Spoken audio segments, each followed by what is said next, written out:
and she's a primitive still. There she is. There she is. You know, I really wish they'd let us play music up here. Make these long trips go by a lot faster. It's against regulations. Yeah, I never understood that. They just don't want us having a dance party when a proximity alert goes off. See, that's a dumb reason. Because we'd already be on our feet, ready for action.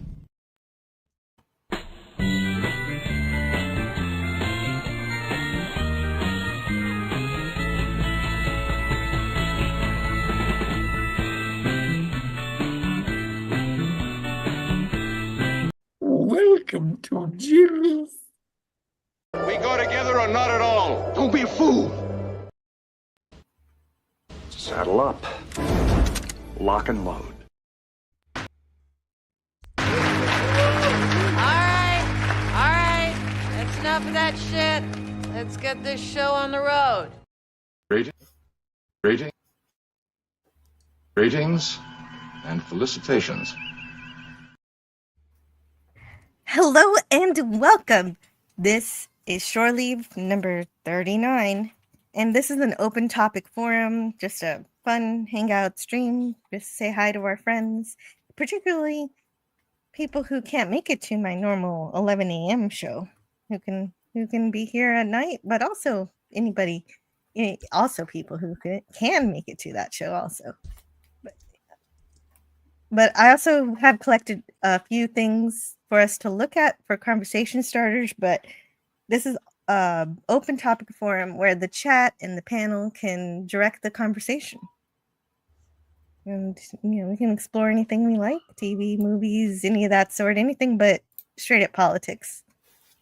And if you're passionate about something, let us know in the chat, and I'll try to fit it in. And our panel is here to guide us today, so I'd like to welcome them. Today we have Scotty R37. Hey, I wanted to talk about politics. Oh no, but you could not. No, I mean, it might vaguely come up now and then, but it's not something I want to dig deep into or anything. Nah, I think everybody's kind of sick of it. If it's like, yeah, if it's a passing joke, I'll let it slide. But But anyway, how's it going? Good. How about Thank you for having me. I'm also excited that Ben from Cinema Gulp decided to join us. I am Cinema Gulp, and I do not want to talk about politics. Me neither. I've had enough.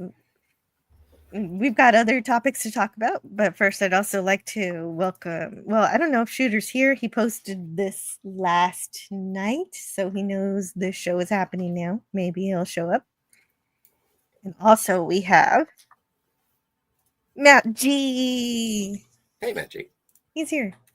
Also, Eraserhead. Hello, Eraserhead. Good to see you. And so before I get into films, Eraserhead, one of my favorites. That's your favorite supervillain? Well, no, Eraserhead. One of your favorite. He ranks. Eraserhead is a great David Lynch weird movie, but I always just call it a student film because, let's face it, that's really what it is. But yeah. All right. And then we also have Jet Sparks. Hey, Jet Sparks. It's been a while. What do you think of various psychic abilities? Well, it depends on which ones you want to talk about. I guess that's a broad topic and might be something interesting to explore. It literally was a student film. Oh, there you go. I think I would prefer the ability to read minds over telekinesis. I think it'd be more useful. Although, well, I'd rather Jedi mind trick than be able to lift rocks. All I maybe know influence. I would not want to fly because I would throw up if I flew. So I think invisibility, and not in a creepy way. I don't mean that in a creepy way. Invisibility is amazing because you can like solve crimes and shit if you're invisible. But yeah. I just recently watched a deep dive on Memoirs of an Invisible Man. Yeah, with Chevy Chase. I remember it fondly. John Carpenter, yeah. Hi, baby. Hi. It might be safer with the abilities to influence minds rather than read them, because I know you won't be there for my Twilight Zone streams, but there's going to be. I remember one Twilight Zone where somebody could read minds and it did not end well. Oh, I take it back. Superhuman strength, all day, every day. Give me that. That's what I want. Sorry. Superhuman strength. just lifting stuff, huh? I just like to know anything that I need to know at all times. Like I know I have the internet for that, but to not have to consult anything, just Kinda knowing like- everything. Kind of like the Matrix, just being able to Yes. download skills and stuff. There you go. Exactly. Dude, how Suddenly I fun- know. Yeah, Kung how Fu. cool was that? How cool was that? Like, just I know kung fu. I know kung fu. Exactly.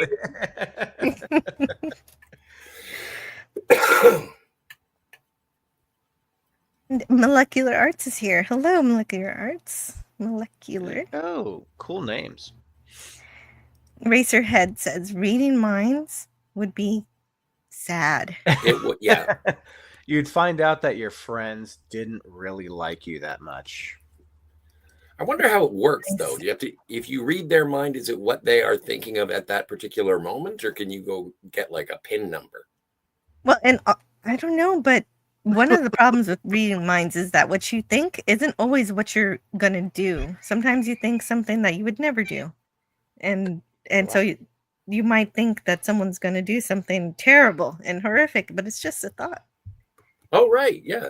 It's like Luke Skywalker trying to kill Kylo Ren in The Last Jedi. I'm sorry, my cat has a stomach flu, so if you hear her whining, Oh, poor baby. she's not doing good. But I'm so so sorry she's like- about your cat.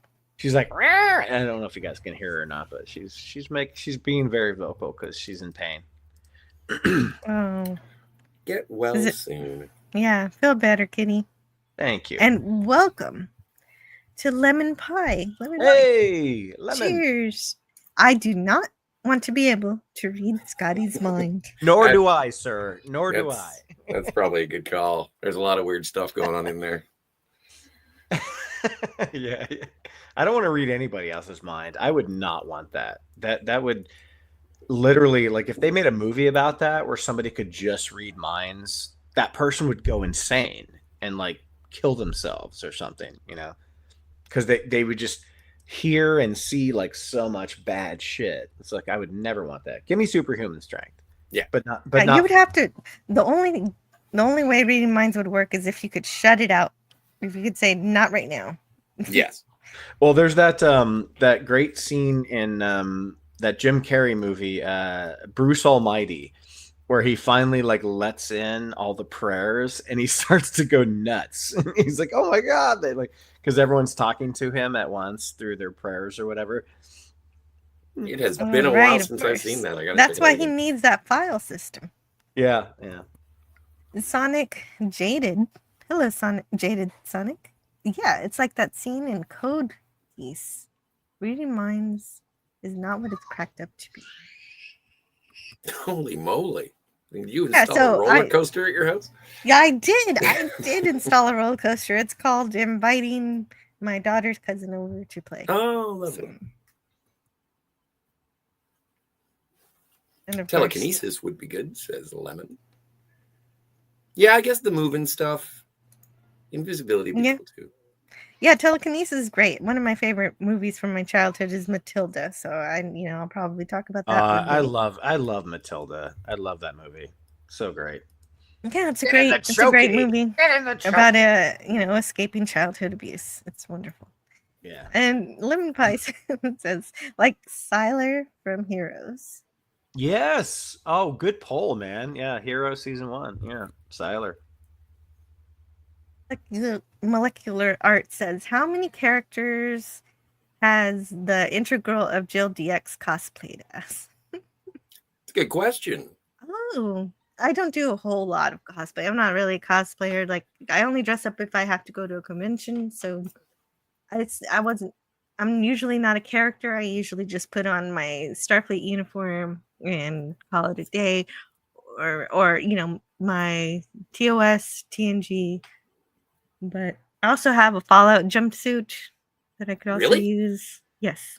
Oh, Yeah, rad. I wore it for this Halloween. on this past Halloween.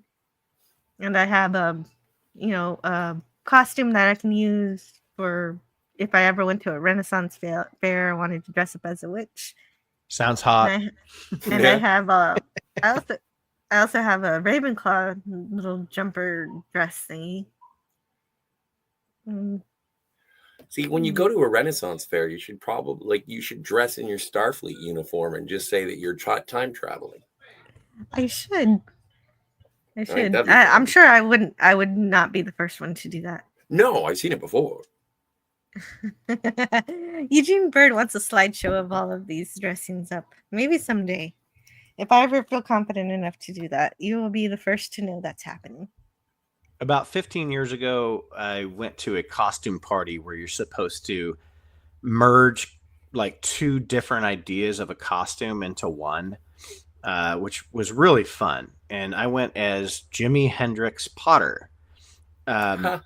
So it was Harry Potter with a big afro and a guitar. So I had the whole Gryffindor robe and scarf, but then I had an afro and a guitar. And I did not go blackface, but people got that.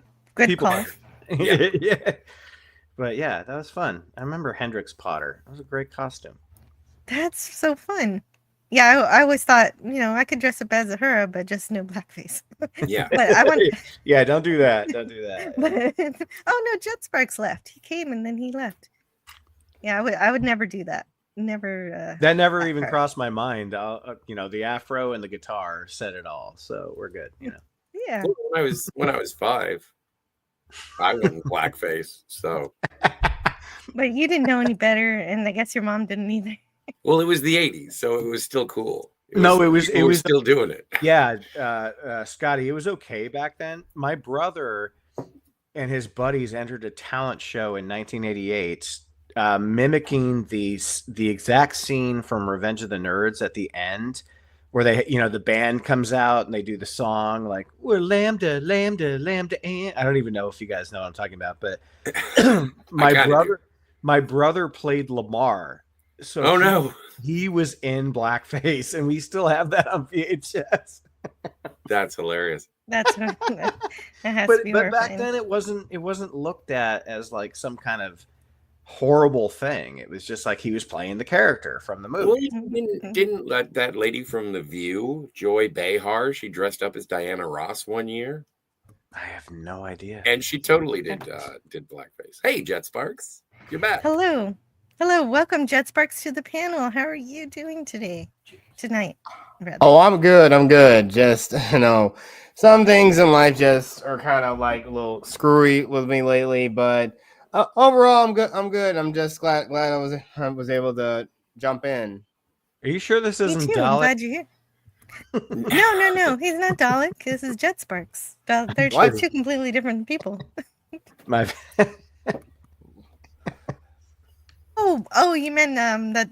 Well, I'm sorry things aren't going all perfectly with your life, but I hope things get better. Well, it's just something that's more like a minor inconvenience, really, but it's okay. But I wanted to follow up on that thing I said about psychic powers. I wanted to talk about. Yeah.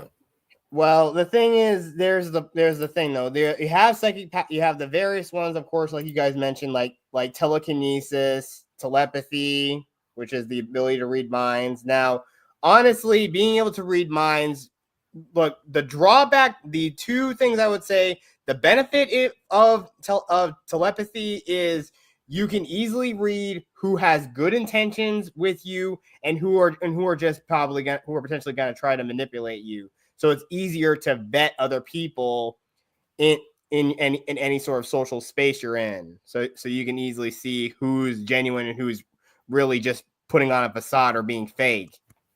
Has a psychological issue, a narcissist or a psychopath. Exactly. Before you continue your explanation, I want to say hello to Retro Nerd Girl. I had the pleasure of being on her panel today. We watched Edward Scissorhands, and it was such a good time. Thank you for having me on. I love Retro Nerd Girl. Love it. Love that channel. I do too. And also, Daniel's Hot Topics is here. Hey, Daniel. Hey, Retro. Also, Hey, Eugene Bird says, "Yeah, I know we're supposed to be confident, but I'm not as hip as lemon pie." What are you talking about? You're incredibly awesome in your own way, and I love a lot of things about you. Yes, Retro Nerd Girl, your coordinated eyeglass frames are very attention grabbing. True story. And Maybe. Okay, we're gonna hold on to this conversation when Jet Sparks has told us all about his psychic powers. Well, and the thing is, I would immediately go to the casino. Yeah, because that's the thing most people would try to use with telepathy. If you could, or again, being able to do that's like a small scale psychic power is predicting future. It's possible predicting the future. Oh yeah, precognition. But why would? Yes, precognition. That's why it. wouldn't you? Of course, you would go to a casino. Hell yeah. I mean, that's the thing though. But I mean, if you look at like how people are with using the Force, I mean, that's sort of like it's kind of shown in like books like the Darth Bane trilogy. I think Darth Bane, when he was still going by the name of Dessel, he used like his latent Force ability to win Sabak. Okay. So there you Please go. continue the panel for a moment. I have to step away just for a bit. My mother has just called. Oh, say hello to please? anti-derivative mom. I will. I will. Thank you, Scotty. And Hey, no Ben worries, no and worries. Jet Sparks. All right. But in general, is that your preferred? Like in terms of psychic abilities, would be your preferred superpower? Well, not technically, because again, you also have the other subcategory of hello, DJ Play Nice. Hey, DJ Play Nice. Hey, man, how's it going? Good. My boy, DJ Play Nice. What's up, dude? Never enough. Oh God! Oh God! It's never over. I didn't mean to interrupt what you were saying. Go on, man. Nah, man. That's all right. Good to see you, dude. It's good to see you. Yes. Straight. Nice you drop in. Now, again, like I said, the subtypes are, of course, the ability to control different elements like pyro, cryo, terra, and even one thing that one character in a story I'm writing is able to use umbra kinesis, which is the ability to manipulate dark matter, which honestly is a pretty scary and terrifying power to have. And I mean, I think at one point a character is going to joke about this guy being some really, really scary looking Matrix cosplayer, because I think the signature look of this character is like he wears like a black trench coat. Oh, sure. Well, and that's the thing is if you are manipulating dark matter, you might as well dress hard. Yeah, exactly. And I mean, still, electrokinesis is another thing, but again, the thing is, you can't entirely create like electricity. You can just probably absorb and redirect the energy, just like with any of the other element. Just like how, basically, again, when if you're looking at like the benders from Avatar, they're essentially using like elemental kinesis, right? Of the various types. It's not the creation of water, but you can still hydrokinesis. Yeah. Same thing with firebenders, earthbenders, and airbenders. But then again, that's just the whole thing. But there's always that thing with just the difference of projection, because if you can project it, you literally could be a living power conduit if you can project electricity. Yeah, like Electro or the Emperor. Yeah, more or less. But the thing still applies. I mean, with all of their superpowers, I mean, I know, again, the whole thing doesn't really fall into that, but I mean, just like psychic abilities are just like one or just one of many subcategories of different types of abilities. But I wouldn't entirely say but there's any real like actual power I would love to have is teleportation. Like Nightcrawler, but as long as I don't have to pass through another dimension. You know what? That's a good one. Yeah, teleportation. I didn't even think of that. That's a good one. Yeah. And it's also good because I mean, either you love this movie or hate it, but Jumper was a very good concept. Was a very decently good movie. I like Jumper. I think that it's Doug Liman kind of doing a blockbuster. I like Jumper. I thought it was fun. I have it. I haven't seen it yet. It's a fun movie, and Hayden Christensen's great. It's a fun movie. Oh yeah, it's got Anakin and Mace Windu in it. Dude, it's got Mace Windu and Anakin. Yeah. Hey, Kat, welcome to the panel. Hey, Kat. And I just wanted to give a quick shout out to Herc130 for being here. Thanks for being here. And Outlaw Bill, boo, which is the appropriate answer. I appreciate that. James Caserta, thank you so much for stopping by. Anyway, sorry, I didn't mean to interrupt. No, it's fine. No, you got to talk to the chat. If I had Storm's powers, I would stop all wildfires. And I would definitely make sure that Southern California had plenty of rain. And other than that, yes, definitely. I mean, they only got they got like a massive unnatural snowstorm a couple years ago. Yeah, and of course, we know what happened with Texas. How they were unprepared for that once in a century storm. Yeah, like Storm is like Superman, where like she can literally change the world. Yeah. By like giving the best weather to all these different places. Forget about it like using it in a fight. I still don't really understand that, like aside from the occasional tornado. Yeah, or just summoning lightning or anything. But still, yeah, Storm's power, but technically, yeah, she is a god, and heck, even in some X-Men stories, she is worshipped like a god. She is worshipped as a goddess in Africa. And she was even married to the Black Panther. She was. Yeah. So yes, there is a lot of great things that really can happen. I mean, I'm surprised that we couldn't just like try to fit her somehow. We could somehow try to fit her, but again, like we already know how like different how much the MCU is kind of like lowered in quality over the last few years. But let's not get into that. Why not?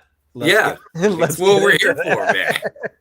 Yeah, but I mean, I just like the idea of just talking about different powers. But isn't Storm also like? Isn't she technically like a class 5 mutant? Or what level of mutant is she? She's the highest powered mutant. Yeah, she's up there at the very top. Yeah. Wait, so she's obviously she should be, but so she's but then wouldn't that make her like an Omega level mutant? I think so, yeah. But the thing is like the movies never used her that way. The comics do, but the movies and well, the cartoon definitely did. But the movies just made her like occasionally like make a tornado or like a lightning storm. Yes. Yeah. You know what happens to a toad when it is struck by lightning? By lightning. Same thing that happens to everything else. Best line in all of cinematic history. Don't you people ever die? Ray Park. Oi. Goodbye, Ray Park. Don't you people ever die? Oi. I'm Darth Maul for crying out loud. Just another thing is a crazy matchup. Imagine if Toad actually fought Darth Maul. That would be the weirdest matchup ever. It's like, who are you?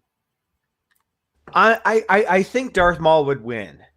It's guaranteed he'd win. I mean, all Toad can do is jump around and use his tongue. He can just use his double-bladed lightsaber to slice his tongue off. And I'm talking like Phantom Menace Maul. I think he kind of like diminishes his coolness a little bit. That's so cool though that like within 99 and 2000 from the Phantom Menace and X-Men, you see Ray Park like flip because they gave him that double sabered lightsaber for a reason. The saber staff, or I prefer to call it a saber staff. Yeah, and then in X-Men, he's flipping around like a staff, and you're like, oh god, it's exactly the same thing.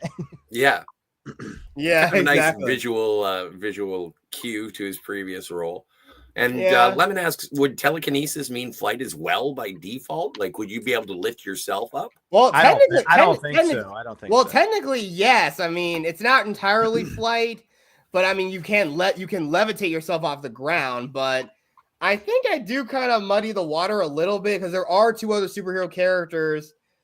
Well, again, technically, they're supposed to be the children of people with psychic power. So one of them actually thinks that they have the ability to fly, and they ultimately do achieve flight.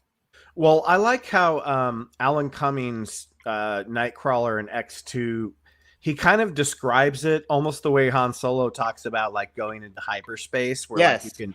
He's just like, I can actually end up inside a wall or something if I don't do it right. Like, I love that. I love that. Yeah. If he can't see where he's going, but I also think teleportation can also be very limited too, because if you can only teleport only as far as you can see, it's limiting. I mean, maybe it could be somewhat circumvented if you have like a picture of a place. I think in Jumper, I'm not sure if I'm spoiling it or not, but it's 20 years old. Yeah, exactly. Yeah, they actually have the ability to, again, if you have a picture of a site they've been to, they can actually jump to that area. And even then, some jumpers are able to jump objects. Like that other jumper he meets, he actually can jump inanimate objects like cars and whatnot. I love that movie, and I'm gonna have to check it out now, dude. And honestly, if you've obviously seen the movie, it sets up a part 2, which I wish would have happened. Yeah, and I mean, I think also again, shout out to another person I've been on panels with long ago. His name is Apion. He did an in-depth discussion about Jumper, and he made some good, amazing points for what a sequel would have been like. And it's amazing. Oh, dude, if you can drop that link in the private chat, I want to watch that. I'll see if I can find that. Yeah, no worries, but yeah, because I got a soft spot for Jumper. I mean, first of all, Doug Liman's a great director, so it wasn't going to be a piece of shit regardless, right? So. Shout out to Gorilla's Random Thoughts, who says, "Hey, keep it down. My kids are asleep. It's good to see you, Gorilla." And the Dead Man. We'll try to be quiet. Yeah, exactly.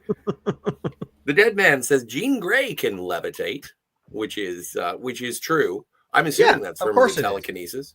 Yeah. And Daniel's Hot Topic says, if Storm is an Omega level mutant, then why doesn't she one-shot Magneto? Well, that's the whole point, Daniel's Hot Topic. I don't know why. well, again, if you're going by the original X-Men movie, yeah, Cyclops tells her, Storm, fry him. Yes, a bolt of lightning and a huge copper conductor. But she only gives like minimal powers in that movie. They just don't use her powers right in any of those movies, in my opinion. But I like a lot of those early Fox X-Men movies, but they just don't use Aurora correctly at all. Yes, and what they did to Rogue was kind of. Oh my God! Don't get me started on that shit. All right.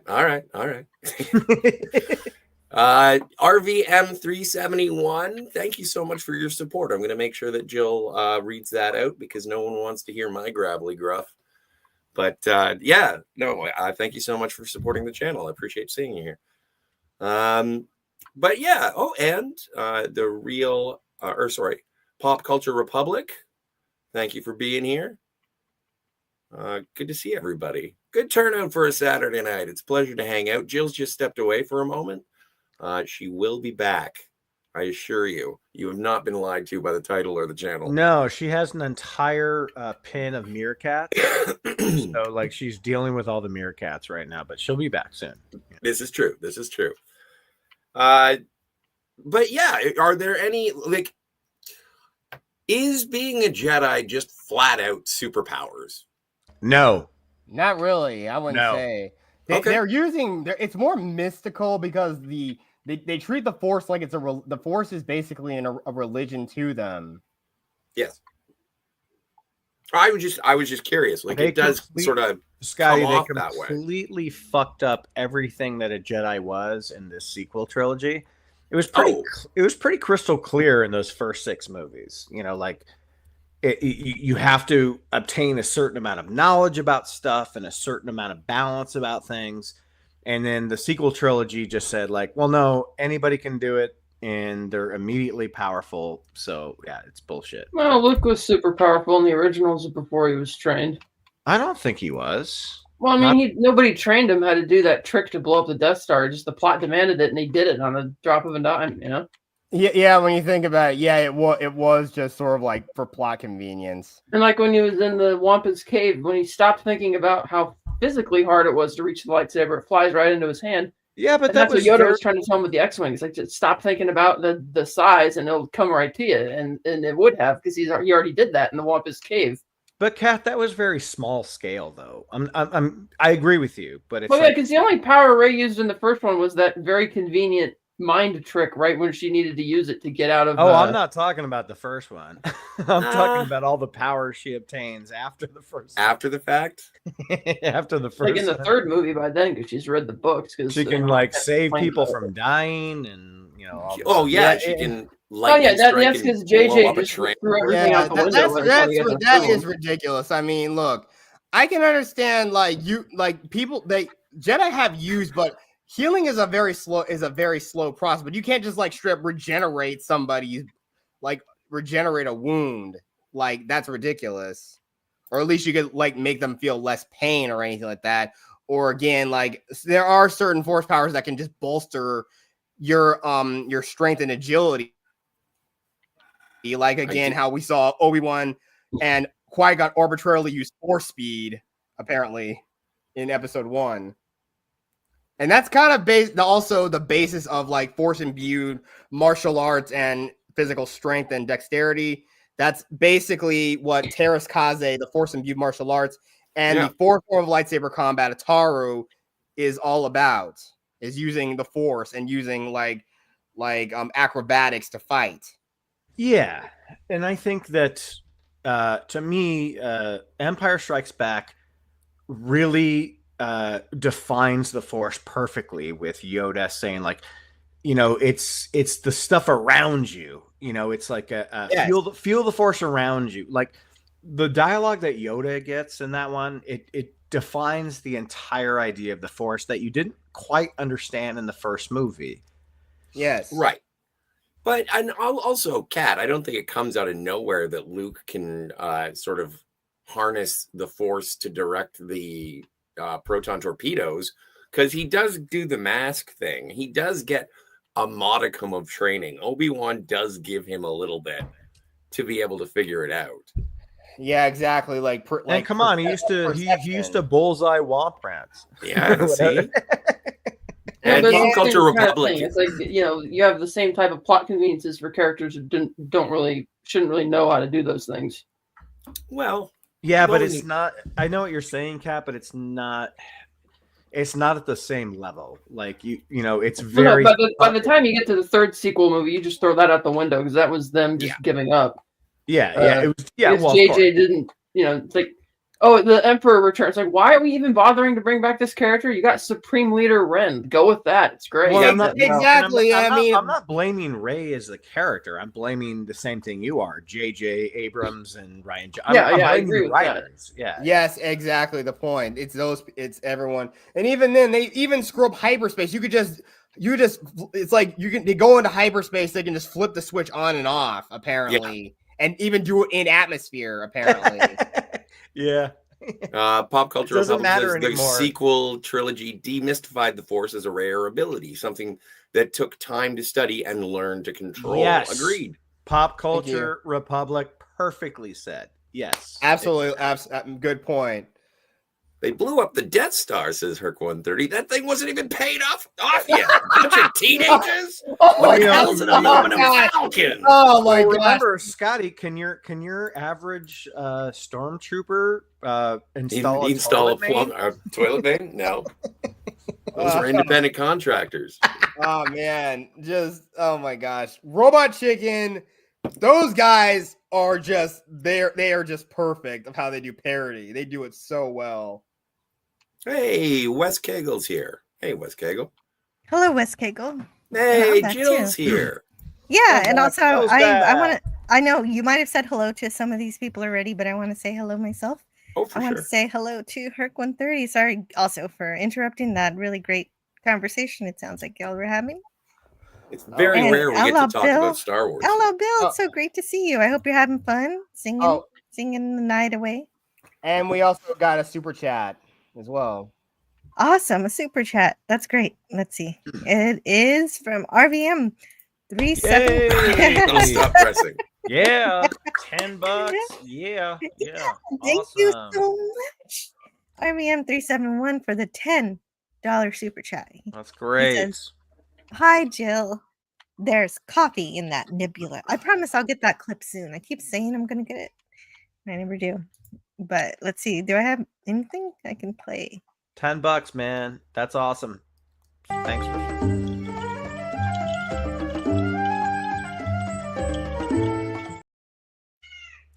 Okay, now I'm hard. Scotty, in Argelia, they use the lights.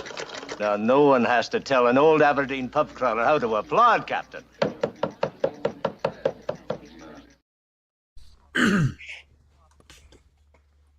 Thank you so much, RVM371. So glad you're here. And you stopped by. Hey, Let's see. Jet Sparks, thank you. Oh, I'm sorry, Katie. I know, baby. Thanks for the link in the private chat. I'm gonna check that out. Appreciate it. No problem. And I don't know if I said hello to James Caserta, but it's so great to see you around, as well as Pop Culture Republic. The Deadman's also here. Did y'all say hi to Deadman? And hello, Deadman. Sonic. Oh yeah, I already said hi to Sonic. Jaded. And I assume that y'all read every chat. Just kidding. I'm pretty sure that's Scotty's job there, not mine. Yeah, it is. I'm joking. I'm only kidding. We don't we don't have to.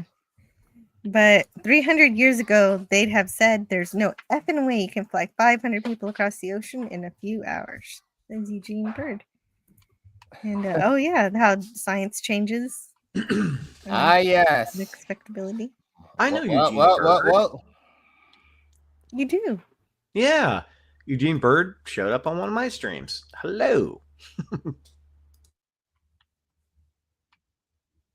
Believe me when I tell you that I had to look up what an Albertine pub crawler is. Yeah, I didn't know what Albertine. I know what a Aberdeen pub crawler is, but I don't know about the first part. Yeah, I figured it was just a place, and like a Scotland kind of place. I don't know. So, what did you find out? Tell us, because I never looked it up myself. Lemon Pie says, Eugene Bird is everywhere. I know, because I am also everywhere. Aberdeen, Scotland. Yeah, that makes sense. I figured it had something to do with Scotland. Welcome to Scotland. And yeah, Scotland, for the work of mankind. Very good. How the heck with that? You take it. You and I are going for a pint, and you're paying. I had 4 pints of beer. Well, now, Aye, sir. And have a bonny trip.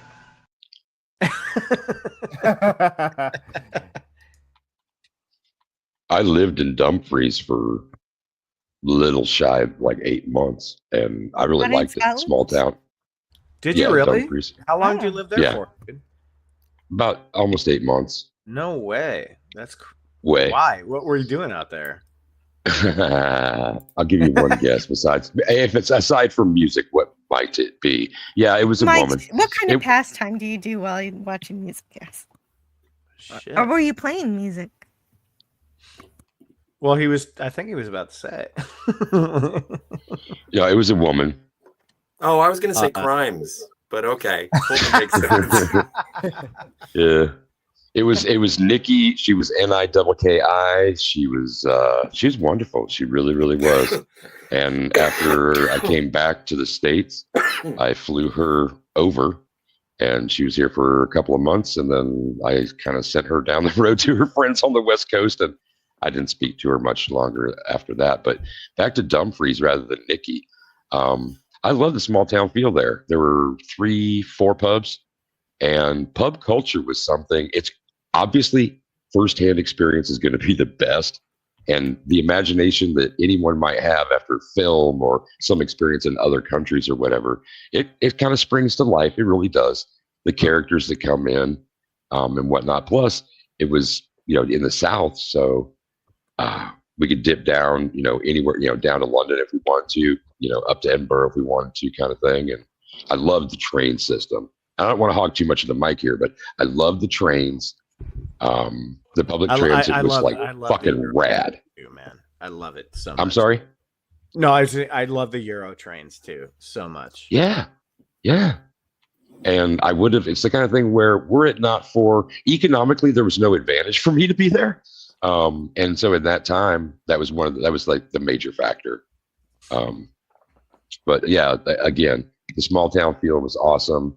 Seeing things. Well, actually, I want to share this. Okay. In the United States, we only have so many buildings, mind you, that are old.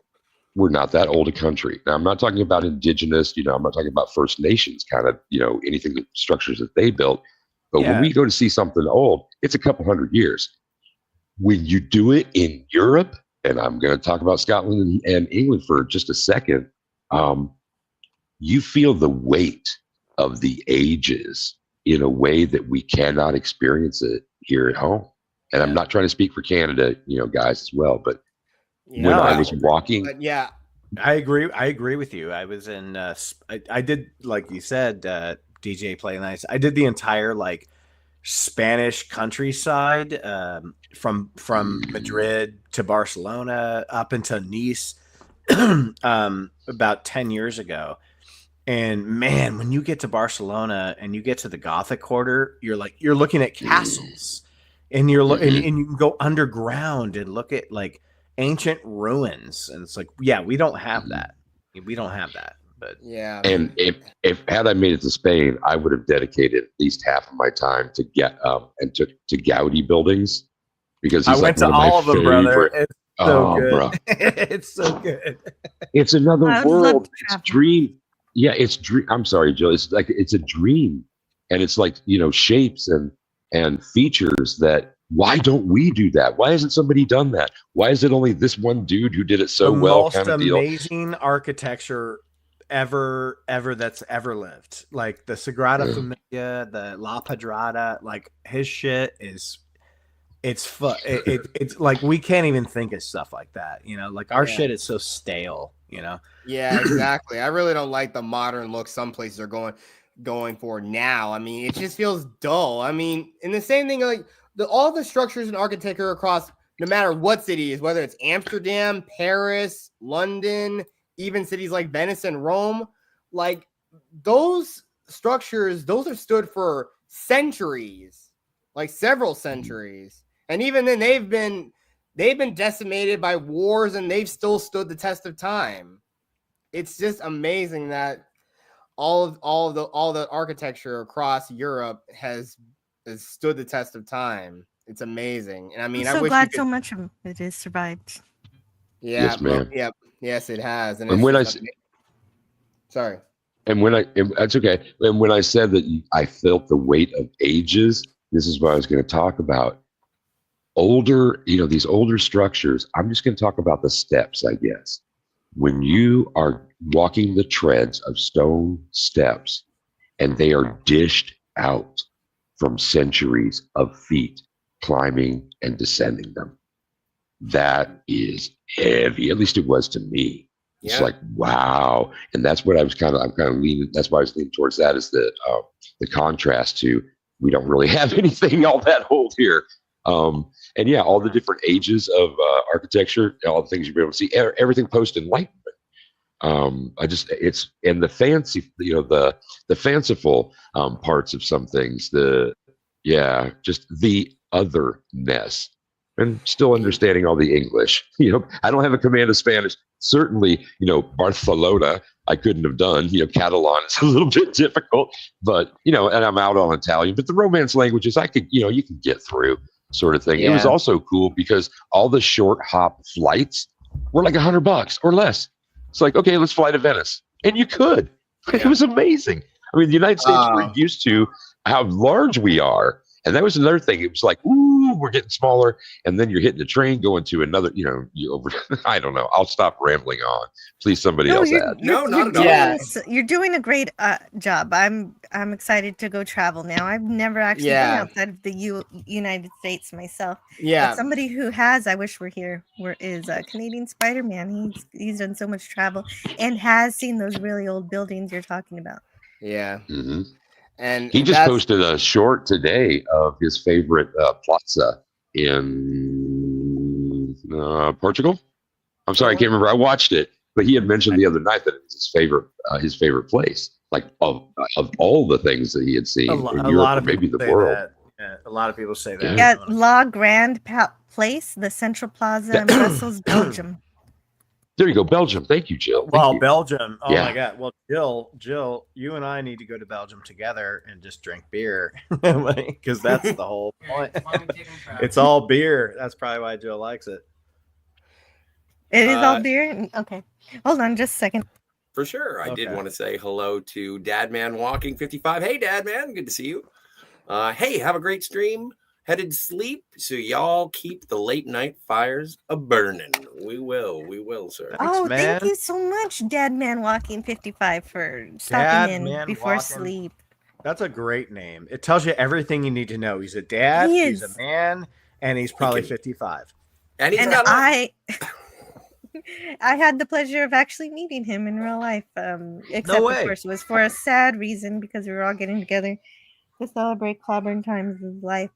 But it was still really good to meet him and his wife. Rest in peace. Who is also very nice. It's still weird, like living in a post-clobby world. It really is. Yeah, I don't like it, but I don't have a choice. It's the exact same with the legendary Tron. I mean, even with his condition, the man never stopped smiling as he gamed. He never seemed out of energy. Yeah, for his size, which I didn't even really know about until later. Yeah, his condition. He had like a sort of motor neuron condition. Where I think we're probably talking about a different person. We're talking about Mike Alonso. Yeah. Yeah, same person, Clobby. Yeah. I think we know different Clobbies. Well, Jet Sparks was talking about the legendary Tron. I don't know. Oh, you're talking about another YouTuber. I'm so sorry. Yeah. Yes. Okay. I got you. I'm so sorry. I missed the beat. Yeah, Paul. Yeah, Paul from Fandomology. I mean, I was on Legendary Tron's birthday stream a couple years ago, and I mean, it was just so fun to be. But I mean, it would have been so cool to actually meet him at this one. Because technically, I mean, I'm a Nashville native. I could have gone to this, but I didn't really have the money to do it this year. And also, I was going to go to an Indian powwow down in Nashville while visiting my family. Sorry, didn't make it. Yeah, but I know just hearing that he passed it was kind of hard. It was just my heart sank when I heard that he passed. It never feels good when you hear somebody pass, that specifically somebody that you didn't maybe know that well, and then you find out later. It sucks. Yeah. Well, there is a Clobby shaped hole in Saturday nights now. Yeah, there is. But that's where I would be. Yeah, there is a wealth of videos. You can still hear his voice. All you got to do is press play. Yes. That's very true. Her gets it. Her got that. Got it. He always does that on his streams. Silence. Tron is about to speak. Yeah, he used a voice modulator to help him supplement his speech because he couldn't talk. He basically might have been like a Stephen Hawking of gaming. So, I mean. And also, again, the same thing with the company Able Gamers. Able Gamers most likely helped him out, definitely, because they make custom peripherals with people with like physical disabilities. Oh, that sounds like a really good resource. I want to say hello. I want to say hello to Tommy and the Guinea Pig Collective. Thank you so much. I love that name. I've seen him in other chats before as well. haven't seen him in a while.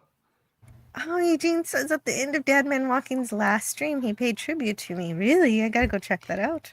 Yeah. No way, Jill. That's awesome. That's awesome. Oh, to Klobby? Probably to Klobby. That would make more sense. Deadman Walking probably paid tribute to Klobby. That wouldn't make any sense to pay tribute to me. I'm still here. Okay. I still miss Saturday night Star Trek. Me too. Me too. There's no replacing that.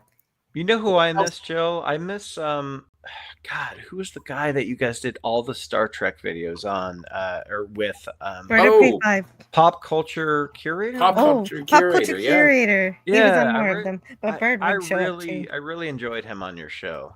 You know. Great guy. Me too. Great guy. Anyway. Yeah. If we want Raising to a see him. glass to all of the homies who cannot be with us this evening, but so happy we had the opportunity. It's crazy when you're a YouTuber, like people perish, they die, you know, and it's crazy. It's crazy to think about. But it was just it was so many all at once.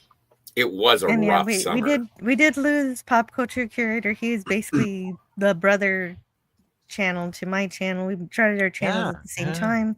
That's right. And in the same place. I just stay on mute most of the time. Yeah, me too, normally, but now we can't. No, we can't, and because we're the only ones here. Oh God! That was when we were stuck on a panel together. Jill, Yeah. you know what you should really play, Jill, is when he was arguing with Scott, which was a lot. That was all the time. I was gonna say that's every stream. Oh, but that's not true. Sometimes they really got along. Oh no, they they were did. simpatico They did. so many times. I used to just listen to you guys as I went to sleep, and like, I loved it when the three of you were just talking Star Trek from the original series. Like, it was such a fun show. I loved it. Well, and he I was missed that show like, too. he was an adult, and that was the thing. Is that when I was getting childish and I was making my dick jokes and making fart noises, blah ha ha, he would be like, "Come on, seriously." And so I really appreciated his guidance. I didn't take much of it, but I appreciated it. Well, you know, I'd give yourself more credit than that. You weren't being a dick joke guy. Like you were challenging the conversation, Scotty. Yeah, sometimes. Yeah. Thank you. But yeah, RVM 371, absolutely right. To absent friends. Absent friends. Wow, perfect timing, Joe. Perfect timing. Yes, and also cheers to Cardinal Sin. Yeah. Oh my God. Yeah. Who I never got to meet, but yeah. Yeah, I remember being on one of his question things a long time ago. You were on one of the trivia. Also, I want to say hello to the Joker. And I want to warn you guys, in 7 minutes, I have to put the children to bed. How did you I'm end gonna step away up with again. that YouTube name, the Joker? Jesus Christ, there must have been like 5 million people trying to grab the Joker. Well, there's one person named the Joker's voice. So what it is that you could have... YouTube is not a place where you have to have a unique name. People can use the same name over and over again. So you can have two channels named the same thing. Yeah, that is. You're right, Jill. You're right. By the way, DJ Play Nice. Oh my God, John Bender. That's fucking so great. Man, that was. I love John Bender. Me too, man. I actually, it wasn't idolized kind of thing, but I was already about half Bender when I saw that movie, and it was at the perfect, it wasn't adolescent, early teen time, and the whole like bandana tied low on black motorcycle boots, stole it. I already had the Levi's jacket, so that was cool. Dude, and I did. I mean, I just like I wanted to. Sitting on a fucking bookshelf, ripping books apart. It's so fucking legendary. Yeah. Want to say hello to Real Wade Nation Gaming? I hope you're having a good night. Hi back. And hi back. There's the Joker. Yeah. How'd you get your name? Yeah. How'd you pull that off? Sorry. Well, there was a vat of acid involved, I'm sure. Oh yes, of course. Yeah, man. R.I.P. Clobby. And then, well, and when it comes to Clobby, that was like that's the thing that I miss about Saturday Night Star Trek is where else do I get to bring out such classics as hashtag Keiko Pegs? Yeah, you got kicked out of the chat Jesus. for that one, remember? Yeah, no, But that's it one of my wasn't. They favorite let, things. Of they course, let you get away with Of course it. he It wasn't. did. It wasn't just that he said it. It's that he said it like 3 or 4 times, and on the 4th time, they were like, "We're tired of the spamming." Yes, but I was fine with it because I was entertaining myself and it was great.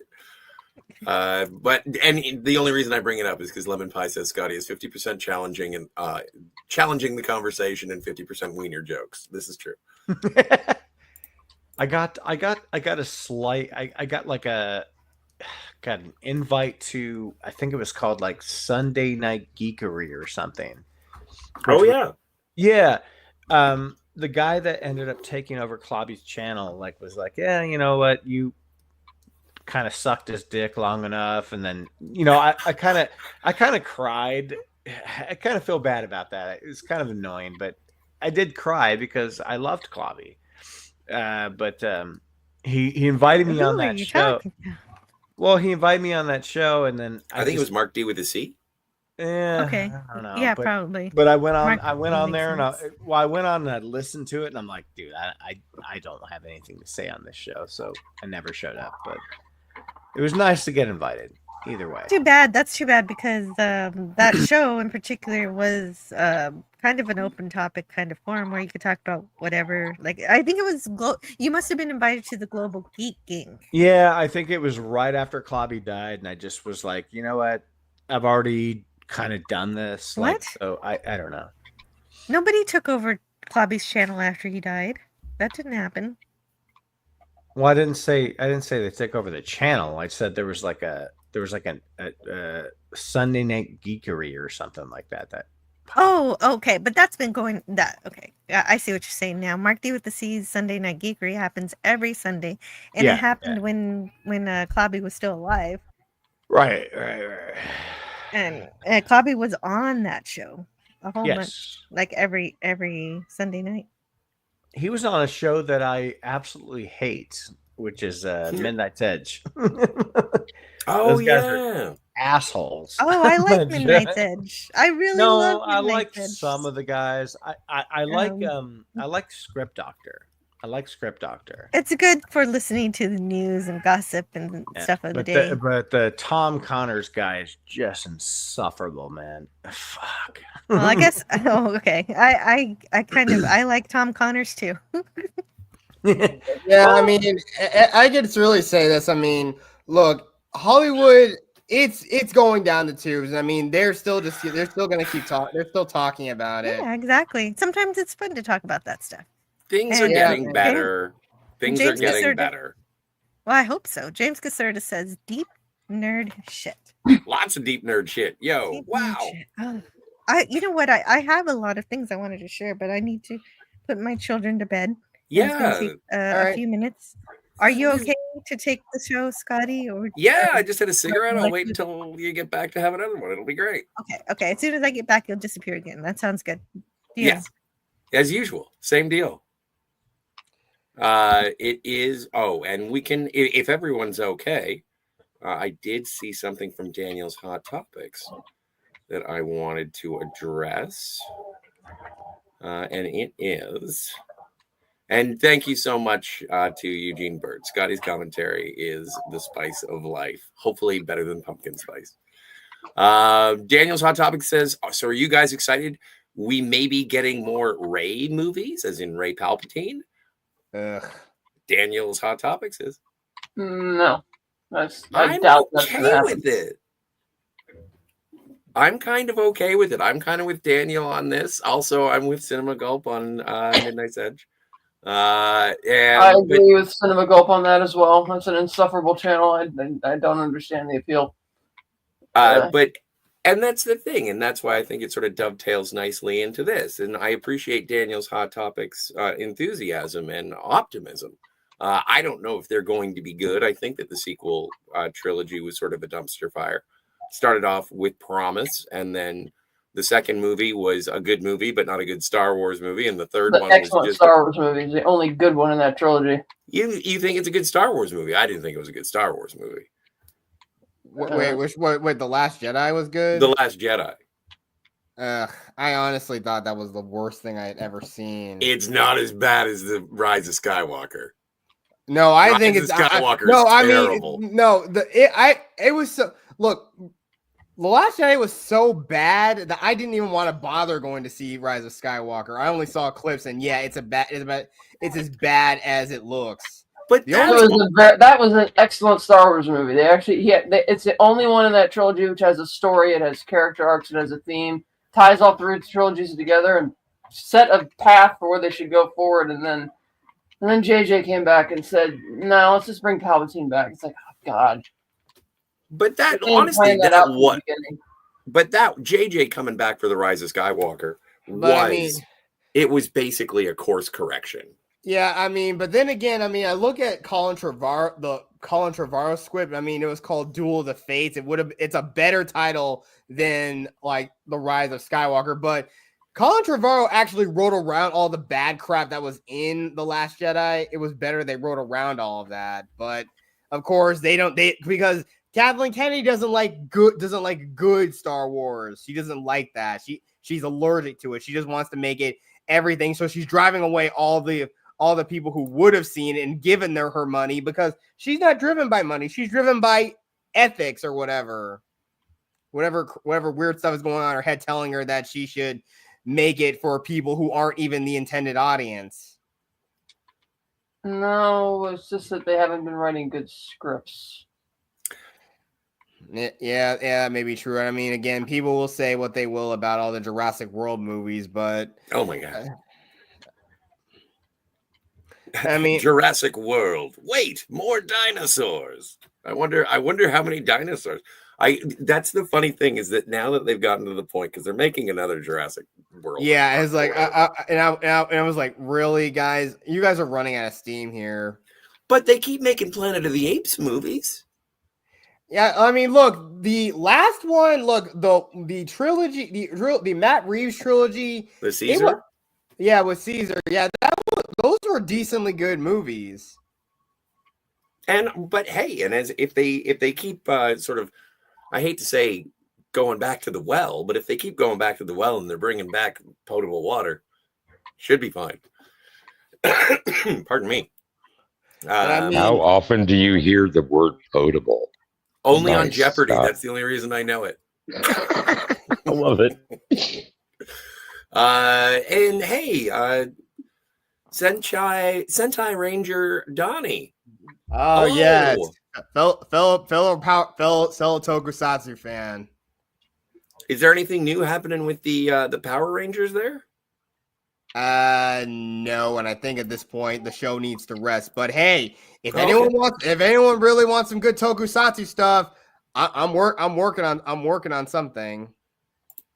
Trust me. Well, I was working just now on the Rise of, and I did a quick Google search because that's kind of annoying, you know. I mean, how fairly unoriginal is that? And after I read you a quick list of some of them, it'll be even more clear. Yeah. Van Wilder, The Rise of Taj, Fantastic Four, Rise of the Silver Surfer, Underworld, Rise of the Lycans, G.I. Joe, The Rise of Cobra, Terminator 3, Rise of the Machines, The Dark Knight Rises, 300, Rise of an Empire, Hannibal Rising, Minions, The Rise of Gru, and of course, Episode 9, The Rise of Skywalker. So it's just like, ugh. Yeah, it's just like gross. Come on.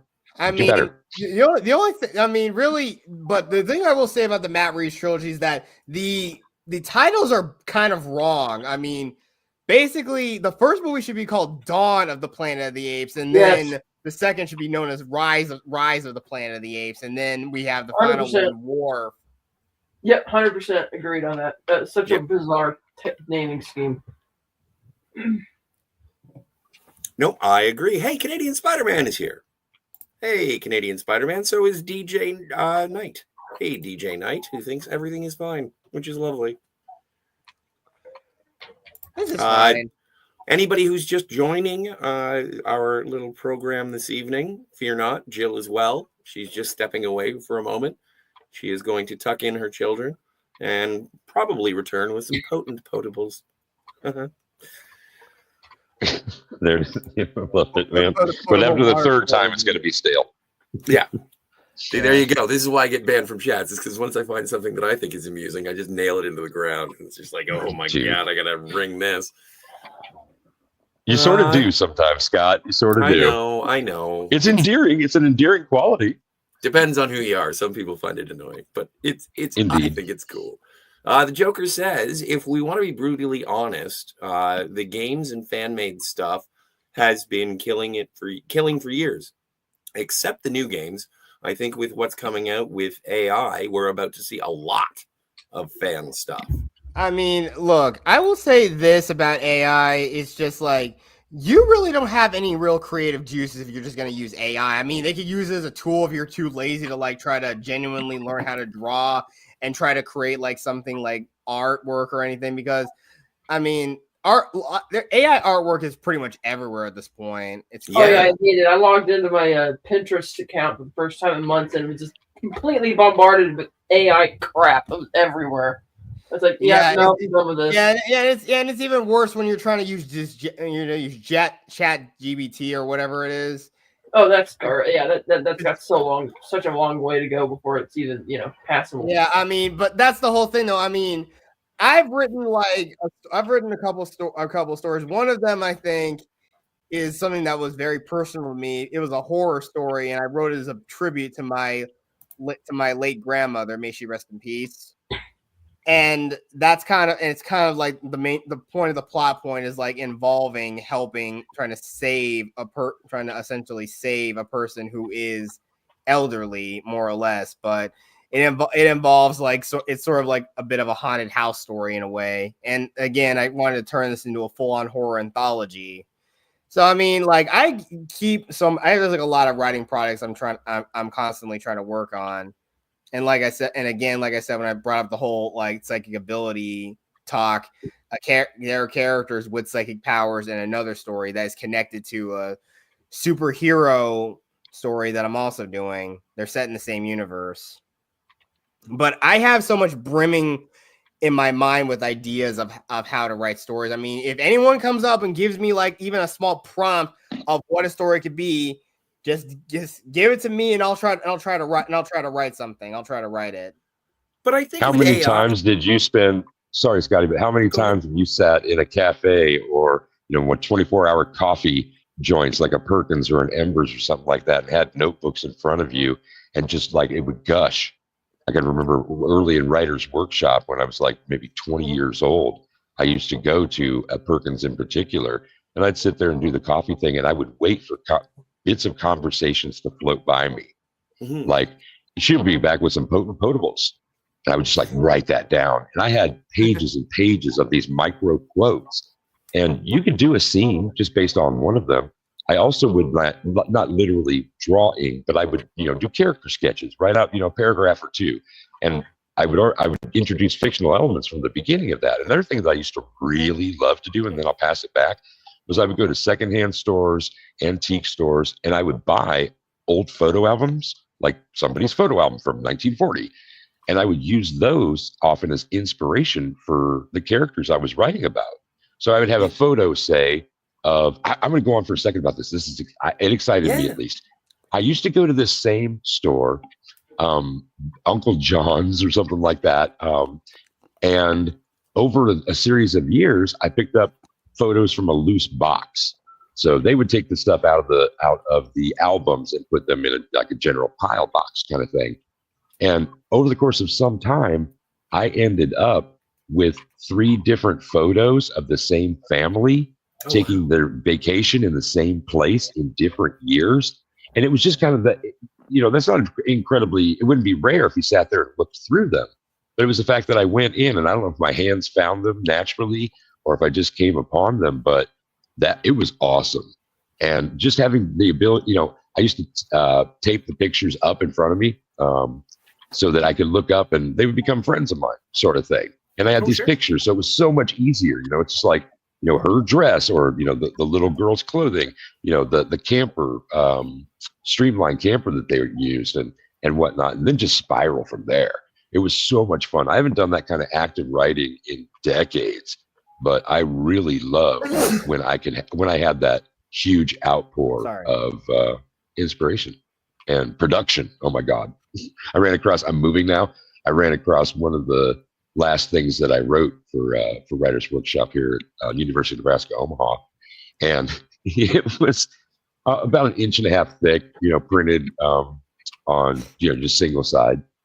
And I was like, no, you couldn't do that again, could you? And I know deep down that I could, but I don't know that I'll ever really revisit that.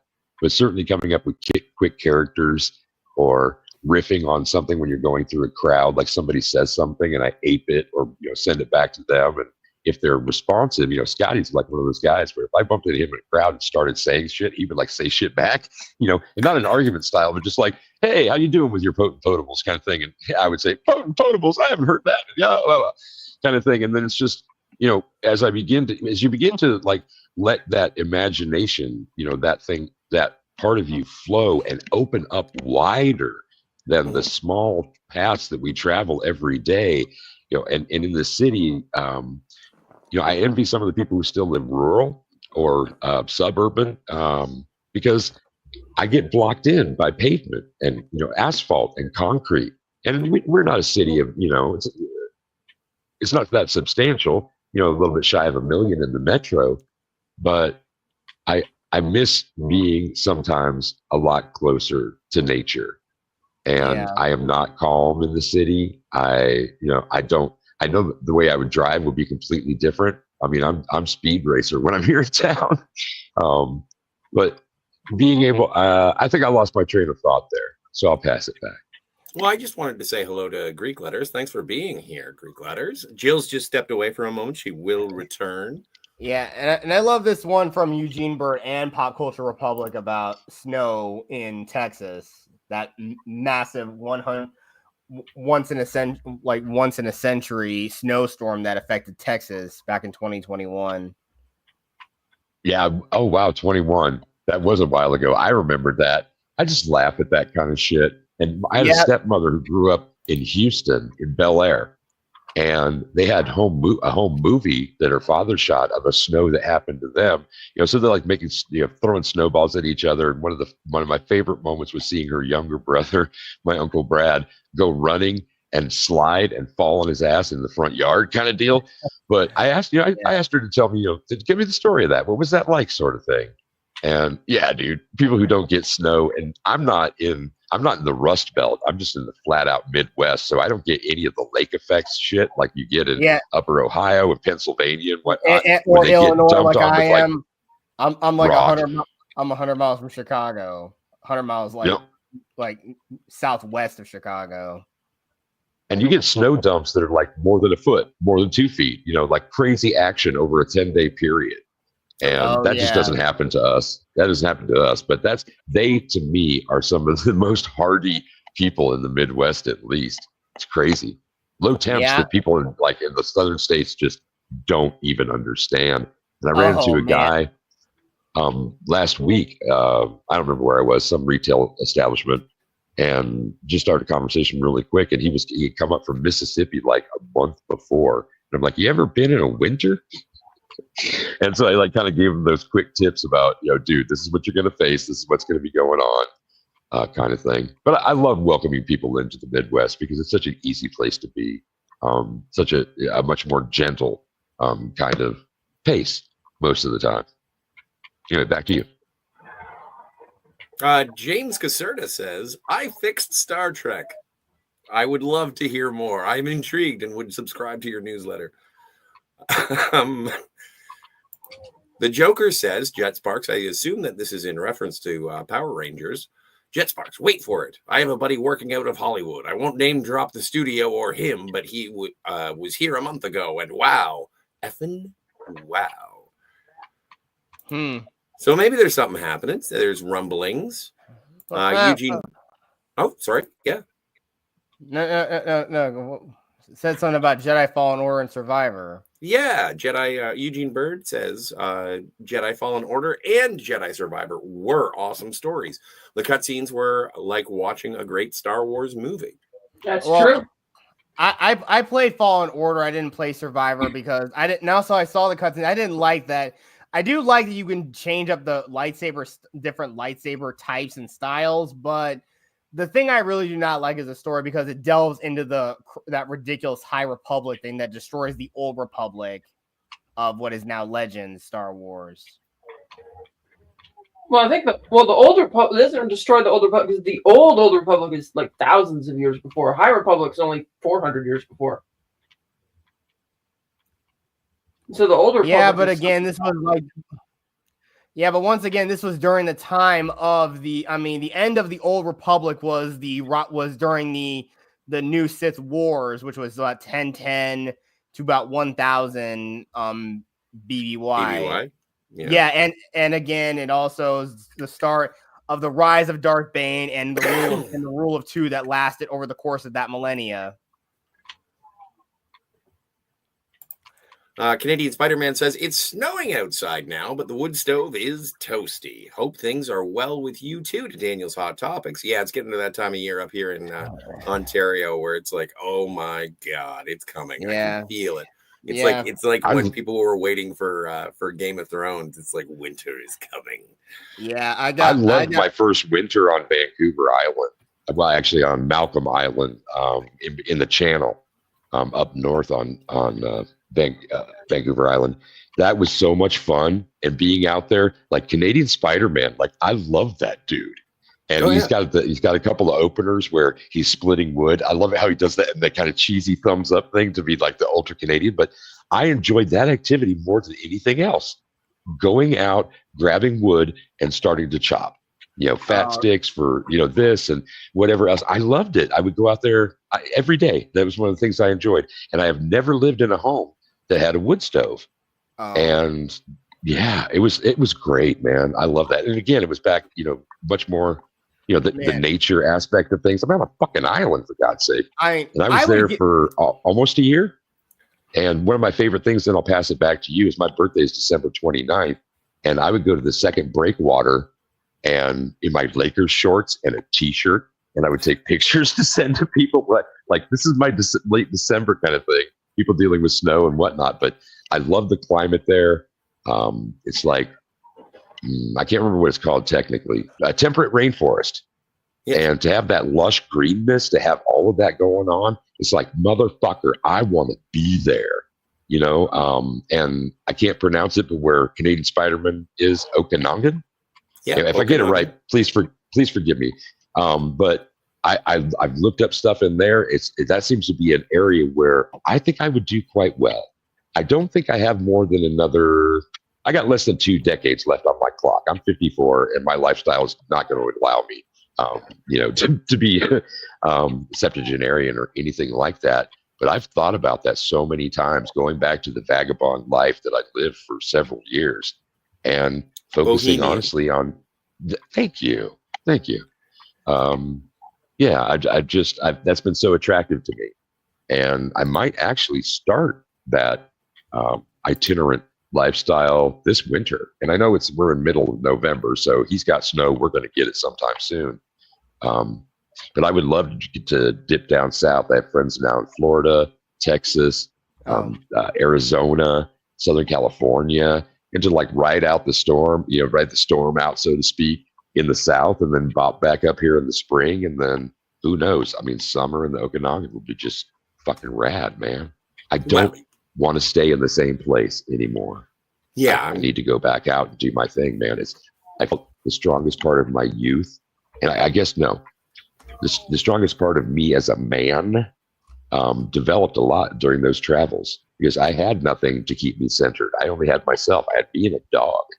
And and after that, it was up to me, what I did, who I met, how I behaved, all of those things. And it was a sobering experience near the beginning.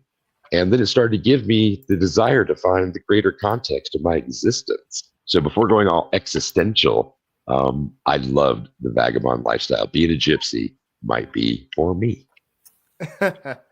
Yeah, but I would give anything to have a wood fire, stove and like bake a piece out of it. And just chopping wood and just having a nice fireplace to rather heat the home rather than just using this space here I have under my desk.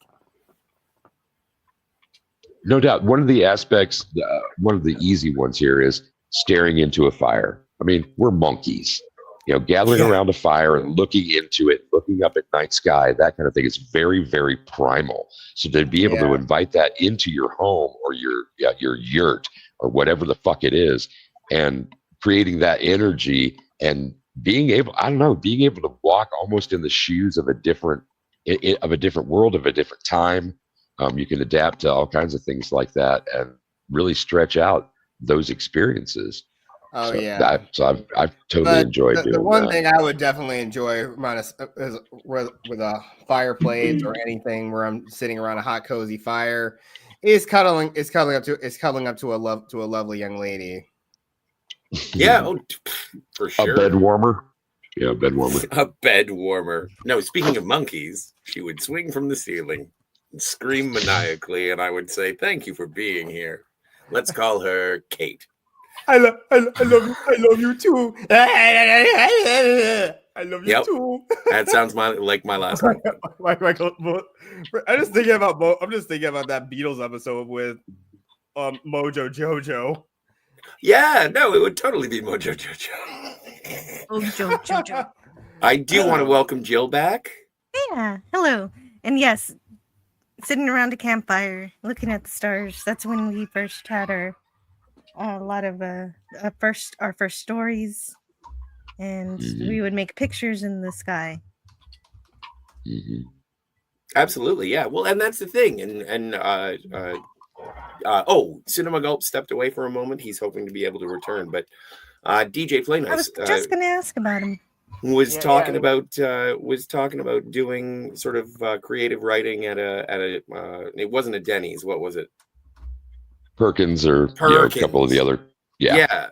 It's like 24-hour coffee joints. Yeah. Exactly. Right. But nowadays you go there and it's almost like it's tapped because there are TVs everywhere. You got your phone. You don't have that outlet. You really have to be disciplined to be able to do it. And so it's I admire it. I want to do it.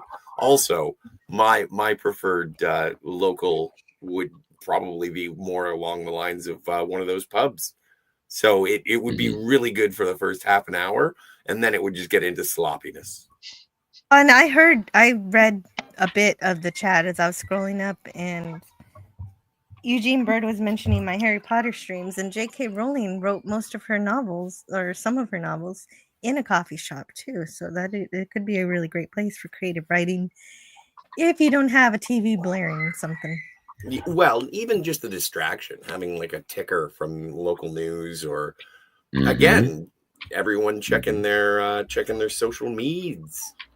Well, and the people watching doesn't really happen that much anymore. I mean, sitting in a mall or sitting, a parade or whatever it is, where there's this mass gathering of just people watching. It doesn't have to be a larger group. There's just greater diversity and perhaps greater interest.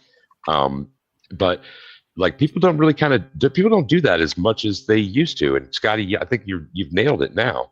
The introduction of those technologies that distract us from some of the basics. And I keep going back to nature or something. I'm feeling a little bit like Thoreau maybe, or some shit like that. But to have been in an era, to go back to the writing thing, like the Algonquin Round Table, to sit in a place where people are going to expect you to be, and being in the company of other writers, writers and musicians, the creative folk, perhaps just to do as a catch-all sort of thing.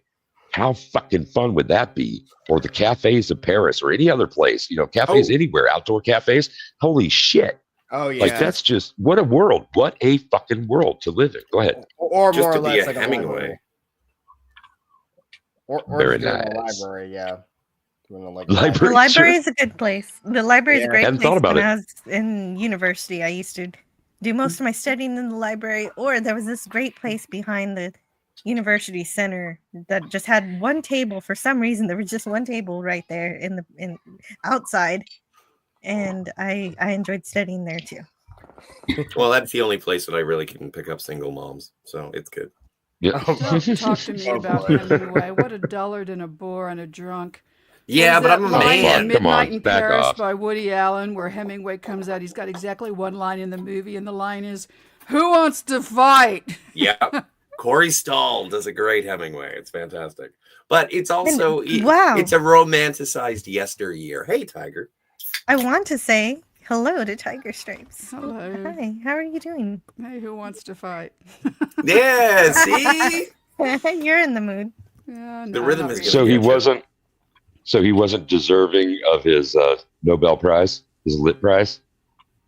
Hemingway, that is. Sorry. I think he's sort of deserving of parody, and there's a famous one. You get a nice prize for that too if you can do that once a year. Wow.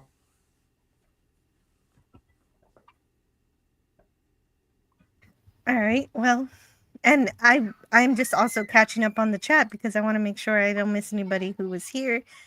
I think DK Knight, DJ Knight rather. DJ Knight is here. Hello, DJ Knight.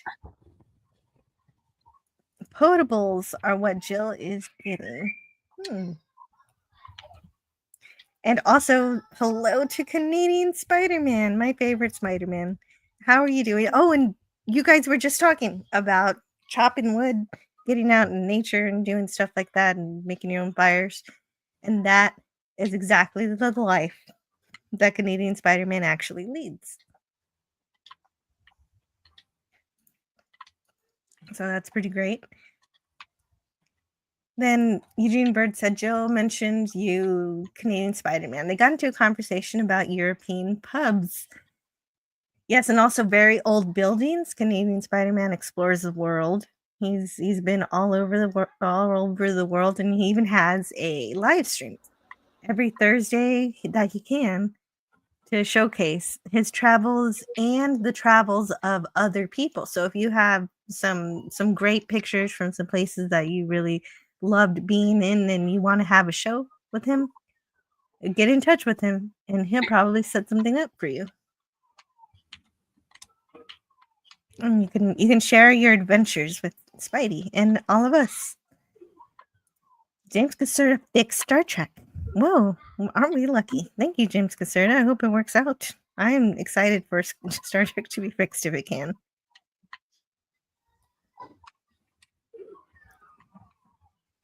And first of all, getting rid of Secret Hideout is number one, and then we can work from there. Eugene Bird says J.K. Rowling did that too. Yeah, working in the we were thinking the same thing about doing your art in a pub, a cafe. I've considered going to a bar to read or whatever, but I've never tried it. There's a local place that's sort of English pub like that does have a one night a week, like it's like Tuesdays or something, where people are encouraged to come write, paint, do whatever, whatever those creative arts. And I drop in there every once in a while. I mean, it's very poorly attended, but I'm glad that there's a place local that actually supports and encourages that sort of thing. So, to the theme that we're on right now. Yeah. The Down Under is what it's called. I like that idea. Canadian Spider-Man says it's snowing outside right now, but the wood stove is toasty. And yeah, that's what you've been chopping wood for all year, are times like this. Yep. Snow here in Texas is pretty rare. Yeah, this is true. Yep, Go it ahead, is. Jetsmick. Yeah, I'm sorry if I'm not sure if you guys hear it or not, but I got my space heater on because it is getting chilly in my apartment. Oh no, I don't really notice anything. Okay, but yeah. Although speaking of sounds, what? Don't look at me. I'm muted.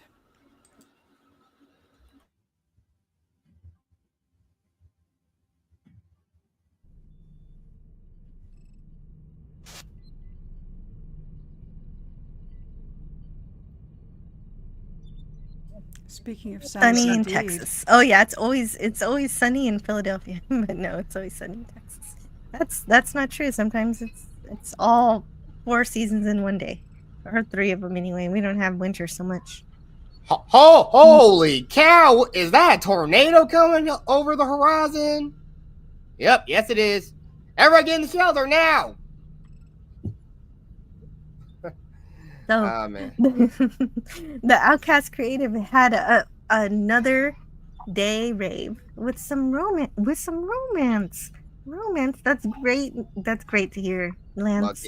Lucky. Right? And 10 hours of dancing. I also read in another chat. I'm so glad you're here to hang out. Let me know if you want a link or are you just hanging out in the chat. I see thousands of fiction books in the bookstore. Only read 10 since I left school. And 8 of those were Harry Potter books. Well, you could be reading worse things. Yeah.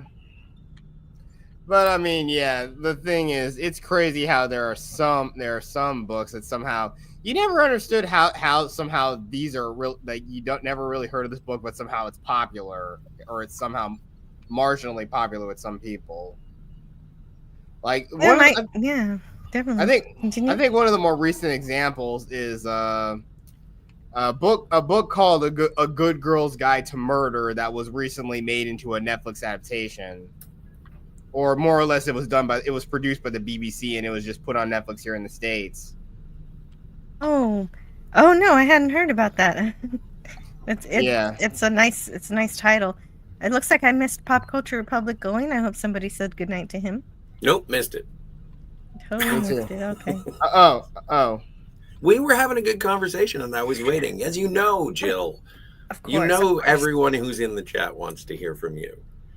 Of course, and everyone having a good conversation is exactly why you're here. So you did the right thing.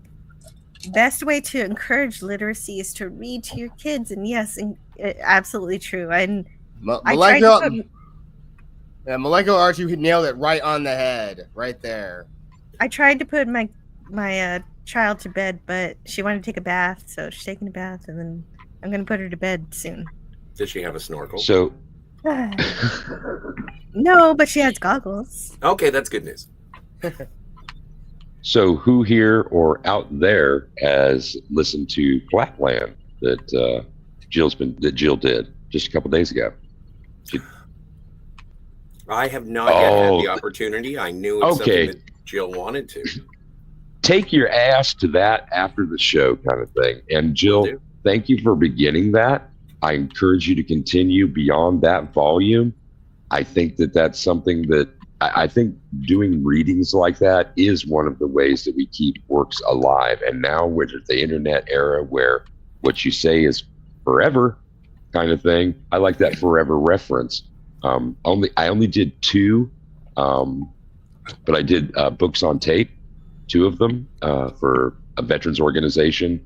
And it's awesome. And whoever it was that commented really about reading to your children, well, in service to our fellow person, I do believe. And I did that for my members. So it was something that I've always wanted to add as a perk to my channel. It's just me reading a book. So glad you have. I picked that one up. There will be 22 segments because there are 22 sections of that book. Rock. I'm glad you like it. I look forward. Yeah, I look forward to the next installment. It's something to look forward to too. I mean, come on now. Yeah, definitely. The anticipation. Yeah, most def. Anytime I have a chance, I'm gonna record one. Lance says, "Cheers, stream interviewing actress Cindy Pickett on Wednesday. Ferris Bueller's mom." And 87 other credits. Oh, nice. Definitely a prolific actress. That is obviously one of her most famous roles, but I hope it goes really, really well. That's interesting. I had 50 people watching my first couple of Harry Potter streams. Yeah, that Harry Potter went over way better than I thought it would, considering I'm more of a science fiction. But there's a reason you put science fiction and fantasy together.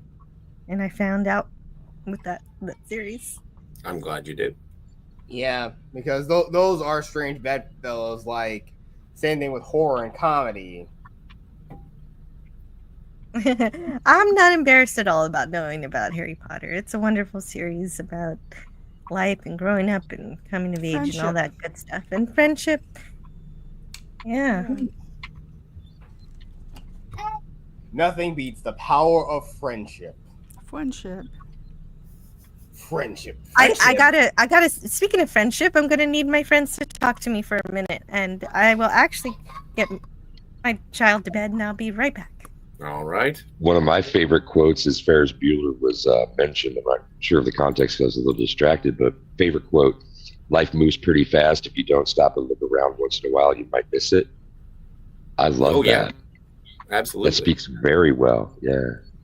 Yeah, well, even though I'm probably the youngest person here, maybe, but I kind of feel like that sort of thing has happened to me.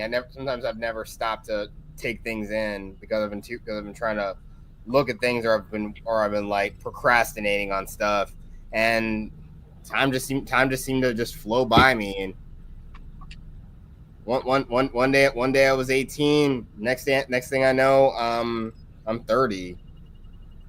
Oh, the Halcyon days. When I was 17, it was a very good year. I stayed up listening to Queen. Also, there was some talk in the chat about Knights of the Old Republic. Knights of the Old Republic. Yeah, the Joker said Knights of the Old Republic was awesome. I had very fond memories. I never played 2, but I did enjoy Knights of the Old Republic 1. And Eugene Bird says he still needs to play Knights of the Old Republic. And all he's seen online is HK-47, the snarkiest droid in any galaxy, really.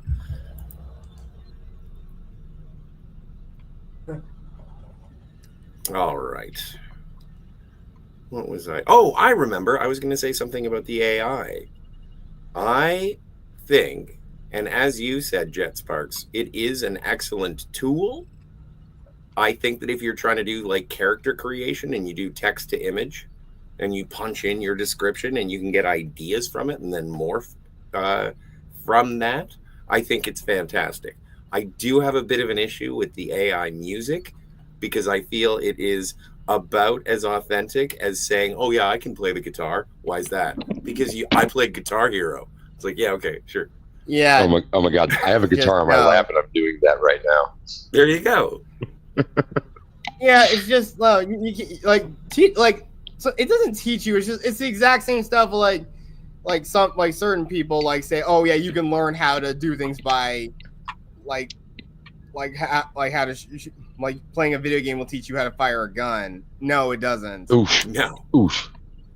Yeah. I mean, I only in the last few years just got to fire a pistol, and sure, it really does not feel the same. You got to really you got to naturally shift your weight so you reduce the kickback of even a pistol. You're in Illinois, right? Yeah, there was a gun. I feel so sorry for you, man. I feel so sorry for you and your gun laws in Chicago and everything. I'm a Second Amendment dude. Yeah, I know. I know. But my dad moved here. But again, most of the state, it's just cities like Peoria and Chicago that are like garbage places, and it's just like every place else is more like everyone's kind of a little more down to earth in like smaller towns. In the small town I'm living in that he moved here to. Like Shermer? Not Shermer. It's a town called Princeton. Oh. Wait a second. Do I need to go back to Bender now? Well, no. Shermer High School. Shermer, My Illinois. thing is exactly in Ferris Bueller. In terms of Cindy Pickett. You got towns like the most famous town in Illinois is like of course Shermer. Well, it doesn't exist. Oh, it's a fictional town. I learned that from Dogma. It was like, oh, you know what? Me and Silent Bob decided to go to Shermer, Illinois, because no one was smoking. We would be the blunt connection. And then you know what? We found out there is no Shermer, Illinois. Oh. Greek Letters says, have you ever wandered the paradox living in a world that's super easy to converse with someone on the other side of the globe and having no substantial thing to tell them? I had that in real life before the internet. Hey, you want to talk about Star Trek? No. All right. Yeah, it's just like Yeah, but again, we also live in a world where, if you were a geek about this kind of stuff, you love that. Maybe you've met a few other geeks like you, but now it's just like it's trendy to be a geek, and of course, we already know all the gatekeeping that people just force their way in, and they try to kick us out of our own like groups, all because the hipsters moved in.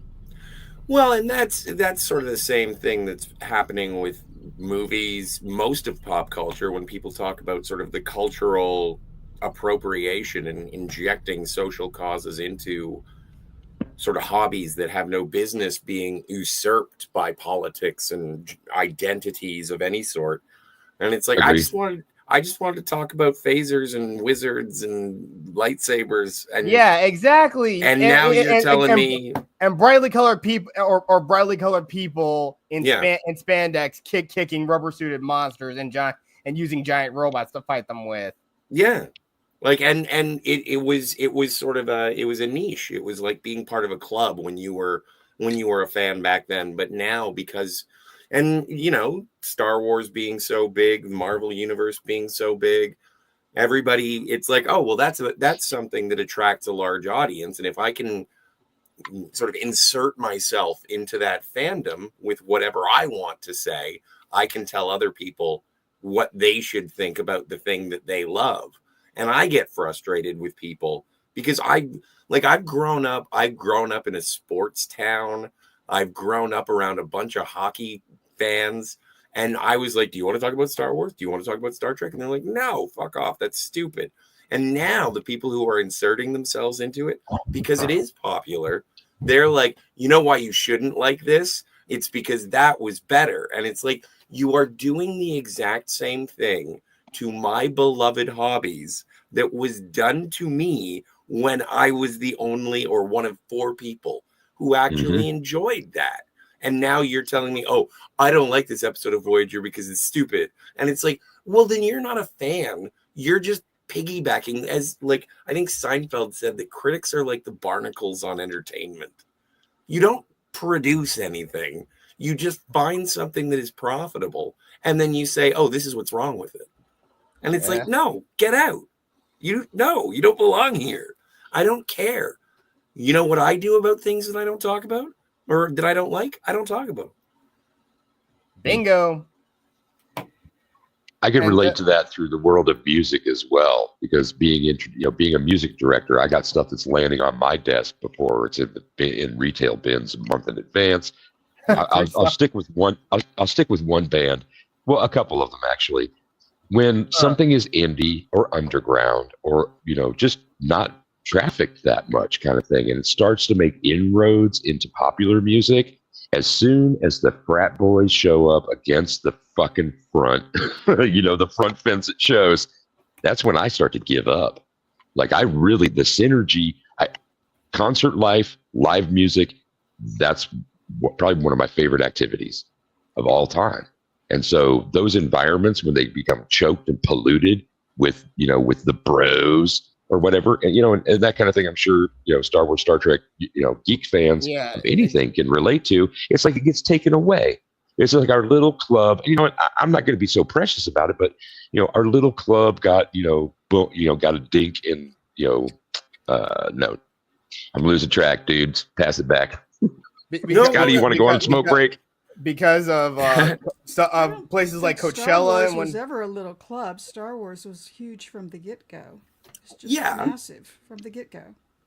But also there was a universal love for the original trilogy.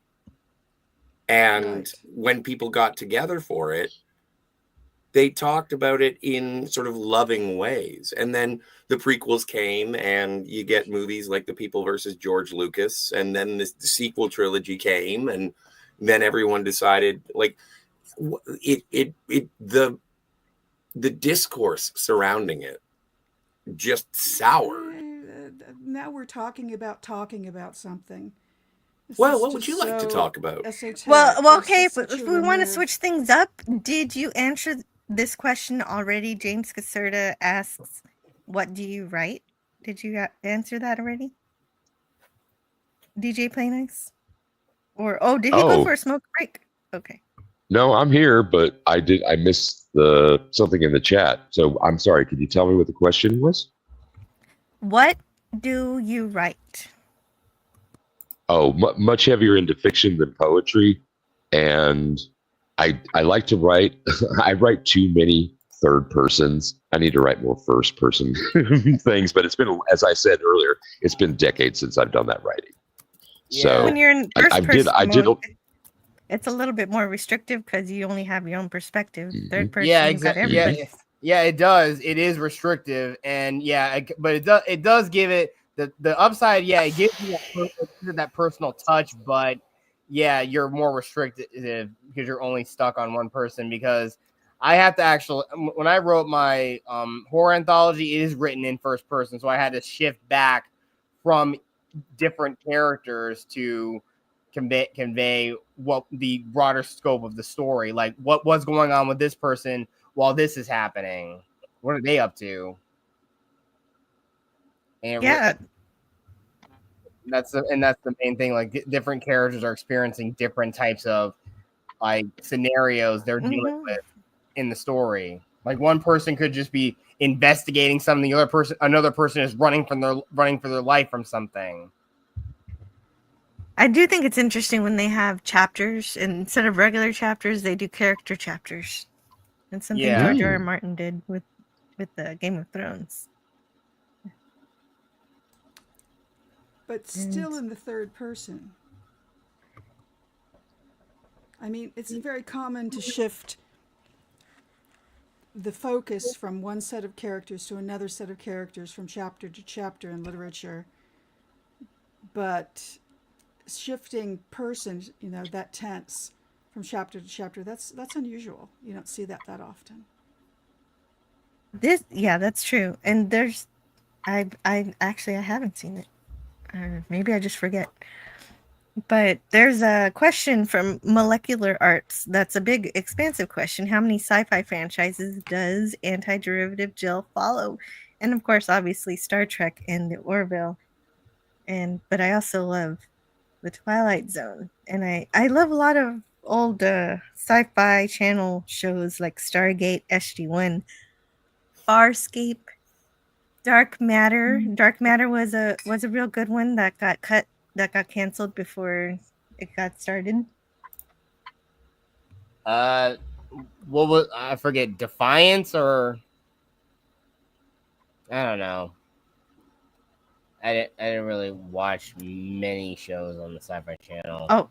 Oh yeah, and also there was also, well, this one was Fox, but Firefly was another one that got cut too soon. I was a massive Firefly fan. Carnival, if it counts, because it's got supernatural in it. It's fantasy. Carnival should have continued on and on. I love that thing. What are you saying, Tiger Stripes? It counts. It's fantasy. Cool. Oh yeah. And I saw that new V. No, I know there was a classic V, but I saw the new one. It came on like around right after Lost, I think, and I just got into that, and then it got canceled. Also, it wasn't the greatest anymore. Fan of Lost, and then it suffered the crappy ending syndrome, where the ending is just so shitty that it just puts your whole perspective on the entire series, and you wonder why you spent so much time watching. The only show the that investment of time, exactly. Cads. The only show that I think was consistent throughout all 5 seasons that it had, and it actually ended, was this show called Falling Skies. It was really good. Oh, I've heard of it, but I've never heard anyone speak of it. What's that about? It's a show about like a post-apocalyptic alien invasion. It's about a historical professor and a group of resistance fighters trying to basically survive the post alien invasion. And that finding sounds interesting. Yeah. Oh yeah, that is a good idea. And well, and there was another Sci-Fi. Well, this was when Sci-Fi was a thing, or is a thing currently, that I kind of like. I didn't realize it got switched to Sci-Fi. Wasn't it on a different channel? I liked Resident Alien, but I only ever saw the first season.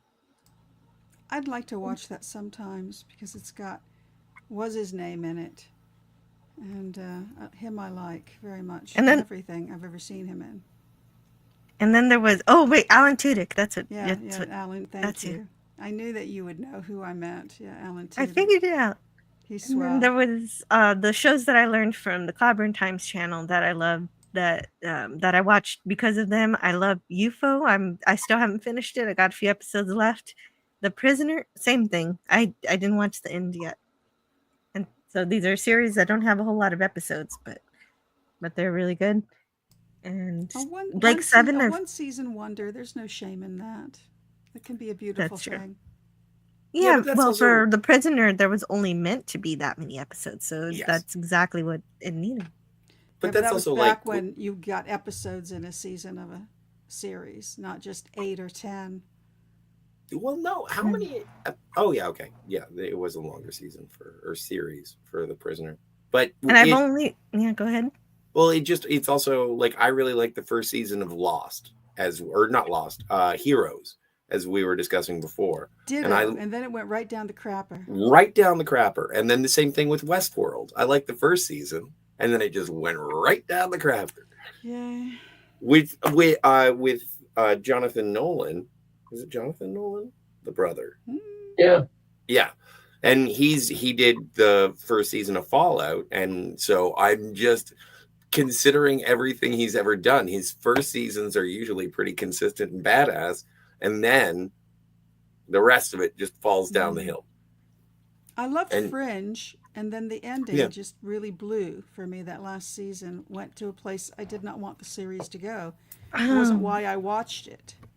That kind of got less interesting, but you saying Fringe makes me think of other. It makes me think of there was also Sliders. So there's so many sci-fi. Yeah, I watched a good Yeah. bit of that I Sliders, enjoyed. and I was a massive X-Files fan. I kind of Yeah. had to. I had to learn to love it, but then I really did. Yeah, but what's your opinion on the later seasons? Of Sliders? No, X-Files. of X-Files. Oh, it's all good. It's all good. I mean, there's better ones. There's always episodes that are better than other episodes that you're going to like more, but it's all pretty solid and good. Yeah. I mean, in terms of the original run, at one point, when Duchovny goes missing or Anderson goes missing, then the whole series sort of falters a bit. It's just not the same. Yeah, with the two of them I together. accidentally watched an episode without him, and I just he was I was replaced like, by what is Robert going on? Patrick. He was Yeah. replaced by Robert Patrick. Yeah. Daggett? Yeah. Yeah. And and they kind of, I mean, they did you the courtesy of explaining his absence in a way. They didn't just say, well, he's gone, or even not mention it. They had reasons for it. But it's funny how little of the X-Files I retain. I rewatch them now, and I'm like, boy, this is like a new show to me. Yeah. It was always so complex with all the arcs and the crossovers and the characters. So good though, such a great show. And Yes. Donnie in the chat. I don't think I even said hi to Sentai Ranger Donnie. He says, "Well, the final season of the original X Files did unite David Duchovny and Robert Patrick." Yes. That's what he says. What was And that, also- that most recent season, the one that they did about 5 years ago now? Because that was great too. That was a great season too, as well. I heard it wasn't bad. I just never. Oh, it was I need to. terrific. There's so much X Files. I There's got a lot into of it. X-Files. It's a lot of work.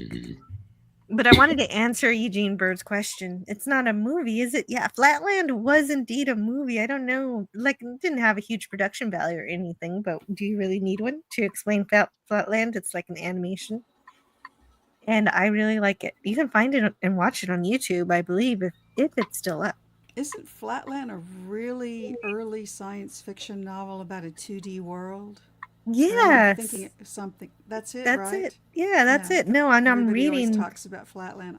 I haven't read it, I'm afraid. I'm reading Flatland from Edwin Abbott for members only on that's cool. my member side. Is it like from the early 1900s? I mean, it's like post-Verne, but still very early science fiction.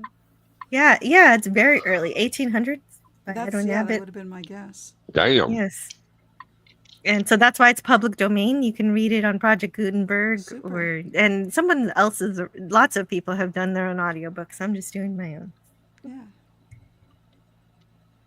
Sporf is here. Hey, Sporf. It's P4H. Great to see you. So did anybody watch Silo, and does anybody know whether or not it's going to get a third or so if it's been renewed or anything? Because I really got into that. I've watched it, the available episodes twice and a half.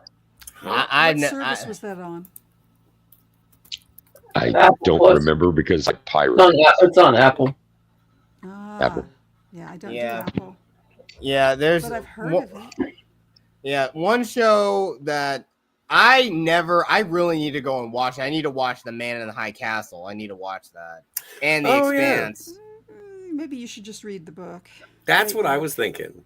I love Dick. The Expanse. So maybe I should just only read it.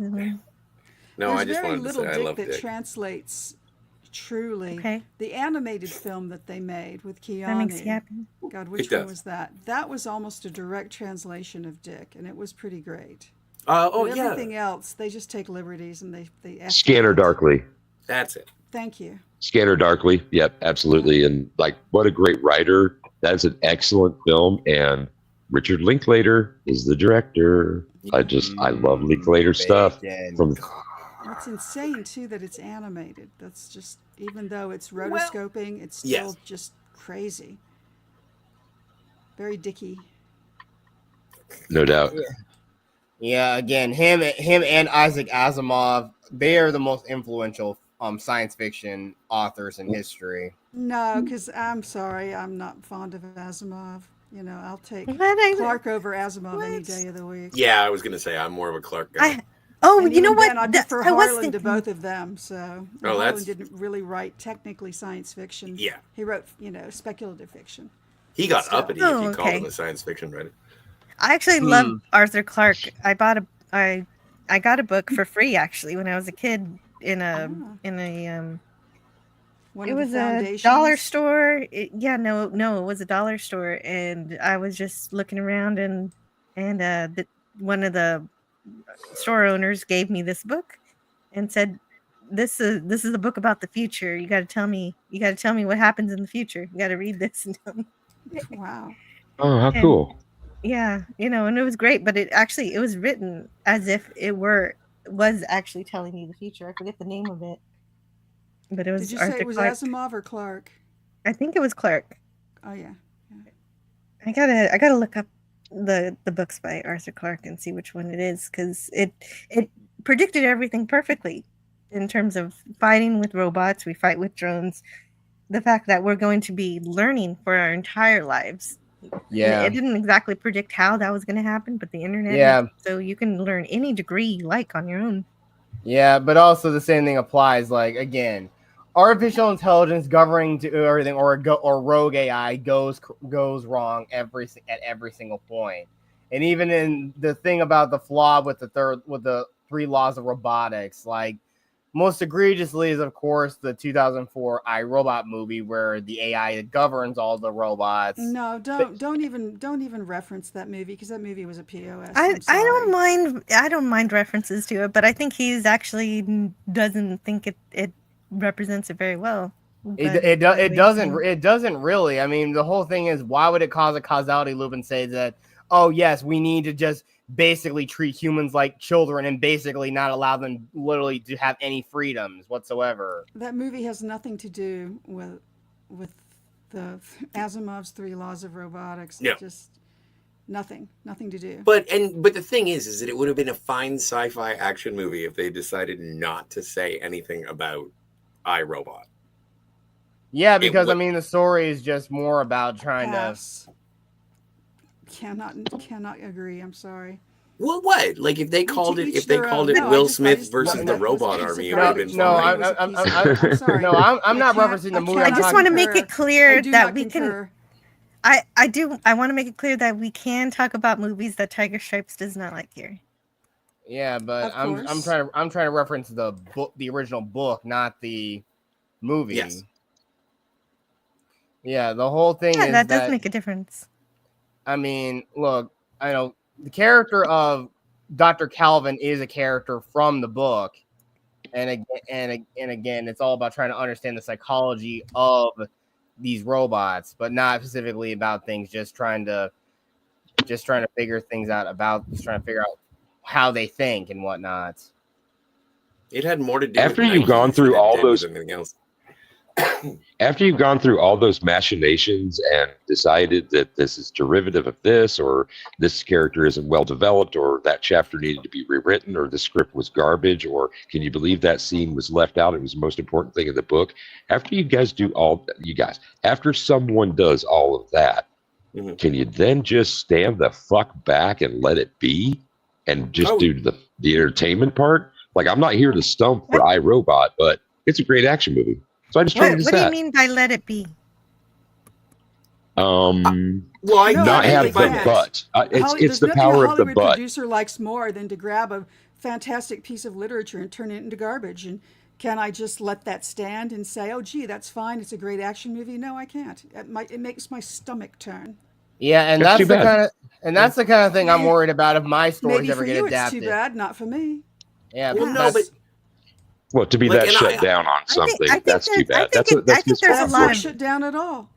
I think there's a lot of value for an author and respect for a concept.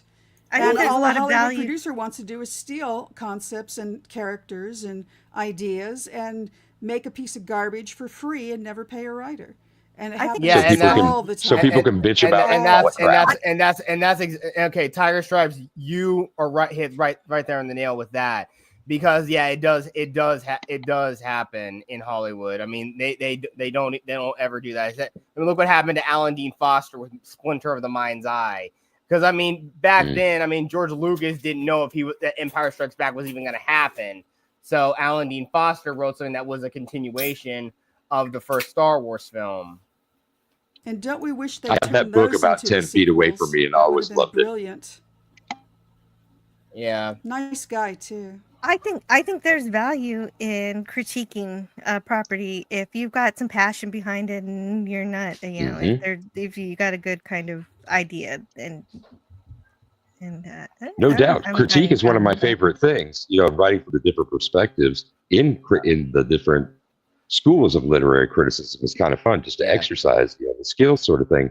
But I just find, and I'm not pointing at you, Tiger Stripes. I'm not saying Jet Sparks. I'm just kind of this general thing. It's the power. No, ma'am, I was not. And so I will continue with this. It's the power of the butt. This was good, but this was great, but the introduction of the butt, add a T and kiss it, man. I don't need to deal with that shit. Every once in a while, a cigar is just a cigar. And if it isn't the flavor that you like, then you don't ask them to dip that from the 31 flavors. Just don't call it iRobot. And oh, fuck me. I'm not talking about that. I understand where you're coming from. I get it too. Stripes. I feel the same way about modern Star Trek. It's got the label of Star Trek, but in no way does it represent anything that and I have Gene to say, Roddenberry to do the Evolution created. 78, Alan Dean Foster. Now that's a name I've not heard in a long time. Yeah, and I also really love this question from Eugene Bird here that's directed at me. Says Jet Sparks, are you in it for self-expression and art instead of fame and cash? No, I'm in it because I want to because I'm in there for the self-expression and the art, because I want to tell a good and rapturing story. If I can make a little bit of money off of it, I'm fine. I'm perfectly fine. But I already know that it's not. But I want to just tell an amazing and enrapturing story that people can even relate to at points. I can tell you're in for it for the story because you've been writing it since you were a kid, right? And you're still working on it. So exactly. It's been very important to you. It is. I mean, look, I understand that there will be critiques, and that's the one thing I do expect. I expect people to talk with me about it and go over things that do work and things that may probably not work if I ever do eventually get these published. But I'm trying to make these stories as solid as I can. Like, for instance, the whole point is like one of the story I said that I thought about a character that has psychic powers. Another thing that is thematic to the story is the idea of the butterfly effect, that what the actions of what these characters have done and how it's affected everybody else around them. That is the main thing. And I think my character does discover some ripple effects of what she's done. And again, consequences. Yes, exactly. And that's the same thing, because I do kind of go into a point where, yes, they do some shenanigans that ultimately alters those events and changes things for the better, but some things turn out, but other things do sort of will slightly change differently. And again, it does actually set up my superhero story in a way. So again, like I said, this story about characters with psychic powers and the story about superheroes that I've written, they take place in the same universe, just at least a decade or so apart from each other. Well, that sounds like a good way to go. SB4H says, I was told there would be eggnog and pumpkin pie at this live stream. Oh, what? Where is it? I want some. I actually don't drink eggnog, but I'll give it a try. I'm not a big fan of any egg-based beverages. I've got half a gallon of it in the fridge right now. I'm from the South, so basically I like sweet potato pie more.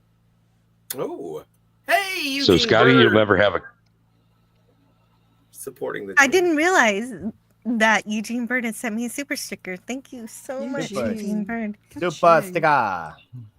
Super sticker. Let's find something to play. Yes. He accepted me for what I am. And that I have learned is friendship. I want to keep this one a long time. He's pretty. Data truly is the essence of what it means to be human, even though he's a machine. Yes. Absolutely agreed. And now, that was that theme. I do want to sort of bridge a gap in terms of what we were talking about with iRobot. And it has occurred. And I think that there have been many instances where I've seen a movie that takes a title from a pre-established work, and I have been angry at it because it isn't what I wanted, because it was saying it was going to be iRobot, is the only example that I have off the top of my head right now. But Bicentennial Man. I just saw Edward Scissorhand. He's basically a cyborg.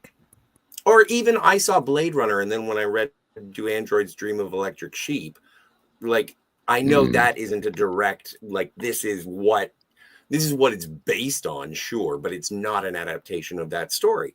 And so I have found myself being upset at one work or another one and being like, well, you told me it was going to be this, and it absolutely wasn't that.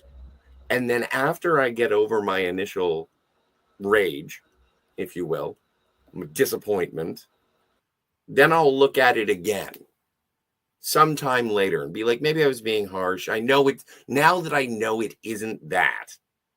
Let's just look at it on its own merits. And this, like, what is presented, while it may not be what it went out, and I agree with you 100%, Tiger. Stripes. I don't want to be casual. I don't want to be the kind of I'm not the kind of person who says, oh, something's got to stay chapter in line to a book. You know, I understand things have to be changed and shaken up and condensed because books are long, movies are short. I only saw iRobot once in the theater. I haven't seen it since. I can't really speak to it. I just know I didn't care for it. Well, and the thing is, and this is why I'm just attempting to bridge this gap, is because it is well lamented facts of Scotty R37 lore is that I have fallen out of any interest on Will Smith. It's only recently that I say his name. And when I watched it, I was really looking forward to Will Smith in a robot movie. I knew it was based on a book. When I went to go see it, I was disappointed. I had read the book and I was like, these are worlds apart. Later on, I did rewatch it, and I was like, yeah, that's a decent action movie. I'm not writing home about it, but it's fine. Like, I'm not mad at it. And so I do understand that there are times, as you said, greedy producers or directors or writers or whoever is running a studio is going to take something, slap a name on it, and then say, this is that. And then you watch it and you're like, no, not even remotely. And then Sometimes after it a works, while, like Starship Troopers, I'm not mad at. yeah, although no, I haven't read Starship the book. Troopers is nothing like the book. But I Which is like a Starship pity, because Troopers. it's a great book. That was the same thing with that other one, that other Will Smith one, I Am Legend. Nothing like the book. Right. That it's based Same on. deal. But pretty good movie. Yeah, and I Am Legend. Yeah, they're vampires, really. Well, yeah, they actually have, like, they talk. It's heck, Yes, they I speak. just They're not found out. they're not feral beasts and only governed by basic drives or basic emotions like care and whatnot. These are people trying to establish a new civilization, and they're trying to find ways to counteract their vampirism. And even recently, Kat and I on the Phantasmagorium, we were talking about Frankenstein and Bride of Frankenstein, and how the book differs from the film, but we were sort of taking the film on its own merits. And so, yeah, there's disparities, and I can understand frustration, but I can also understand a live and let live, because if I wasn't married to the source material, and honestly, seeing Blade Runner and then watching Do Androids Dream of Electric Sheep, I appreciate the film for introducing me to the book, even though it's a very loose adaptation. So anyway, that's my 2 bits. I just wanted to throw that in there to say I get both sides, but the thing is, hell, I've had arguments with Jill about things that I like and things that I don't like, and things that she likes and things that she doesn't like, and she's never gonna appreciate Lower Decks. No. And that's also true, because again, the always bigger issue with like books is that a lot of things are like lost in translation, because there's not a lot of stuff that you can put on screen. Like you can at most you can only you have to fit like maybe between 200 to about 500 pages of text at the minimum into a 2 to 3 hour long movie. It's impossible, because there's a lot of stuff that's going to be cut out.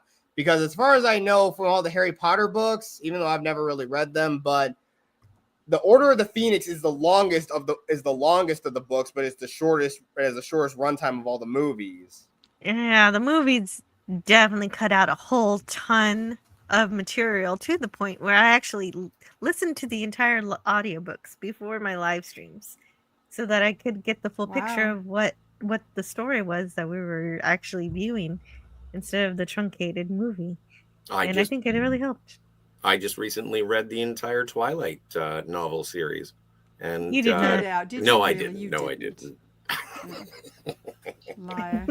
Like, again, Yeah, we would have to have a conversation about that, given the other things you've told me that you refuse to read, Scotty. Yeah, there would be an intervention. I'm aware. I still didn't understand the appeal of the movie and even the books. Well, like, okay, It's just like the book. Here's what got those me movies into it. are very true to the books, astonishingly so. You read them? Oh yeah, I just have, you know, yes, I've read them. teenagers I'm a big staring fan. into each Bought the other's eyes t-shirt, for 2 got all hours. the jewelry, went to the midnight signings, the whole Sweet. thing. Yeah, fan. I remember Actual I fan. was working at a place, and in the break room on a Saturday, they had it to the local sci-fi network, and they were playing a Transformers movie, and everyone was just like, "Oh, look at the Transformers movie," and I was like, "It's just a bunch of twisted metal punching each other. I don't know who anybody is. I don't know what's going on. These don't look like the Transformers of my youth." So anyway, I go back to work on the Sunday, and Twilight is on, and I was like, "Oh my God, it's vampires and werewolves. What is with the freaking baby?" And I was enraptured by it, and I watched it, and I honestly think it is the equivalent of the 21st century Dark Shadows. Well, the first I film think is it a is nice little fever Dark dream. Shadows. It's darkly romantic. It's very Yeah. dear. It's very true to the book, and I think it's well cast, and I love it. Yeah, it's melodramatic, as they but it's go great. on, they just get bigger and more ridiculous, and yet they are every one of them true to the book, which is pretty uncommon. So uncommon. The final movie, they actually put something in that isn't in the book, and it's really beautifully done. And when I saw it, as I was in the theater, I'm like, it took my breath away. I'm like, it was good. It was beautifully done. I Leave celebrate the this Twilight. series. Well, and I respect your fandom and everything, but oh god, it's awful literature. Every time I read it, it does not draw me in. I do not feel like I'm in. Well, I think that's also why I think that's also course. why the adaptations were so faithful, because it's not like the books were really dense. It was like right. a lot of dialogue, all that. I couldn't get past the first few chapters of the first one because I just didn't like the writing. But I did see the first two films. Funny story, and I remember when the second one came out, my friends and I had gone to see The Men Who Stare at Goats, and we thought it was really funny. But it was finals, and we were stressing, so we wanted to see another comedy. So we thought, wouldn't it be funny if we go and see the second Twilight movie on the Thursday night preview? It's a packed show. I'm surprised we got in. I think the whole theater was ready to kill us in the first 15 minutes. Just laughing? What? We were laughing to ourselves and trying to keep quiet about it, but it's like I couldn't. I think that's the only way I could so enamored with this enjoy. book. I don't see it either. I think that's the only way I Like could you're enjoy it is if I 200 had somebody to make fun of it with. It's like you're a centuries-year-old vampire. You've been around the world, seen all these amazing things, and this girl who has no personality, she has no hobbies, no other interests. Who literally they do the montage. Sure, she has interest. She wants to off herself. Well, yeah, but you know what I mean. It's just That's not like being emo is not really a personality trait. I know that Twilight came out at the height of when emo and goth culture was at its peak, but I mean there's substance to it. You would think people who are goth would be into like stuff of the macabre and whatnot. Yeah, but dude, I saw The Craft. Like, she's not like. She's maybe emo, but she's certainly not goth. Exactly, she's not. Yeah, she's not goth. She's a troubled teen who is looking for her way in the world. It highlights more the separation of her parents and her transposing to a new town. And she's enamored with a 120-year-old man. That's what happened. It's great. And when you say it like that. She's looking for a love, and she found a vampire father figure, and the romance ensued. Yeah, the age appropriate werewolf. A lot of age didn't do it for her in Twilight, but luckily she gave birth to something that would do it for the werewolf. Yeah, right. He just had to wait. How creepy as hell is. And the thing is, Stephanie Meyer wrote that in basically to ruin the Jacob character because too many people liked him, and she was like, nobody's supposed to like him, so we're gonna make him love this baby and wait till she goes up. Yeah, and that's another interesting thing about about writing characters, whether it's in movies or in books. It's like if you actually gravitate toward an actual sociopathic or psychopathic character, why would you want to be friends? Why would you think you would ever want to be friends with this person? This is the type of person that probably just might stab you in the back if it's convenient for them. Well, but also no, but it depends on the rule because the rules of the vampires in Twilight are a little different. They're more restrained. They do have that's what Jet Sparks just said is just like what we just saw in the Penguin series. Well, I haven't seen the Penguin series yet. Yeah, me neither. I mean, I saw the Batman, but I didn't write too much home about that. I tell you that series though was really, really good. That's how you write good characters for that TV show. Which one are you speaking of, Kat? The Penguin, Colin Farrell. Yeah, I've loved it so far. I haven't seen all the episodes, but I've really gotten into that. Yeah, go ahead. Yeah, that's one of the things that sometimes a series could be better than the movie because it lets you get more breathing room and have. But the pacing is there. It's really very well layered. Hey, that's say hello, lemon pie. Hey, lemon pie. Yeah, lemon pie. Scotty is Team Jacob. Yeah, he's away right now. But Greek Letters Larson says Harry Potter is overrated. There, I said it. Now bury me in your hate comments. Instead. Hey, go ahead. Like can't be bothered. Greek Letters. That's exactly how I feel when I I actually expect the hatred to come to me when I speak ill of Fortnite, which is literally the most casual game on the planet, and also the Last of Us games are extremely overrated. Thank you for saying that about both of those games. Yeah, I've never tried Fortnite. In terms of a first-person shooter, I'm not very good at them to begin with, so I can't even. But I will not bury you in the hate comments. Greek Letters Larson, you can have your opinion. I will bury you in Harry Potter videos. What an idiot. Friendship and bravery. Martin, Harry, you wouldn't be talking about me now, would you? You're gonna suffer, but you're gonna be happy about it. Oh my God, that's great. That's my favorite one, so I'll leave it on that one. But Yeah. even though you hate Harry Potter, you were here. You were here on Friday listening to me talk about it for a couple of hours. So I do appreciate your presence. Thank you, Greek. I did this. I dropped into those discussions, haven't seen but maybe parts of the first film and never read the books. But like hanging out and hearing you guys discuss it was kind of cool. And there was another, I don't remember whose chat it was. I was inspired to go back and I went back to The Hobbit. I actually got the copy that I had as a fifth grader. And then I went and watched all the films through because I had only seen like the first one. And that was one of those things where I'm relating to a lot of the conversation we're having just now about, does it represent the book well? Is the character development good? Is there something new that they've tossed in, sort of thing? And for me, it got stale by the last one, but I had a good time with it. And it's one of those where since I haven't read them, the other works other than The Hobbit, I kind of get to take everything at face value. And so I think maybe that's the kind of point I was trying to make earlier, where I don't have to be invested in something and have something that is comparative. To me, I can let it struggle on its own or succeed on its own, sort of thing. But I do That particularly is the joy of doing that. Yes. And I do particularly enjoy someone introducing me to an alternate form. So I'll give you a copy of the book, kind of thing. Like there have been adaptations of On the Road, but none of them to me have been all that great. You have to be in that novel. It's written. It's jazz. You have to read that damn thing. It's hard. The visuals come through his descriptions. And a lot of people want to diss on Kerouac or whatever, but On the Road is a great fucking book. Would somebody please try to adapt it a little bit better than they have in the past? Anybody got an opinion on that one?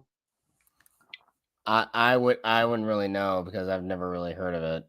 I haven't read those either. I've heard of them and I've had that recommended to me as same What's he call that, On the cram Road? Hemingway into just a couple of Yeah. macho guys D&D Moriarty. BSing their way through life.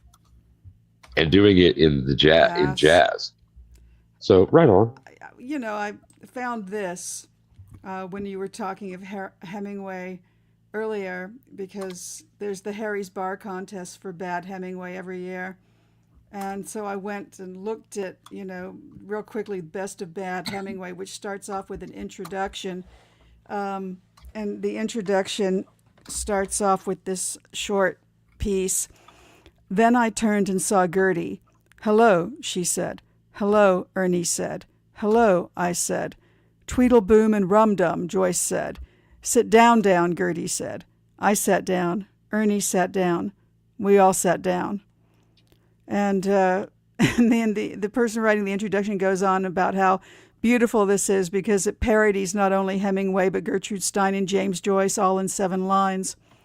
And that's kind of the way I feel about Kerouac. I just can't. I can't with Kerouac. Just nope. Okay, so why the pomposity about it though? How is that pompous? How is that pompous? How's it pompous? Which it's just an egotistical Oh way. yeah, you're the And guy I'm who not trying told me to kiss your butt, and you're calling me pompous? Please. Who said it? Please. I said kiss Wait. my ass. Oh, you to sure as shit did, buddy. You need to settle down. I don't remember Well, I'm doing you that. glad If settle I down. did, you shouldn't be that You offended. settle down. Look, you're coming Ladies back and with gentlemen. fire, and yeah, and my voice I has think I maintained might its oughta tone. because Isn't yeah, that I'm gonna just carry that acceptable? one for a while. Yeah, Okay, well, roll it That's back and double acceptable. check that shit. Okay. you go right ahead. All right. I think No, it's ma'am. totally This is fine if done. somebody wants Jill, to please step in. enjoy literature. I don't understand the issue.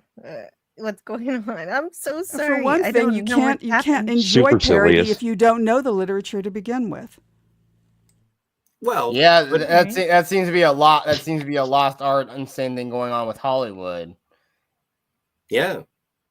Well, and well, it's very. I find it very interesting in terms of the discourse recently. Is that the phrase "it isn't made for you" has become a slight, or this isn't for you is a slight, and I accept. Like, I am the biggest anti Lord of the Rings guy around, and I understand that it is not only a literary phenomenon, but also a cinematic phenomenon. And it just isn't for me. I don't think that anyone's mad at me. I just think that it's something that didn't connect with me. And that's all it is. Not everything is for everyone. I hate mangoes, and people call me crazy. I don't like mangoes very much either. See? Now Overrated. the pro mango people are going to be like, "Oh, Scott's anti-mango," and it's like, There's no, I just nothing in don't. there I don't but a buy big them. furry pit. I am a furry, though. You're not a furry. I told you. Loving Andorians and Orions does not make you a furry. Oh, okay, okay. Yes, you say furry. I do not think that word means what you think it means. It's probably true. I just like Bugs Bunny dressed up like a girl. Yeah, he likes Star Trek characters and cosplay and cartoons. I don't even think I would survive a Klingon relationship with B'Elanna Torres. Wow. You'd give it a Ursula try. Bator. Well, maybe No, she's half human. Maybe she's gentler. No, Yeah. doesn't seem that. Well, Tom Paris got away with it, so I'm pretty sure I Tom could do Paris it. didn't die.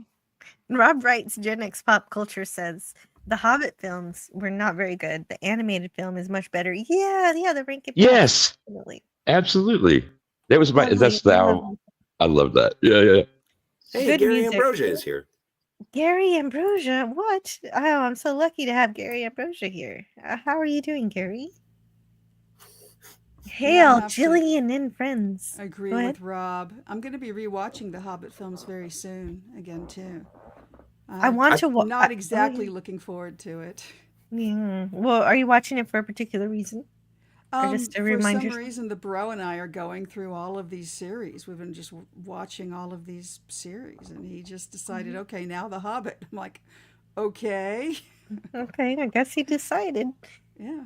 But it's always good. It's good to bond with family on music, TV, and all that stuff. Movies. Hey, But Jet there Sparks, is. you gonna dip? Yep, I'm about to. I- Yep. Oh, I missed that. Thank you so much, DJ Play Nice, for addressing that. But before I get to that, I just wanted to mention about The Hobbit. There's a fan edit that takes 9 hours of The Hobbit and shucks it down to 3 hours and to get rid of all the extraneous stuff, so you only get what's in the books. And I still need to watch that. I think it might be really good.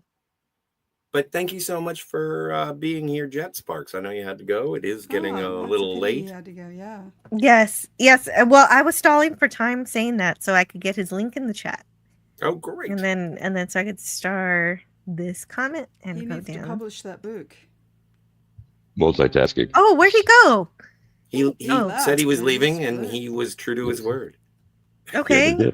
I was gonna let him plug his book and talk about stuff for a minute, but okay, I guess I missed the boat on that one. It took too long getting his link out, but here's his link. Here's Jet Sparks link tree that I have here. And I hope you guys check it out. He's got information about everything that he's doing on the internet. Go through there. And Jet let's Sparks see. had to jet. Yeah, he's got his own Sparks. YouTube channel. He's got other what's Gitter? I don't even know what Gitter is. What is that? It's Oh, it looks like a different kind of Twitter. Okay. Instagram, all that stuff. Whenever I see a link tree, I always figure it's some sort of ruse to get me to subscribe to their OnlyFans. Well, speaking of subscribing, Gary Ambrosia just became a member of my channel, which Woo, is absolutely astounding. Sweet. Thank you. Let's see what Cheers, level. Gary. Well, and it's so great that you've joined at the series superstars level because I've started reading Flatland. So that's if you're into audiobooks, I'm starting to read some public domain stuff.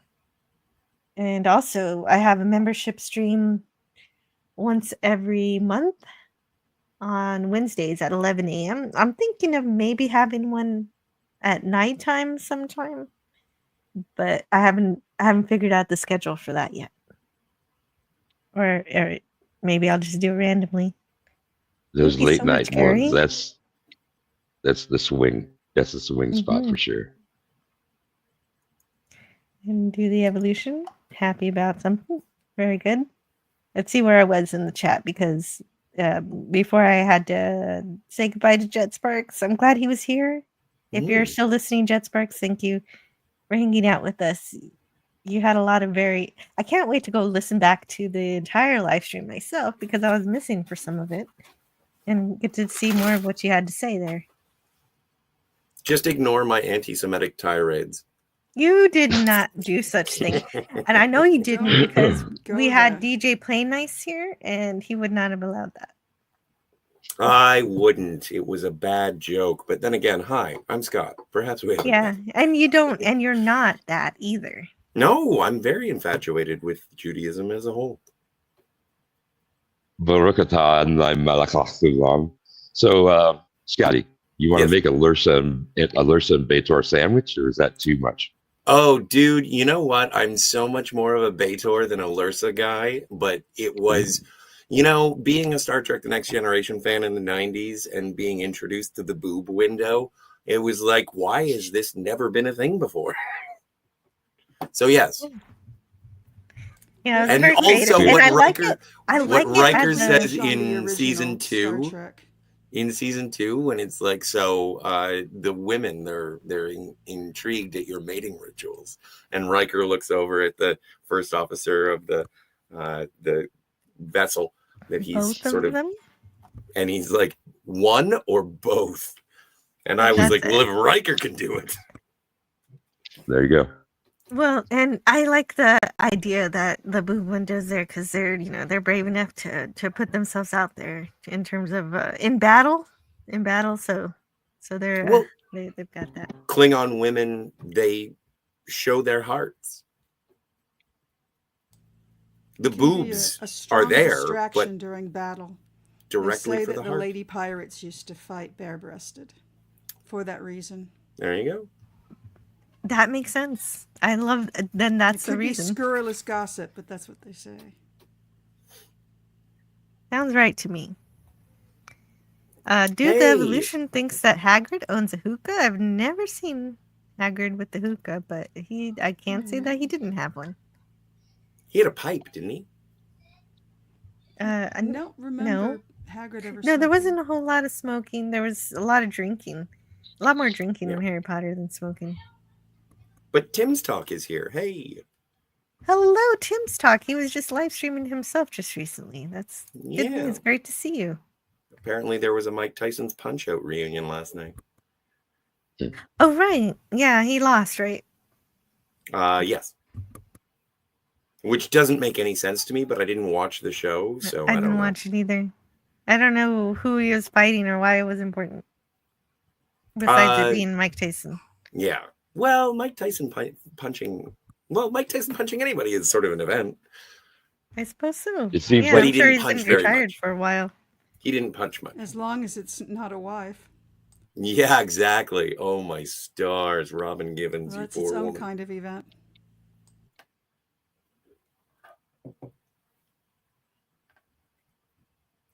I own the autumn animated Hobbit movie. I love it. Yeah, I love it too. Wonderful, wonderful story. I have to see if it's available. Okay, so the Tolkien's been mentioned again. And Scotty, were you serious or were you being facetious when you said you're like the expert or you like that series was your jam? No, I don't like. Oh, he I really don't hates like. it. He I really don't like hates Lord of the Okay. Rings at all.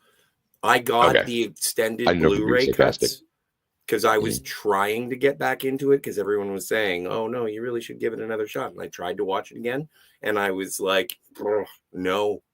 I got like half an hour in, and I was like, "I'm not wasting the finite amount of time I have on Earth with this."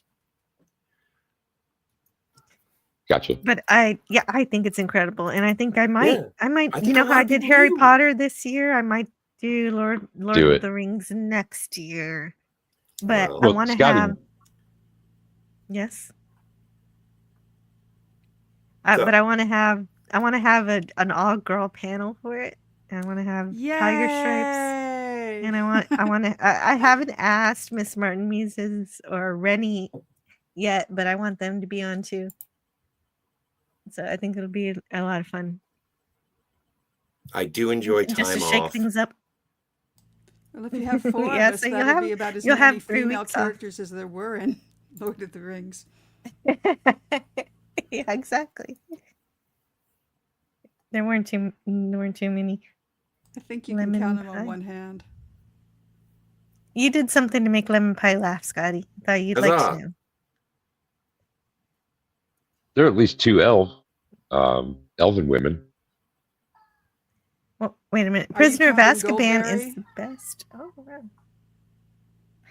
Oh yeah, Goldberry. Oh yeah, Bombadil's wife. Not quite certain Goldberry's an elf. Not quite sure what she is. Not quite sure She what Tom a is. fairy?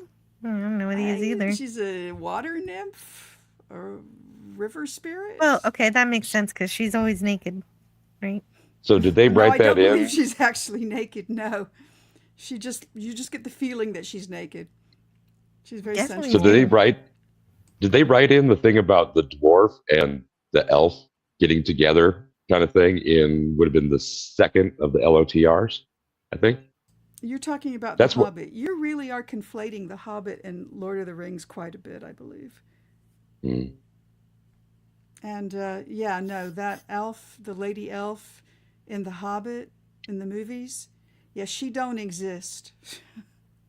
That was Right. my question. Thank you for Is answering kind it. of it's kind of like they had The Hobbit, but then they added stuff to it from I don't know if it was from the appendices or was it from the Silmarillion or what were they I adding? don't think I know they made her up.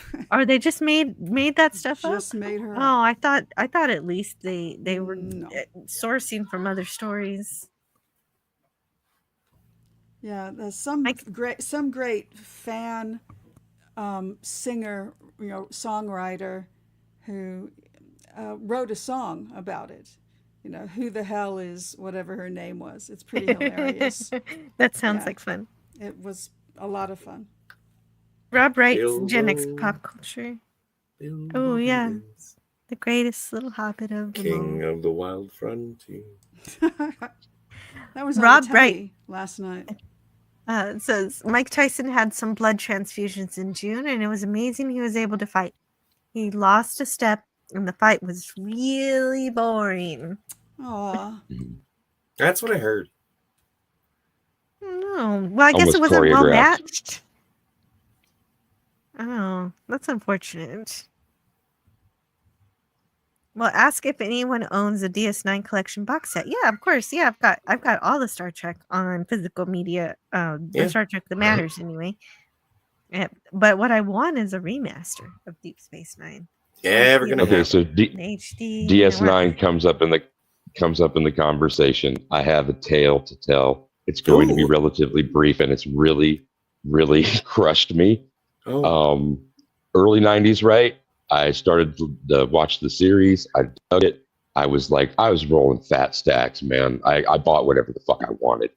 And I went out one day and bought all of the figures, the ones that were on card.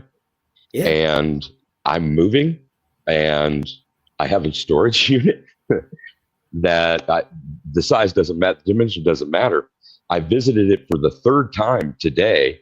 Well, 4 days ago we had an all-day rain, and this place didn't have a roof or didn't have a ceiling in there that would hold on its joints because they had the way they put the mud in between the sections of drywall, it just chipped away. 2 copy paper boxes full of those and all of the weapons, communicators. Tricorder? Like, so, yeah, it was like every fucking toy that came out. Well, I mean, not everyone, but like the ones that were either first to be released or the featured ones, sort of thing. Like but a winchy face and it hurts. Were they MIP? What's MIP? Yeah. Well, Mint in package. Oh, yeah. Ooh. Yep. And now they are, all the cards are wavy. And I didn't go to the bottom of each box, but that was like kind of heartbreaking because those things have been in cool, dry storage since what, 92, 91? And Deep Space Nine? No, probably about 96, 97. Was it that late? Okay, my bad, dude. I'm horrible with numbers, dates, and a few other things. But anyhow, it's just like, oh man. And there's so many things that I would have easily sacrificed. That 20 things that I would have, because it's been 20 something years since I cracked the top of the boxes and looked in even. So it's one I like to put. Not as not rewards. I like to put pleasant things in front of me, try to throw them into the future a little bit.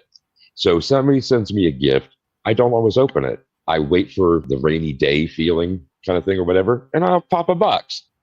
And then I write a thank you note that's really long overdue. And it was the same kind of thing with these. And so that is my tale of sorrow for tonight. And I don't know what the resolution is going to be for those things, because I do have insurance that probably has some act of God clause in it. Oh, you think you might get some recompense from that? I certainly hope so. But I don't have renter's insurance. I only have that which was offered by the storage place. They're like a national chain. And I just have this feeling that, the act of God clause or some other damn thing is going to apply and there won't be a payout. I am glad, however, that is not where I was storing all of my records, all of my music. See, that would be more concerning for me. I remember I was looking, there was a time in my life. Well, there's always a time in my life when I'm looking at there's always a time. My collectibles. Speaking of time, though, before you tell your story, can I Sure. tell Rob Wright Yes. good night? He says, okay, folks, gotta head to bed. Good night, everyone. Have a great night. You Thanks too, for being Rob here, Wright. Rob. Sleep well. Good night, Rob. Yeah, thanks. Sleep well. But So great to hear from you. Also, Rob Wright has a channel. I will put the channel in the chat. Awesome. That he can tell the story now. But there's always a time in my life where I'm looking at my collectibles and I'm like, how much is this worth? Can I sell it? Do I want to sell it? And I was looking, and this would have been about 10 years ago. And I had like the Playmates Next Generation figures. I had the Playmates Deep Space Nine figures. And I was like, how much are these worth? And they were exactly the same as when I bought them. And I was like, you know what? Today is Christmas. And I opened them all. And so now I just have a toy box full of Star Trek action figures. And every now and then I'll go and like I have, as you said, I like having pleasurable things that make me smile in front of me. And I like, sometimes I have the original series crew. Sometimes I have the Next Generation crew. And sometimes I have the Deep Space Nine crew. It is so freeing to have toys that you can play with. Play versus keeping things pristine. Yeah, I'm relating to that, bro. Go back to the day. I'm sorry, Kat. Please go ahead. I want to hear you. That's kind of like what I do with my Funko Pops. I like putting them on display. I've seen people who buy them, and like there's a friend of mine, and I think she lives in Nebraska, and she's got this huge basement, tons of Funko Pops all in the boxes, and it literally looks like a retail store in the basement. Yeah. And it's like, this doesn't seem fun. It's like, I have my little Funkos on display out of the box because the way the boxes are designed, you can't. There's not much light is allowed inside, so you can't really see the figures. So I take them out and have them on display. It's like, yeah, why not? Yeah. I mean, there's so many used ones everywhere that you could get anyway. So it's like, as far as the market, I don't see it becoming hundreds of dollars, but there are like just having a wall and wall of toys that you don't even play with. But like the 1990, when did the Power of the Force figures, the Star Wars figures, where every like Han and Powers of the Force was the reissues of the original figures. The small figures, the ones that are like the medallion. 5 inches. Yeah, and Luke and Han look like the Incredible Hulk. No, that ain't good. And I got a couple of the original ones, but I took them out of the packaging. I've got. But I Leia still as have Bosch. I love that one. You love Bosch? I have never heard anyone say Bosch that was phrase. the lizard. What's the? There's like a joke. Is it there. Dengar? No. It's the outfit she's wearing when she saves Han. And Boosh. It goes over his head. Boosh. That's it, Boosh. Yeah, there's a joke right there for you. I was wondering why I didn't have Gary and Rob's links. That's because they're in my Doomcock notes. Of course, that makes sense. Oh, Gary's taking off. Good night. Gary's saying good night, and that's why I was looking for his link. Gary Ambrosia's channel. Please subscribe to Gary Ambrosia's channel. He's an incredible creator, and he brings things back to life that have been in movies and TV. Oh, I'm sorry. I just did something which I meant to talk about in a minute, but yes, I got a he's recreated the gold press latinum from Deep Space Nine with the original molds, and so he does stuff like that, and he brings things back. He preserves the history of film and TV, and I think it's really great. So check out his work. I think I saw Gary over on Sci-Fi Model Guy, Sean Carter. Yeah, Sean Carter. Yeah, definitely. If you want to see him there, I can bring up that link too. Hey, the Padawannabe. Is the Padawannabe here? Is he? Hey. Hello to the Padawannabe if you're here. Oh my goodness. Oh, yeah, there he is. Y'all talking about toys. That's my thing. You're welcome to come on up. The link is in the group chat. Oh, I'm looking right now. I'm looking for Sci-Fi Model Guy. Oh, it's such an incredible night. I don't know why on a Saturday I didn't buy myself some marijuana, but I guess it is beneficial for everyone else because I'm lucid. It is. I do appreciate having your brain in a capacity that I can understand. Yeah, I'm like at 75% of brain capacity here. It's good. Nice.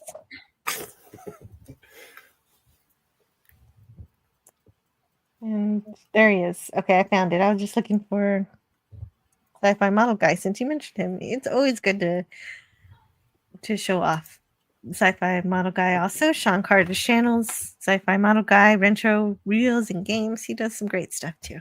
Nice. He also creates lots of amazing models.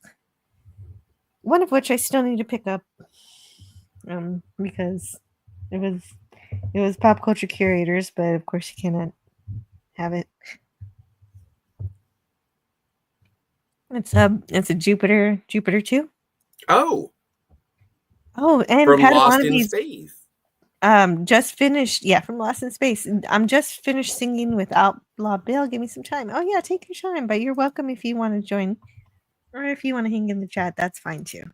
Oh, did you see that Outlaw Bill was here a little while ago? Yeah, he said boo. And yes, you saw. And I said hi. Yeah, he's Poopas! hosting karaoke. So. Yeah, it's really great. Hello, Snort a Poopas, cute bird. Do you ever? I know I don't need to ask if you sleep. I know you do sleep, but you're very good at napping. How are you doing today? It's kind of your system. My system? Yeah. Oh, right, napping. Yeah, I Yeah. do that too. I know. Well, that's why I mentioned it, because I know what it's like. But I don't think we have to get into a deep dive on your sleep schedule. But you have a very bizarre sleep schedule. No, I said I was sort of reeling myself. That's all. I'm not critical. Gotcha. Calm down. You know, if you're going to treat me like this, I'm just going to go watch Twilight.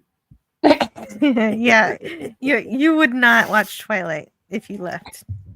No, I probably wouldn't. I'd probably watch Deep Space Nine. I have that box set. The color, or sorry, the picture on the Deep Space Nine DVDs is sadly, it's almost VHS quality, Yeah. but I True. still like having it. Yeah, it's 480p. It's I not still high. enjoy it too. Yeah. I think that when Bird of Prey 5 did his watch parties, when he ran it through his website, he upscaled it. He upscaled Yeah. Deep Space Nine for everybody, and so it looked nicer. Which makes if you were sense. watching. And see, and what do I have on? Like my television's a Toshiba, so it doesn't have like upscaling in it. Like Samsungs do, LGs do. And so there is a way that it will be upscaled to a certain extent.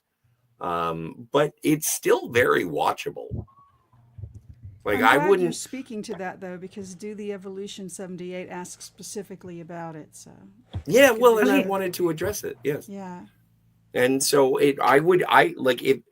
How much was it when I got it? Like $120 Canadian, which means it's like $10 American. And yeah, I would, if you're a fan of the show, I would definitely recommend it. The only thing that I would be wary of is the packaging is like there's a lot of discs. And I also have the Voyager box set, which is similarly packaged. And when I tried to take out Year of Hell Part 2, the disc snapped. So, yeah.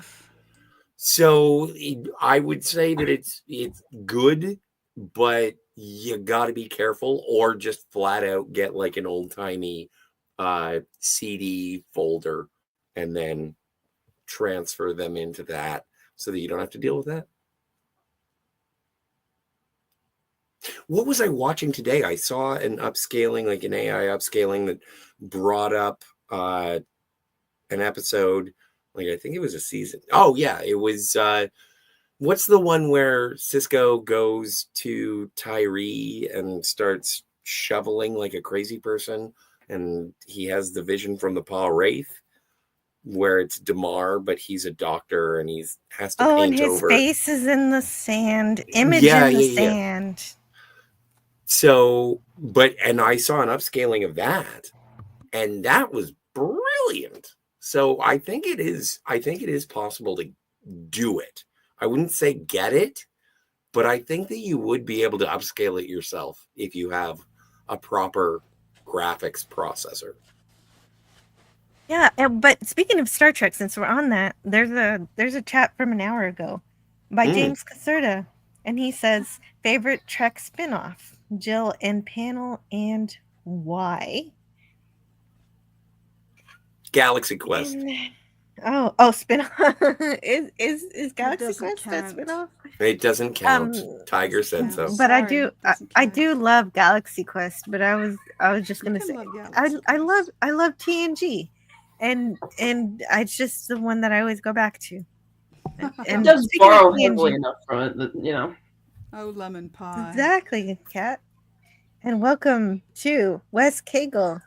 Hey, Wes Hello. He is not a merry man. Sir, I protest. I am not a merry man. Rock. And IM 371 says the Orville, which is also a good answer, but it doesn't count. I love that answer too. Yes. Yeah, the Orville. No, but like in all honesty, in all earnesty, I would. Yeah, I'm gonna go with Deep Space Nine. Deep Space Nine has the best, performative drama and acting, and it's the one that grips you. But I don't know. I just love the heart of TNG and where it goes in so many places, and I feel like I'm watching. It's more episodic, and it isn't going. But I do enjoy the serial nature of Deep Space Nine because they still do keep it episodic at the same time, which I wish No doubt. more. It's such a lovely bottle show, Would do. as often as not too, and I kind of dig that about it, that it takes place on the station. I feel I'm not the biggest Star Trek fan. Haven't seen everything. I can't really say. I've only seen things here and there. I haven't watched anything all the way through consistently. You guys really know your stuff. And I do feel differently about Deep Space Nine since finding out that they did rip off the Bible for Babylon 5. And I didn't watch that much about B5 either. I've seen some of it here and there. Kind of wish I'd watch more now. But the shows ended up being friends. They traded actors and they talked and everything. And there's a different. At least there's the difference that it's Deep Space Nine is Star Trek, so it was always going to be different from Babylon 5, no matter what, because of that nature of going, trying to meet Gene's vision and doing all of those things. Definitely made enough of a difference. Although there are a lot of similarities, and Babylon 5 fans love to tell you all of them.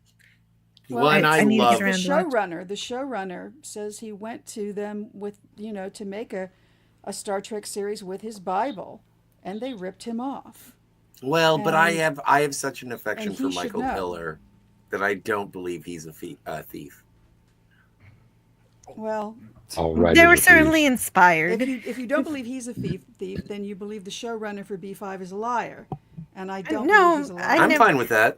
I've never Joe's said he was a Joe's good liar. guy. I But did. the thing, what's great though is that it still was different enough. It sure was on a space station, but it's got all the Star Trek trappings instead of. Also, J. he Michael didn't- Straczynski made one of the worst Spider-Man runs ever. So I It's have not no like they problem A lot of actually dismissing people stole him. would the actual argue that with you. characters. I can't speak to it. I haven't really Yeah, read that's fine. Spider-Man. Well, then maybe you should investigate the literature, Tiger Stripes. I read it way back in the day when I was a kid, and so It's cool. I'm just busting your chops. I'm aware So of some let's of it, get. but I want can't- to. I can't want to. read everything. Holy and I can't smokes, watch it's everything. Padawannabe. I have to Before, watch yeah, Wannabe. before we continue, it's exactly what DJ Playnice is saying currently. That was what I was trying to interject with. I wanted to say hello to Padawannabe. Thank you so much for joining us. He said he'd be right back. Oh, Well, I'm okay. glad he arrived on time. Joined up at please. BRB. He's singing. Yeah. He's doing two streams at the same time. That's Oh, are they still cheating. singing? Are they No, still no, singing over there? we just wrapped that up over there. We just Oh, wrapped well, that then it's great. How was it? Good karaoke Jump night? in there. Oh yeah, a lot of fun. Wrapped up, finished up with Harry Belafonte's "Jumping the Line." Oh, awesome. Well, in Padawannabe, do you have a favorite Star Trek spinoff? Meaning anything besides the original series? Oh, he's still not back yet. I don't think. How about he's West back. End? He back, said- I'm back, yeah, I'm back, I'm back, Oh, I'm he's back. back. There you go. All right. I had a Thank feeling you. he was What I back. miss? I just got back though. What I miss? Welcome back. We had a question in the chat. What's your favorite Star Trek spinoff? And do you have one? Well, I do like all of them. Mm-hmm.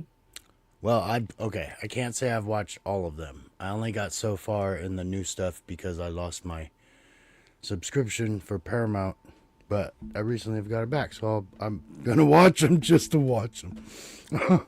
I got through the first season or two of Picard and Discovery, but without that stuff, and I'm watching Farscape right now. Never seen it. I've never seen Babylon 5. I don't know. Have you seen man. the 90s Star Trek? The TNG's Voyager, Deep Space Nine. Okay, Enterprise? yeah, I've seen all this. I actually am a 2000s. pretty big fan of Deep Space Nine. Me Although too. More I Deep like, Space Nine. I like them all. I liked the next. I'm trying to remember the name. Sorry, it's taking me a second. I liked the Next Generation, but for a long time in high school, I did not give it a chance. I was like, nope, it's not the same.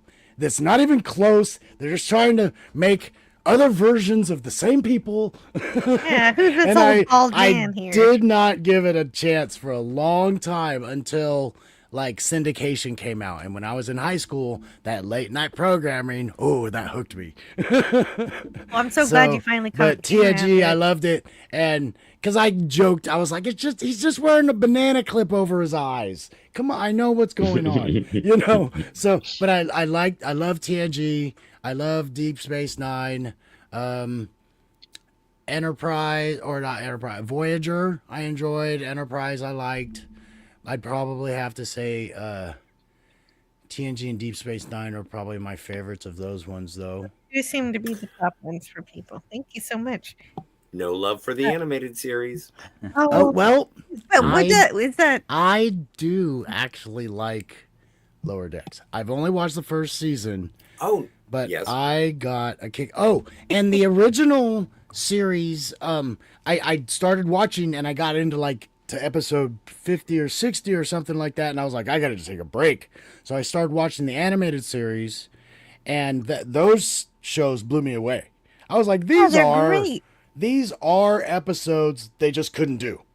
Yes. They are because and I that guess go ahead. Except for Bem. Make your Fuck comment Bem. there. Yeah, that was but that was Dorothy Fontana's goal. Is these are Star Trek the original series episodes? I was but very they're surprised just- by they what just I happen saw to of be those, animated. and I'll always go back and finish the original series and that because I want to see it. Because to me, the original series, when I saw that, and I guess Leonard Nimoy was the only one that was on board at first, and he kind of didn't really talk everybody into it, but he was like, "Oh, I'm doing this thing," and they're like, He "What are you wouldn't talking do about?" it. He wouldn't do it unless they hired the whole bridge crew. Oh, but is they that just what couldn't it turned get out? Because I remember there was a big discussion, and he there was a thing with him. So, but I didn't. Yeah, that's good to know though, because it gotta give so much when it's the original actors doing those voices. Yeah. And then that would have been weird if just one of the actors was just doing it. Everybody's voices, except for the fact that James Doohan does do a lot of voices in the animated series. And but I looked at that. The way I saw it when I watched it for the first time, I was like, oh, this is like Clone Wars for Star Wars fans. Like, if you don't watch this, you're really kind of missing out. No, you are absolutely agreed. You don't have to watch it, but God, yeah, it's you so do. good, I man. think it's essential. I do love it. And speaking of the Star Trek, the animated series, Do the Evolution said about an hour ago, or Alan Dean Foster, that name sounds familiar. And if you can't get enough of the animated series Star Trek, he has written books that expand those stories beyond their 20-minute containers. Yeah. Apple 2GS, who is here. Thanks for being here, yo. Says recently picked up the DS9 DVD box set. Episode quality is a mixed bag. Later seasons look better than earlier ones. A handful of episodes have NTSC color artifacting, a rainbow fringe, or jagged bits. Yeah, like I said, it's 480p. I agree, and you said it far more eloquently than I did. Yeah. Yeah, Apple 2GS knows his physical media, especially his Star Trek. And I made friends with him a long time ago in Doomcast chat and did it. It's really great. And a derivative joke. While we're on Star Trek, you did the Best of Both Worlds. Was it just that was great. Just a few days ago? That's got to be my favorite The Next Generation episode. That is the first episode where I learned the title of the episode. I was like, I know that one. That one was fantastic. Nice. So I know that one, and then I knew of the Farscape episode because it was the first one and Q being in it, because when they mentioned it in the film about Data just getting in his emotions and him laughing at a joke, and Jordy's like, that was Farscape like 7 years ago or however long it was, and he's like, I just got it, and I was like, I know that episode.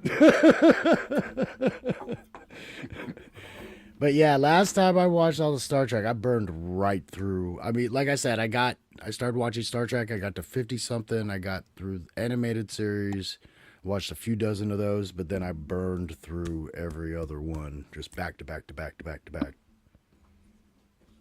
Very good.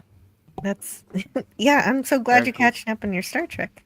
Yeah, I'm But I want to make trying sure. more and more. I mean, I want to am make a sure I say Star Wars goodnight. guy. Yes. Yeah, you are, but so I do appreciate the branching out. But Tony from Stark of Iron just finished playing cards with his friends, and he's going to bed now. I hope you can sleep well.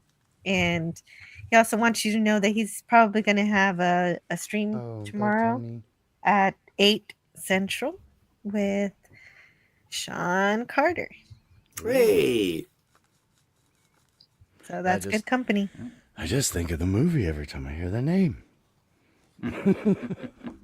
Rest well, man. Good night. Yes, sir. Good night. Good night, Tony. Bye, Tony. I hope you won. Oh yeah, win the cards. Well, I think he was. assume. I think he was playing Magic the Gathering. Usually. Oh well, jeez. How do you win that? Well, you I win don't by know. by destroying your opponents. So, You will. there's no money involved, but And you walk away. Money games are for an MTG, an MTG thing where there's betting, like a poker game or something like that. That'd be tight. Here Well, comes you my know, stone basilisk, motherfucker. Roll the dice. you know when you first started that game, there used to be a thing called ante, where you had to you literally risked losing some of your cards. That's what I Yes. thought. I was Yeah. gonna say, didn't people used to lose like a Yeah. card or some Yeah, they cards did. with Yeah. this? Yep. Oh yeah, because you'd have a valuable one that you would use as like your okay shit is going down, I and mean, then if those you were- played it and then you lost, you would lose your most valuable card. Yeah, And Those people were would for flip tournaments and tables gullible shit. friends. Yeah, I've got some of the older cards that I've got some of the older cards that say ante on it still. So. Rock. Oh, that's messed up. Well- They're like, oh yeah, you want this card? I'm gonna write anti right on it.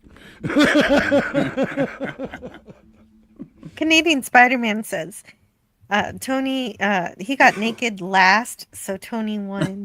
I don't know about that.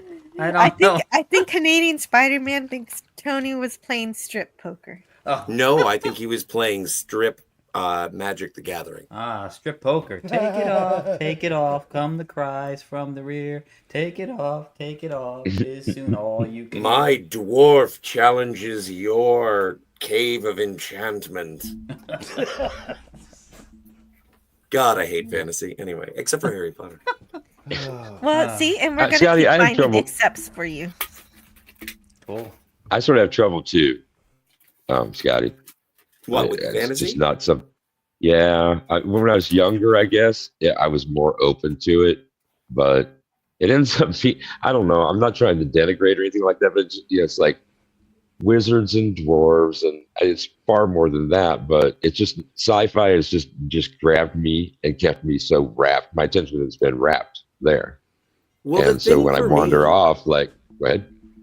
The thing for me is weapons and vehicles. I don't like horses. Couldn't care less about walking. Swords suck. I want except for laser swords.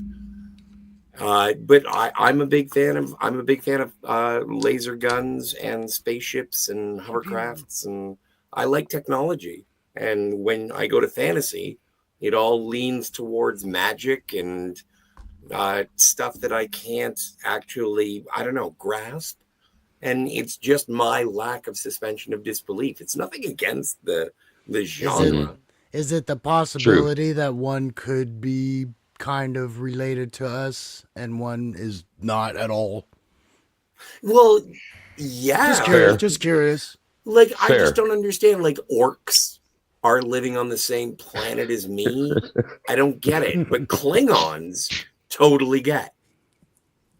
It's a weird, disparate. Orcs are opinion. weird. They're kind of like potato people. They're No, like some growing people like say the potatoes or Klingons are. Cabbage Patch. No, they're pig people. Oh my god. Well, That's I'm racist. curious. I'm just curious how how fantasy do you like or dislike wire work in kung fu movies? Is Sure. that too fantasy, or is that you're like that's cool? No, that's fine. That's Okay. that level of suspension of see, and just to keep it, of course. Come on, what was it? You could watch any movie, and there is a point where it's like, I'm not 100% sure about that, but it regains you. Like I remember seeing Collateral, and Tom Cruise gets shot in the face, and he's still running through subways, and I'm It's like, Tom Cruise, dude. dude. It's Tom Cruise. But They shot it as stunt double. Yeah, the hardest- well, for the the hardest- sake of the story. The But most like difficult when I saw suspension of- Lady Hawk, I love Lady Hawk. When I saw Okay. Legend, I love Legend. There's another Okay. Tom Cruise movie. Like Then you can't these are say the that you don't things like where I was, fantasy. and then I That's say not I don't true. like fantasy, and then we It's- just watched all the Harry Potters, and I It's really Fantasy with enjoyed a them. line. It's fantasy with How a about- line. I mean, Don't prefer. That's easier to live with, baby. Yeah, Just don't prefer. I It's think just- well, if Yeah. if the travel bothers you a lot with Harry Potter, while they do have horses and flying horses and things, but they also, They also have flying cars. teleportation. They have flying cars. They use Yeah, I like the flu. they use fireplaces, the Flu Yeah, Network. the flu well, I was guess nice. I asked initially because when you brought that up, I was like, well, because I'm watching a series right now on a different stream, and I was like, well, he likes Star Wars. I mean, he likes Star Trek. He likes like a little bit of fantasy. And he just said he likes kung fu. Because I was like, oh, I wonder. And when you said you don't like fantasy and you like sci-fi more, I was like, but like the last Airbender almost seems like a fantasy type thing. It doesn't seem that like it you is. might get into. Absolutely You Yeah, fantasy. no, but I don't care about it. I'm not going to watch it. And is that because it's a cartoon, or is that No, not at other all. It's reasons? just because they're walking everywhere and they're going on Falcor to adventures. I don't care. Well, it's because they're further back than us. But I understand what you mean. Like you didn't like the you Well, don't maybe you want to like see. Cora better. Well, and that makes me want. It's like you're probably not a fan of Western type movies. Oh yeah, it's kind of like Is that- you know what's what his I name? mean? David Is that- Carradine. Westerns? No, I love Yeah. westerns. Yeah. But you Grasshopper. don't like horses. Well, no, I don't like unicorns. Oh, And I love Legend. Well, you might like Okay. the Okay. Cora series better. I mean, it's a little bit more modern. Well, I can see it because it's kind of never-ending story-ish in a way. But there's a line. I'm just curious. I'm just finding the Yeah, line. no, and I appreciate it, and I can't defend my bullshit because I've obviously outlined how I like fantasy, and yet I'm saying I don't. But and been I don't called like out. horses. It's not It's a cop selective. out. It's just selective. It's selective. That's I, all, you know what?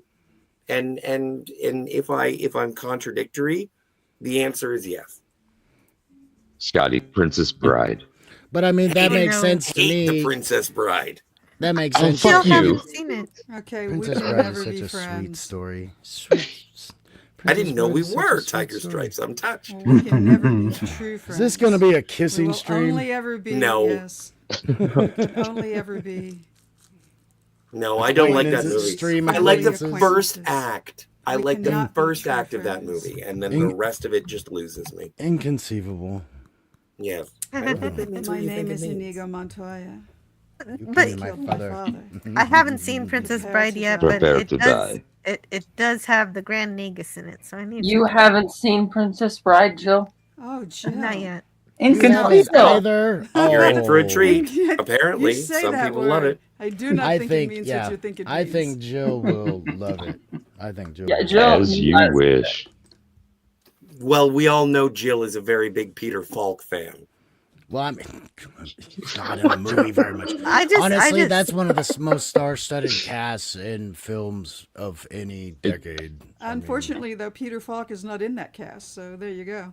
Yes, he is. He's the grandfather. Nope. Yeah, reading the book. Peter Falk. Yeah, Columbo. That's true. Columbo, yeah, That's he's true. not. Right at the He's start. not I do in- believe. He's not in the story. Yeah, he's not Yeah, in the he's in the story. book. He's in the movie. But he's in the movie. It's the bookends. Yeah, because the Still Princess within the Bride film. film is not technically what that book is.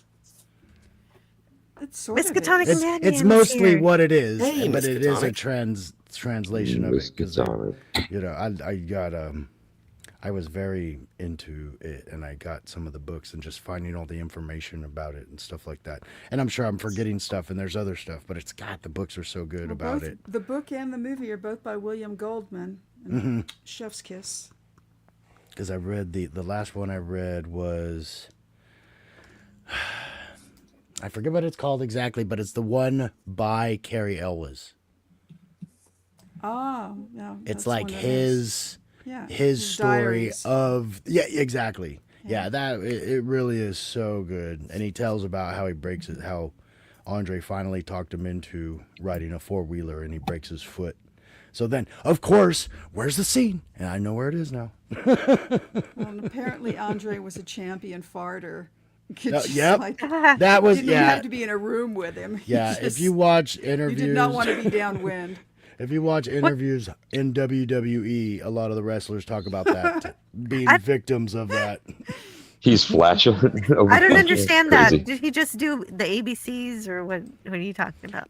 Well, he was just so big, he He's couldn't a big always guy control with a it, lot and of they were room. just Supersonic. ridiculously long. Like they And joke, potent. they're like, but you can feel it in the room when he does it, and he just starts laughing. He's like, "Sorry, boss," you know. And it's just so there's so many stories of that. You could probably YouTube search Andre the Giant farting stories, and boom. List of them. Speaking of the boom, They're all like think funny, about the though. appetites They're all that guy had. You know, Oh, it's like he gosh, drinks yeah. a fifth of this, he has a case of beer. That's at the end of the evening. But it's like, you know, 4 fried chickens and some dry white toast. It's like craziness what that guy would consume. So it kind of goes right along with that. Yeah. That's just of gigantic proportions. Fart bubbles bigger than your head. What the fuck? Oh my goodness. Oh my goodness. Yes, please watch that. Well, whenever you get a chance to watch it, I won't rush you to watch it, but you will love that movie. Yeah. You really will. And Have well, fun in storming RVM the castle. Yeah, I know all the quotes people like to quote. I just haven't seen it. RVM 371 says he hasn't seen it either. So I'm not alone tonight. And I'm not surprised. There's You don't have to feel bad. You can feel good because you have it to look forward to. That's true. I will be the first to admit, and anybody from the 80s and 90s can fully admit, so much stuff came out that there is no way you could have soaked it all in. There's just no way. You go back and look at any year, and there's just too much. If you look at books and comics and, movies and just everything that's coming out in those 2 decades, there's too much.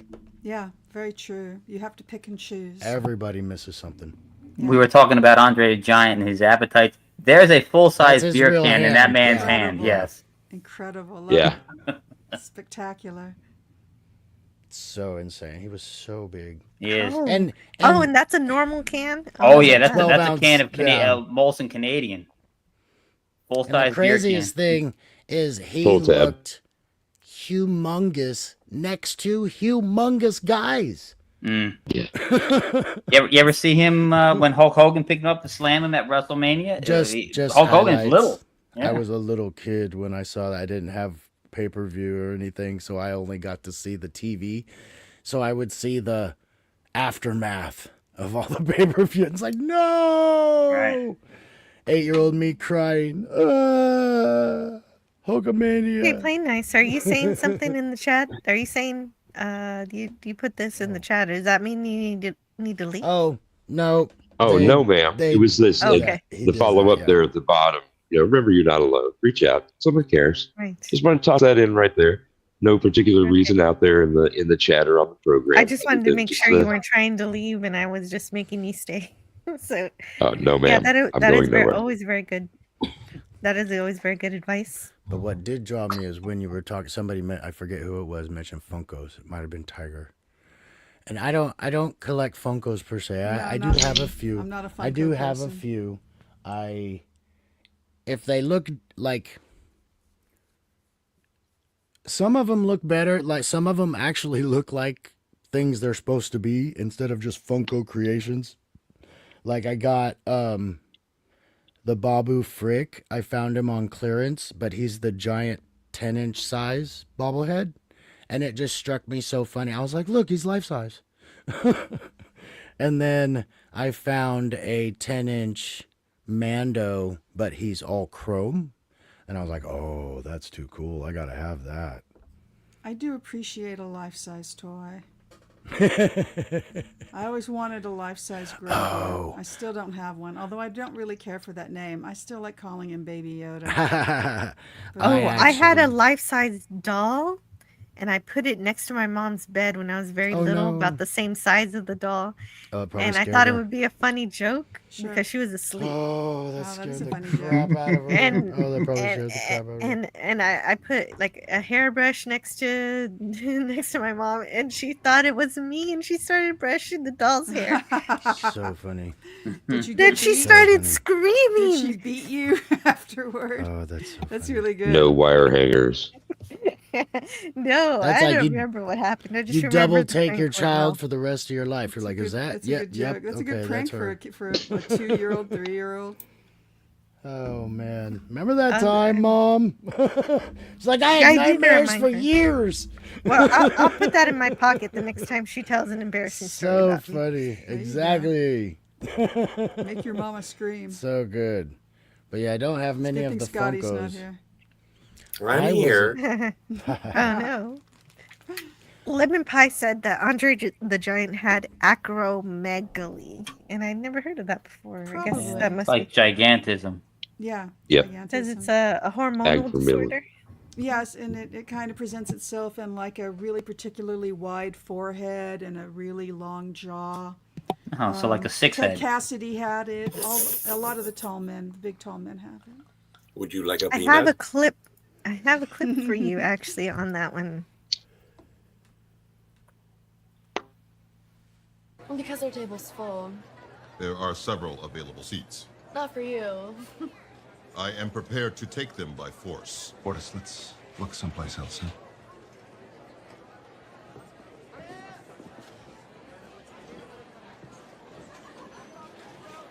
You have a 5-head. No, you don't. I love the 5-head joke. Oh man. I thought those were the girls from Mean Girls. Well, Basically they are. in a It's way. interesting. Yes. There's the That made me. girls. God, that joke made me laugh so hard. I remember when I heard somebody get called that the first time in high school. That I was like, episode was oh, So cruel. I never actually heard of it Five until head. that Oh, Orville the episode. five I head. heard somebody, who's God, the Orville's so funny. supermodel who had the model contest show. Tyra Banks. Tyra. Yeah, Tyra actually That she mentioned it got to like somebody, an 8 and, head. and this woman practically cried, and Tyra leaned forward and said, "I have a 5-head." Heck and yeah, then she held does. held her hand up to her forehead. Yes. And all 5 fingers fit there. So Yep. Yeah, that's a hurtful thing. Men see that pretty. it can be transcended if you're Tyra It's Banks, not as bad as being called a butterface. Oh, there's so I gotta many step away expressions one that more men come time, up and with then for women, it'll so be let's the leave them last one. I'll behind be right if back. we can. Yeah, but come on. Or being Not- called a nothing two, beats- 2-blocker. What's a 2-blocker? I've never heard And of she that. she looks good from 2 blocks away. Oh, Right. you know what? I knew a guy who Double would rate. bagger. We could go on and on. Yeah, but two why don't we bagger. think of He would- some- yeah. Why don't we think of some things for men? You know, He would rate. We're My wife we're- is so they don't ugly. exist. we're okay right? with our Because ugliness, we though. don't That's do the that. problem. We're We okay. expect Our her to lives exist. are I'm right fucking here. beauty pageant. We don't need to be reminded. I remember I worked with a guy who decided that he was going to judge women based on golf clubs. And so if you were attractive, you were a putter. But if you were fugly, you were a driver. Oh And my so it was gosh. based on how far away. And That's so, so bad. yeah, no, Okay. it was very objectifying and rather rude. I don't employ it in my day-to-day assessments of people. Ranging in by golf clubs. That's hilarious. Because the closer you get, the prettier. Yeah. So, Yeah. I follow Anyway. All right, great. I don't have to follow up. I might be like a 3-wood. Oh, dude! Come on, man! Give yourself a little bit of credit. I mean, self-deprecation is one thing, but you know, come no. on. I'm like a 9-degree driver. Good lord. Yeah, You no, can't I'm a get Jesus with you pitching guys. wedge. I'm a pitching wedge. Ooh, number nine, Beatles and golf reference. I'm a I let you wood win, shaft. Welcome, Max Redstone, to the panel for my monthly Saturday night live stream. Good evening. My name What's is George Takei. This is George Takei. Not George Takai. It's just George Takei, like I okay. am gay. Not George it's okay. Takai, like oh my. It's okay to be Takei. Hi. Yeah, but don't most gay men see their partners from the back anyway? Oh, jeez. Well, yeah. That's both. The entire time. I would say 50%. Just a guess. I don't know. I've never. I think it's a smaller percentage. Oh Christ! Oh boy, those are logistics I cannot explain. Well, I'm glad you're here. Maybe do I have any Takei clips? I don't even remember if I've got any. Shields! Do I have? Fly her apart then. I don't know. You need the George Takei clip from. When the cat's away. Ah, yes. Butch George. Now you're making sense. I was getting bored. Of course, this isn't the time. Any time's a good time.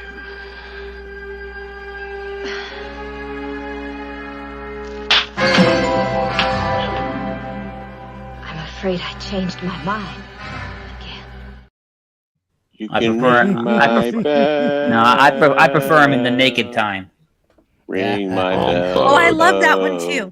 That one has my favorite Uhura quote, which is, he says, "I'll save you, fair lady." Yeah. And she says, "Sorry, neither." Neither. Yes. It's the best joke that got past the censors. Like I love Star Trek 6, and I love. See, I also my personal rabbit hole is nuclear war films. So, you know, Nicholas Meyer directed The Day After. Right before he directed Wrath of Khan, but he also directed Star Trek 6. So I would want to ask him, how many takes of those George Takei clips did you do? So how many shields did he do? And where are the outtakes? I want to see them. But that is not the film with the nuclear vessels. I can hear a bong. I'm so That's proud. what I was gonna say. Who's got the bomb? No, that was my water bottle. That was my water bottle. I'm rolling and bowling. okay. Damn, Well, that sounded then like a 3-footer. You just weeded out all the potheads who are like, "Oh, that sounds good." No, you know what the funny thing? The funny thing about that scene is that the woman who said, "Oh, you're looking for the nuclear vessels in Alameda," that was totally ad-libbed. Mm-hmm. Yes, that's correct. It was. Oh. Well, and I know that people, and they had to pay her. They had to pay her. They weren't supposed to have to pay her. obviously very recently, within the last 5 to 7 years or what have you, when it's okay to be Takei.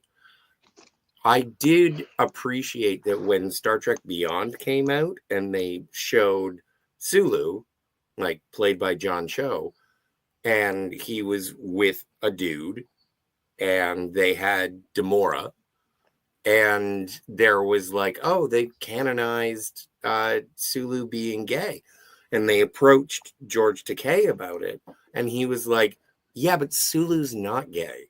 I am, but Sulu's not. I never Sulu played had him a- gay. Yeah, Never Sulu had a intended him to be gay.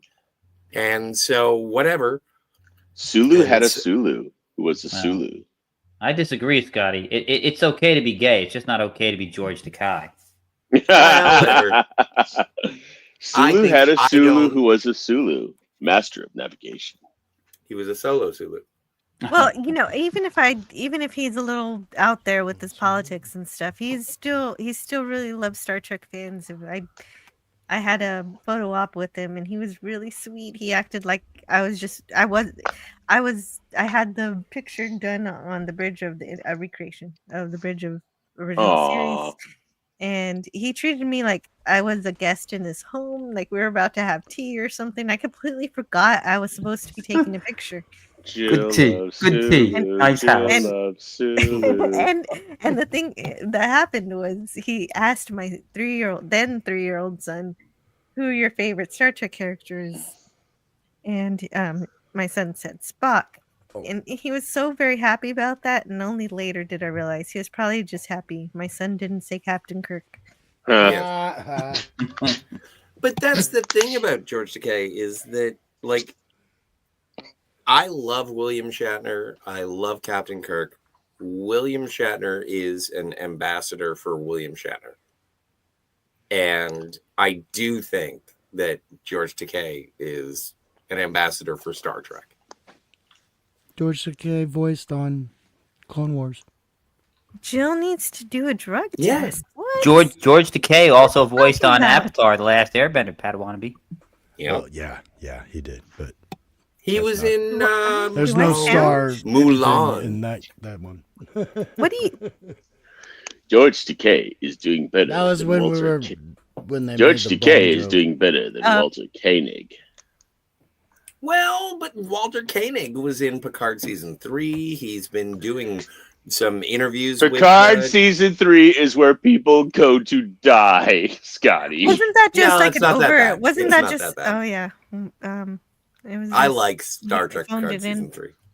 I do not like Star Picard. Trek Picard season 3. Picard season 3 is not that bad. Hold on. Let me think on that. And Geely deserved an Oscar. Come on. Oh, there's just so much that's just so messed up about it. Well, and let's make everybody a Borg, but nobody has any implants or anything. They're They just regular killed humans. Shelby. They killed Shelby. They yeah, killed they Ensign killed a Rowe. lot of people. Oh, They killed Ensign Rowe or Commander Rowe. How did Whatever. They Rowe killed get back Hugh. to Starfleet? That doesn't make any sense, but I still liked it. I know she's no. Actually, that follows for New Trek. New Trek loves putting Spoilers. criminals in. New Trek loves to put criminals in Starfleet, so it follows actually. Yeah. Oh, they killed Hugh the Borg. Oh, I God. still like. I asked for the Picard box set for Christmas last year, and I watched season 1, and I was And that's why you're not ever gonna get your She-Hulk. But oh no, trust me, sir, trust me.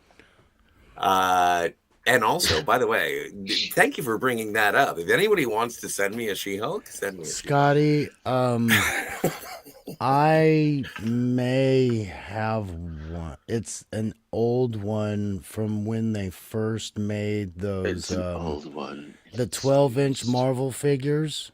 Sure. That they used to sell in like KB Toys and stuff in the 90s. Yep. I think I might have one of those. It's Dude, old. It's I love used. Jen Walters. And it's still in the box if I do have it. It's sticky. Well, it will be. It will be. Oh, Jesus. I'm just saying, I really got You better wash that shit. Well, after every use. Thank you. The cardboard will deteriorate, man. Wait, did you say KB Toys? Yeah. Yeah. You Miss did. KB Wow. Toys. It was those 12-inch ones they sold, the Marvel superhero figures. Sure. There was those. That sounds whatever rad. those ones. They were the non-articulate ones. Just the arms and legs moved a little bit. Oh, I used to. They were like giant Star Wars figures, basically. I'm beginning. I'm Action beginning figures, a yeah. question. I'm beginning a I question. think I What do have Scotty's? one of those, though. Well, what Scotty's going to be. Well, I'm asking new questions about what Scotty's going to be doing with what. I would and- love to donate to the cause if I have it. He's made that You don't- perfectly clear. yeah. You don't have to It's spell it out. that is that is personal. I believe the only thing that I will do with Jen Walters action figure is adore it. That it's Jen Walters was always She-Hulk, right? Yep. Okay. Adored? Is that what they call I that just now? don't know enough about That's what that. they call that now. As long as I don't do it in public. Don't go to the library and They adore don't your call. That's doll. not what they call adoring. They call that simping now. Oh. I will love her and pet her and stroke her. Call her and call her George. I will stick her in my pocket. I remember when you could admire something and it wasn't a derogatory term. Simping? I'm not simping. Is that too MGTOW for you, man? I Oh, get it. no. I get it. Magugto. I hate to say I don't have very many Star Trek collectibles. I do have a model of the Enterprise from the Next Generation. I have a model of that, and then I have a Lego version of that. But that's all Nice. I have. But- I have But you have Enterprise the D. Christmas. vehicle, Christmas. The Enterprise, the ship. Yeah. I have Okay. Enterprise And D. then- Christmas ornaments. Oh, I have Christmas ornaments, yeah. And then did you snag the shuttle from that same series? No, I do not have the shuttle. I need Okay. all From the- of the From the Christmas Christmas trees? ornaments. The ornaments I have I want more. is it the D? That was the one on Generation or on Next Generation. Next Generation, right? yeah. Yes, So that's I right. have that Enterprise one. D. Damn, I have hold on. a bird of prey. I have a Romulan ship and a Borg cube. Oh, that's I need a not- Borg. It's not really an ornament, but I'm gonna make it one. I have I all have- my stuff is from the 90s. Mm-hmm. The only Something that problem with would've- all those something- ornaments is that they're old, and so Yeah. you need to have the old Christmas lights to make them work. And Yes. No. and then Well, you can you can There's use the LED. some somehow. new Oh. ones work, not all the ones. I have had some where they just don't plug in, like Oh. the outlet pin is not long enough or too long, and it prevents well, you from doing it. Well, But for the most fuck, part, I will they've worked. consult Sean Carter then. but what you do That is a good is idea. you save a strand. Don't throw away the ones you have with burnouts. Put all I'm your not gonna- burnouts on one, and I use the strand with the burnouts on it to light my other ornaments, so I don't have an extra strand of lights on there. Okay. Well, I got two of the Leonard Nimoy shuttlecrafts where he says shuttlecraft to Enterprise, Oh, shuttlecraft to don't Enterprise. talk. Spock here. Happy holidays. Live long and prosper. Spock here. So Clean Yeah, up I'm on starting to be aisle really, 6. really confused. I didn't know there's a series of Christmas ornaments from Star Trek and Star Wars that plug into, I'm guessing, a light socket from a string of lights, and they do something Yeah. like what? Yeah, glow? that's what we're talking about. I have those. Okay. Hallmark bit. Hallmark Some DJ. newer Yeah, ones Hallmark. that all talk to each other. Yeah, Yeah, mine don't the talk, but Hallmark they plug ones in. that I have, the Hallmark ones that my mom gave me aren't that at all. And there's like a Luke Skywalker that's maybe 4 to 5 inches tall, I have that and one. what? And the which pilot other ones? outfit? Yeah, Yep, I have that one. and I mean, my mom's like a Hallmark. It's ridiculous, man. It's Mhm, the woman has, I don't know, it's ridiculous. I love people that, like my mom, who send greeting cards to people, for different occasions or whatever, write letters, Mhm. longhand, mhm. that kind of thing. But oh my God, that woman every fucking year, she picks out something like that. If it's a Star Wars one, she gets it. Oh, Star yeah. Trek Well, one, you she gotta gets go. it. You also got to go to the Nice, right you have a hallmarks, call. man. I mean, Oh, I have a Breaking Bad. I have a Breaking Bad Christmas tree ornament. It's got a working lab on it. That's Oh, funny. I'd love that one. That would be so cool. But I I'm do just have kidding. a guest on the back I am seat. of course being fatuous, but you know Oh, what I mean. what? Well, you got my hopes up. I want a Breaking Well, they Bad do have Breaking Christmas Bad ornament. ornaments. I haven't seen a working one, but I have seen if you go to Walmart, they have all the themed Yeah. ornaments. They do Oh. have Breaking Bad ones there. That's such a Walmart thing. Before I introduce They all the look like Pleasant Valley Funko Picker Pop. here, I'm gonna play this about ornaments. Computer, access the new keepsake magic ornament from Hallmark. Accessing USS Enterprise, a collectible ornament accurately representing the Galaxy-class starship. Ornament carries Earth date 1993 and illuminates in a realistic manner. The new Starship Enterprise ornament, please. Replications are copies. Only Hallmark carries authentic keepsake ornament. Suggest solution. Call 1-800-HALLMARK for store nearest you. That's the one I have. That is the late Patty Yatusake. Well, I gotta say that would be, but that would put eBay out of business right away. Toads. Well, I'm glad you made your way here. What's going on, PvP? How are you doing? PvP. Well, I do have a nice. Somebody else invited me to a private chat every Saturday, so I do decide to go and hang with those folks since they were gracious enough to invite me. So I can't be rude. So when they are done, I always remember to come on to my Well, and that's friends lovely. Joe's Cream. Hey, and just say hello to Stone Racket for me whenever think- you do hang out. Yeah, Stone Racket. I think is he's. the guy. I think PvP is saying that he's not a merry man. Oh, I have lots of reasons this week to not be a merry man. Oh, I'm not it's gonna go- fine. I protest. I am not a merry man. But I would prefer to be a merry man tonight if anybody doesn't object. No, I appreciate it. Merry man, man in tights. Manly man. Now, I would pay to see the Next Generation cast do Knights of the Round Table. Oh, like the Knights of the Round Table. I have seen the TNG cast do a play. I had the distinct. Wait, what? Yeah. Yes, in Chicago. It's gosh, I forget what it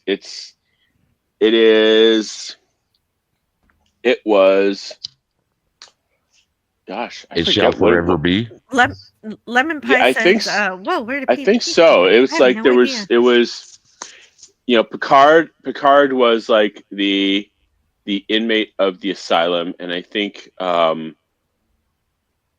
it's like every good boy deserves something or something. Favor. Fudge. Yeah. Favor. That's the way So yeah, that's it was like 95% of the people were there because it was the TNG cast touring. That's why I would. No That's doubt. why I would go to a play with the TNG cast. I Yeah. didn't know that it was even a thing. That's so awesome. Well, it was in Thank the you, Dad. 90s. Yeah, obviously It was all in the 90s. makes sense. Well, I guess it was like. Did anybody record it? Makes sense. No, Jill. Bootleg's got to be 'cause floating around. Come on. It was. I'm sure it did.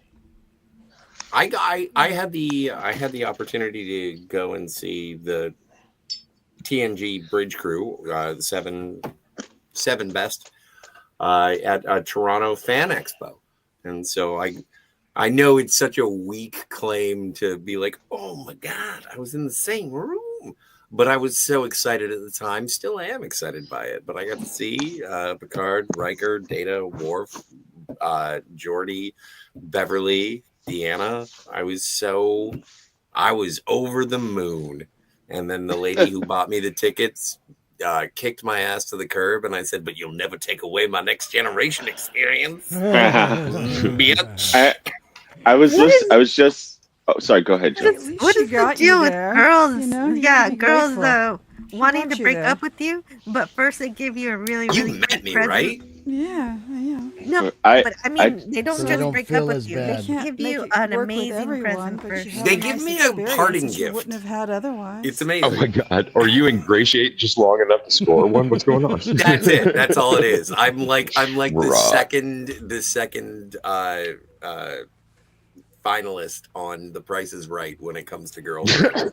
It's like, here you go. Today's runner-ups take Don't home. worry, you're gonna I'm be sorry, a year's Scotty. surprise of It spam. sounds like, Scotty, that you don't understand the total value of the package if you can't make that Well, one no, land. yeah. Like this is what I'm saying. Like we've met. You know, Jill, I'm gonna Yeah, I'm gonna he duck is out. mad. I'm gonna duck out, but I'm gonna switch over to my computer. I'll be back in a minute. Okay, see you soon. See you soon, Max. Save your Bye-bye. seat. Save your seat. Well, I dig that. Here is your box of Twinkies, Scott. Thank you for dating me. There were 7 orgasms in all of the times that we have made love, and that was 200. Ouch. Oh no! And they were all yours. They were all mine. Hey, that's a good. Oh. It just means if only one more Don't person run could with be on the this. panel because we have to save. We have to save Max seat. Well, of course. So I'm you often prefer disappointing. Don't worry about character-driven it. stories over plot and concept. Oh yeah. Oh, they're having such a great discussion here in the chat about different storytelling devices. That's neat. It's such a deep conversation. I lost it. I think plot and concept are very important, but without characters, no, I'm not interested. Yeah, That's you why do I need- never you really do need got good into Asimov. It's like watching a big anthill. Yeah. Mm-hmm. Well, I like one of the first novels that I really read was that I was daunted by was Tom Clancy's Hunt for Red October, and I liked it, but it was a technical, like I would say it's almost like science fiction, which I don't know how accurately it was translated into the prose, but there was very little character that wasn't involved in the technological aspect. Everything was presented as Jack Ryan knows this because of his technical knowledge. And it became somewhat tedious, is that there was not much character because obviously Tom Clancy was more interested in the technical aspects of it. And so I get what you're saying. Totally. Mm-hmm. Definitely. Yeah, some good characterization can bring up any story. And Keep on 6 says, so what did I miss? Did Scotty get his She-Hulk yet? No, Not but yet. if he does, there will be an unboxing. Trust me, everyone It's gonna be will more than an know. unboxing. I will be boxing. I will And- stuff hey, a box. hello. No wait. JT Kirk is here. Hey, Hello. JT. How are you doing? How's your night? And welcome back to Max Redstone. Yeah. So here's the thing about Hunt for Red October. I think Clancy was a little bit put off because only half the Russian characters sounded Russian. Yeah, well, that's the best one anyway because I mean, Alec Baldwin is Jack Ryan. All the others are just pretenders. Yeah, I'm with you. It was like you remember the scene where the guy was walking into the office.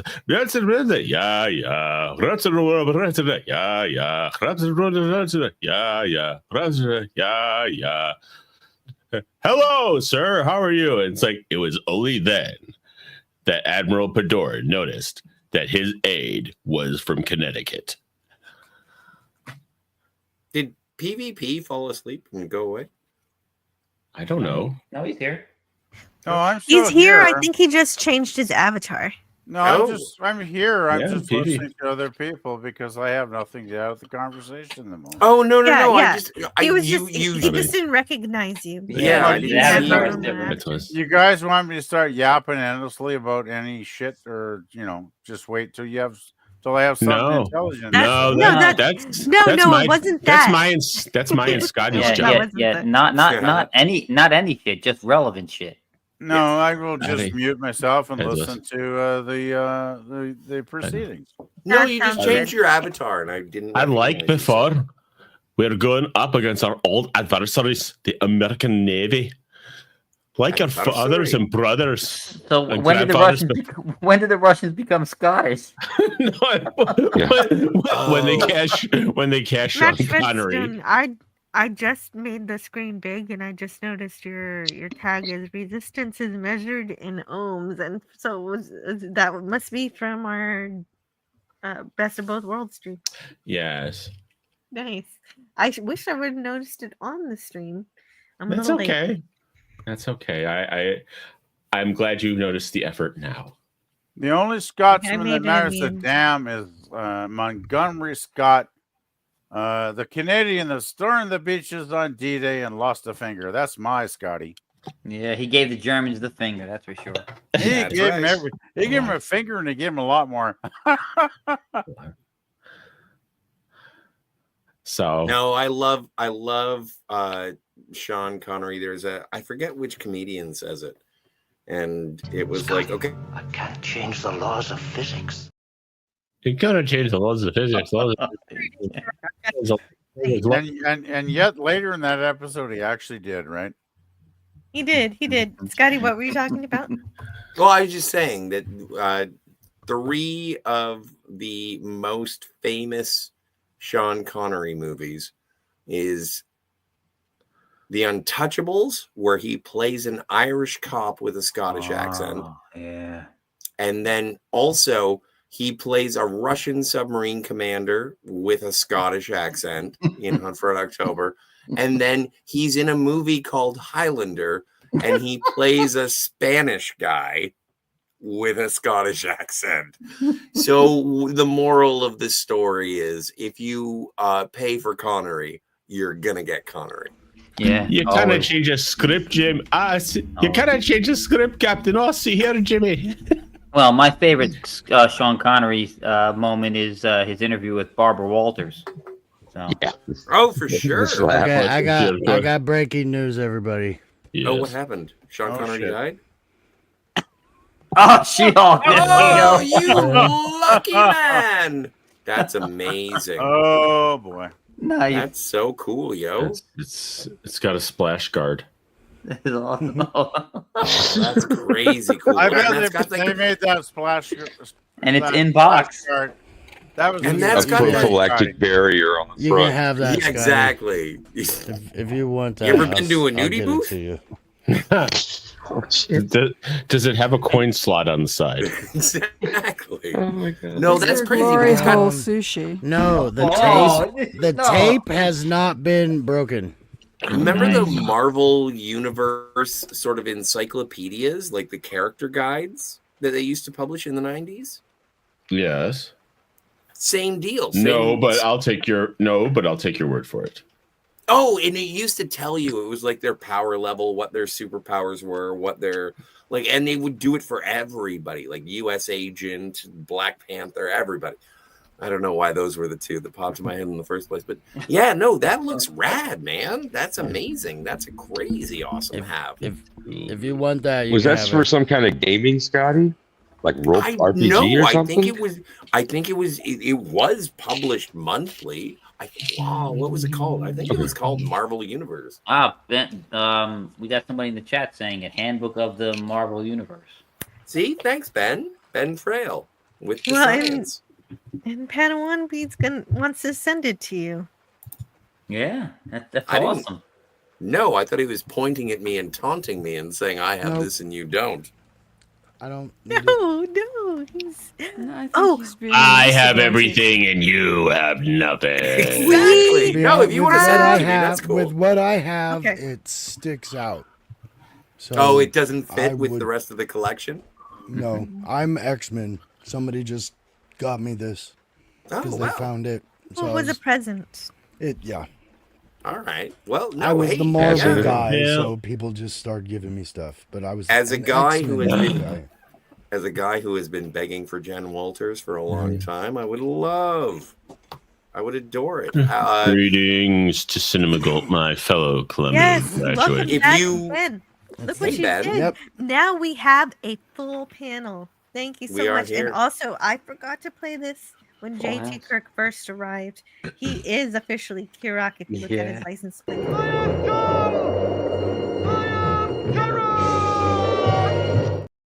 Oh, love it, love it.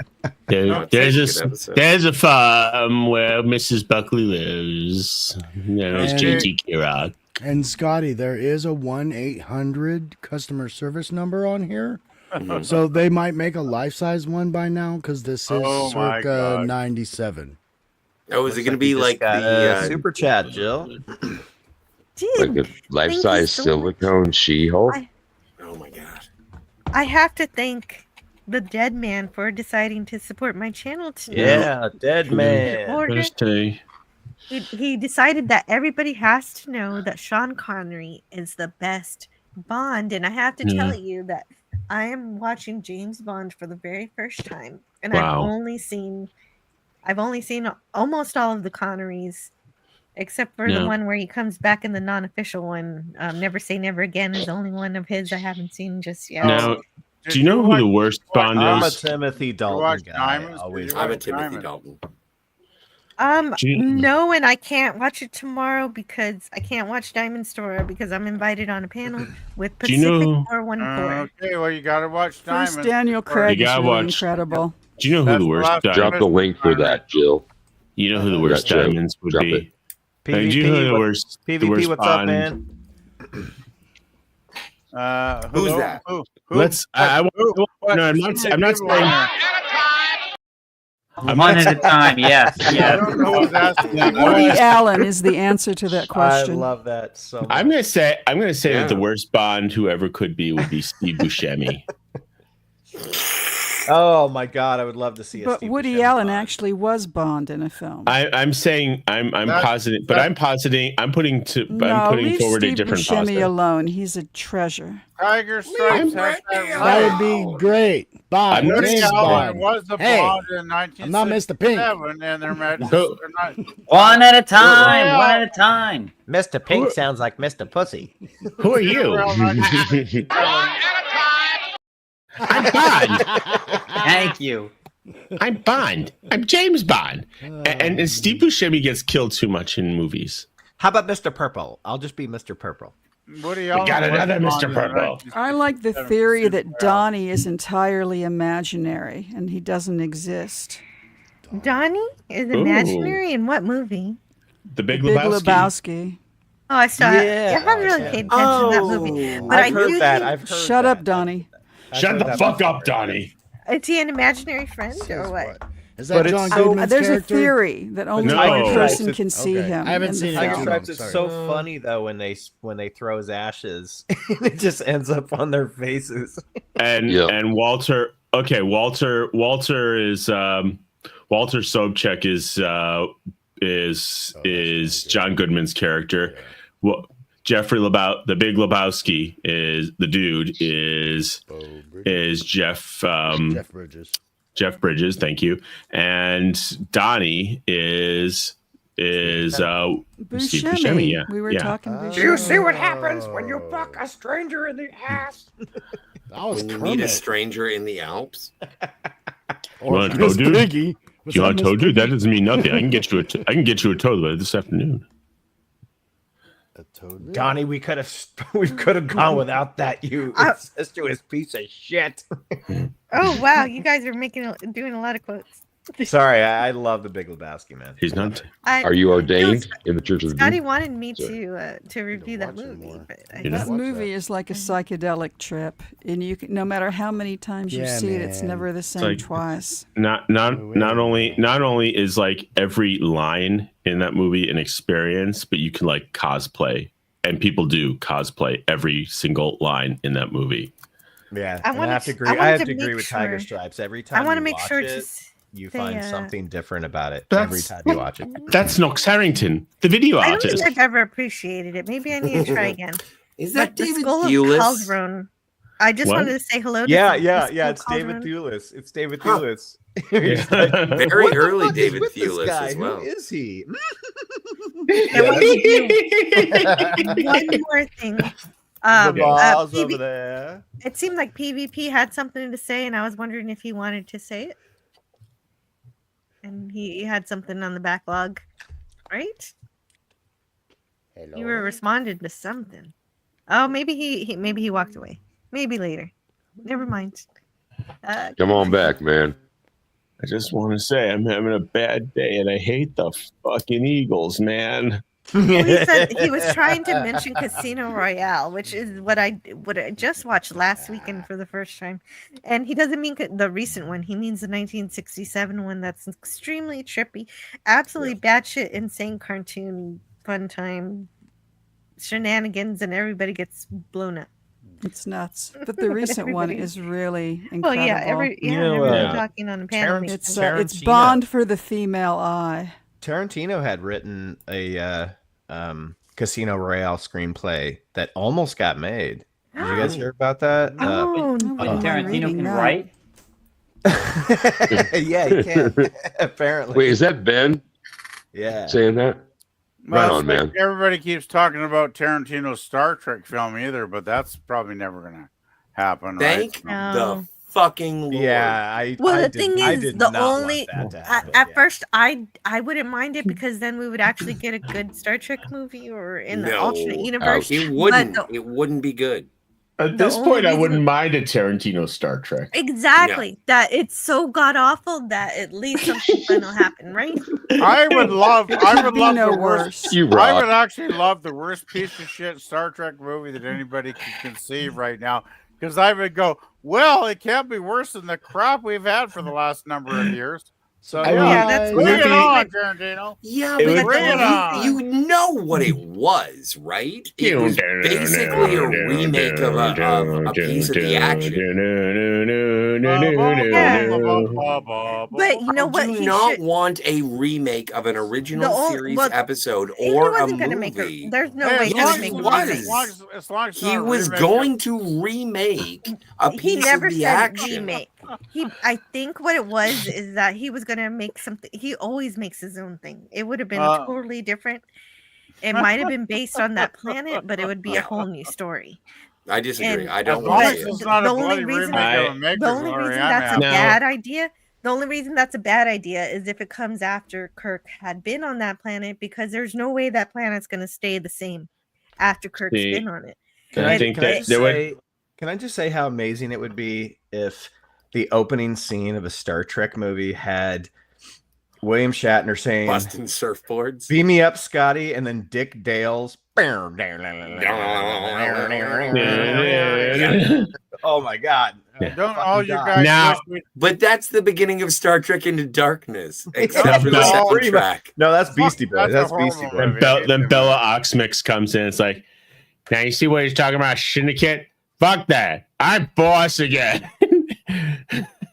Don't you wish somebody would send Beam Me Up Scotty in any goddamn Trek though? Oh, Fuck, that would have see? been good. But nobody ever did. Nobody ever did. Here we go, Jill. This is keep dialing, Oxmix. this is what I will do for your channel, is because we are talking about Tarantino. And the thing is that I would say is Captain Kirk standing on the bridge. And it's like, pull it together. You're acting like a bunch of N-words. Oh, dear. I gotta God. say the suits in that episode are But that's a fabulous. Tarantino movie, Yeah, yo. no, It is. It is. Wait, Yeah. no, I I got- disagree entirely, Scotty. Tarantino would never God. put that in a No. Star Trek movie. No, because they he's said- actually a they Star said- Trek fan. He was. There was. Ahura might use that word, however, but He would what say, I "My- think, my- but my I think favorite what cup he of would, coffee from the replicator. Okay, my favorite coffee. I think Yeah. what would be cool is if Kirk went back to the planet to collect the Federation's cut and found that Oxmix had relapsed. How do you mean? Are you saying you would I'm have been like? breaking in here to talk to Lemon Pie. Lemon Pie, my avatar is Mrs. Peel. She's wearing her thought glasses. it was Emma. Yeah, it is Yeah, Emma that is- He Peel. asked I'm about 15 minutes ago. Oh, and I'm a big Avengers scrolling fan. backwards through the Well, chat. thank you. So Thank you for I noticed that answering my immediately, question. Tiger Stripes. Huge But event. why should I object to that term, sir? What, Ouch. Negress? Okay, I'm getting lost now. Oh, What the fuck boy. are you talking about? Oh, Scotty, Well, you're that's the what they person say who in the brought up the episode. N-word. Come on. No, but they say that in the God. episode. Yeah, that's why I played that. Anyway, It's the hard R. I'm using. Yippee is we have right. so many. We have so many people. I need videos Never. to punctuate. Come on, R2. Big shout out to Wes I've- Cagle. I've negotiated a deal where your son's going free, but you will remain a slave, because that's how the Jedi negotiate. We're hardcore. Make no sense at all. Oh, the dead man also sent another $4.99. Yeah. $4.99 super chat. Nice. Although On Her Majesty's Secret Service has the best soundtrack, and I watched that, and I thought it was weird seeing a new Bond, but because I've been watching, That's I agree, though. I That's liked a it. I liked Awesome, it. awesome soundtrack. I agree with you, buddy. That's Lazenby. Great soundtrack. That's the Lazenby one, right? Yeah, Lazenby. Yep. Yeah. And I'm a fan George. of that one. I don't give a fuck what anybody thinks. That's in my top 5 Bond movie. I don't care. It's a great movie. I mean, it's No, got great I don't think Blofeld, Tilda anybody was- Savalas. It's a kick-ass movie. Yeah, Danny you know, Rake. I don't think Danny anybody was Rake. disagreeing Come with on, that. guys. You know. You know what? I gotta say the Roger Moore Bonds were okay, but those soundtracks, man, those soundtracks Dude, like that. Duran. Haven't made it far yet. Dance me to the fire. I still think And the thanks again, the dead man. You are great. I am great. I And still think also, A I View to a got Kill has the another best. super chat. My Hey, favorite, I my favorite saw- Bond song, "A View to a Kill." My favorite Bond. wow. song.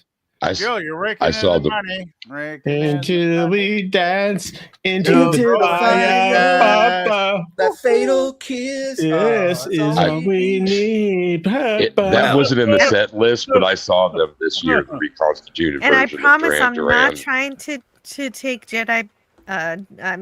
Outlaw Bill's karaoke. Karaoke. We're all done. Wow. Dude, Jill, he's all you're done. He's all done. Wow, Wes. You're making the money tonight, Jill. You're making the Raking money. in that college fund. Wes Cagle. Yeah, I know. Well, yeah, I have started collecting for college. Yeah, Hey, that Wes college fund for the Cagle, kids, come Jill. on. Wes Cagle, come on Hump Day Happy Hour and spread the wealth, brother. I'm so happy. That sounds a bit kinky, but Poo-poo. Oh yeah. Now stop what definitely. you're doing. I'm about to ruin the image and the style that you used Well, to. I have to thank Oh my I have to God. thank Wes Cagle for this $10 make super money. chat. I absolutely hate that movie, The Big Lebowski. It's 2 hours I'll never get back. I'd Take rather your money gouge back. Take your money my back. We don't want own it. eyes out with spoons than What if watch it was on 1 cable? minute of it again. We don't want Well- your $10, Wes Cagle. Well, No, you're not I gonna. Well, West, you're not gonna get that Never say $10 no. back either. Never say no. Well, to that's money. fine. I'd spend $500 if I could unwatch The Big Lebowski. Oh wait, the one That's who a just gave different $10 movie. is on the show. Oh, okay. Yeah. Okay. Hey. But I feel like celebrating. Think. Oh, it's all good, man. Oh, No. Contremon, Capitan! It's back!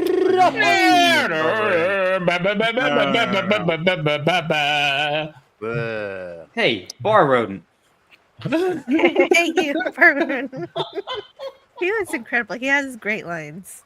You know what? I grew up with a best friend who I actually started my YouTube channel with, John. We both love movies, but we have such different tastes in movies that I've been arguing with him for life. So if somebody doesn't like The Big Lebowski, that's totally fine. I get it. I was just messing around. Are you more of a rom-com guy?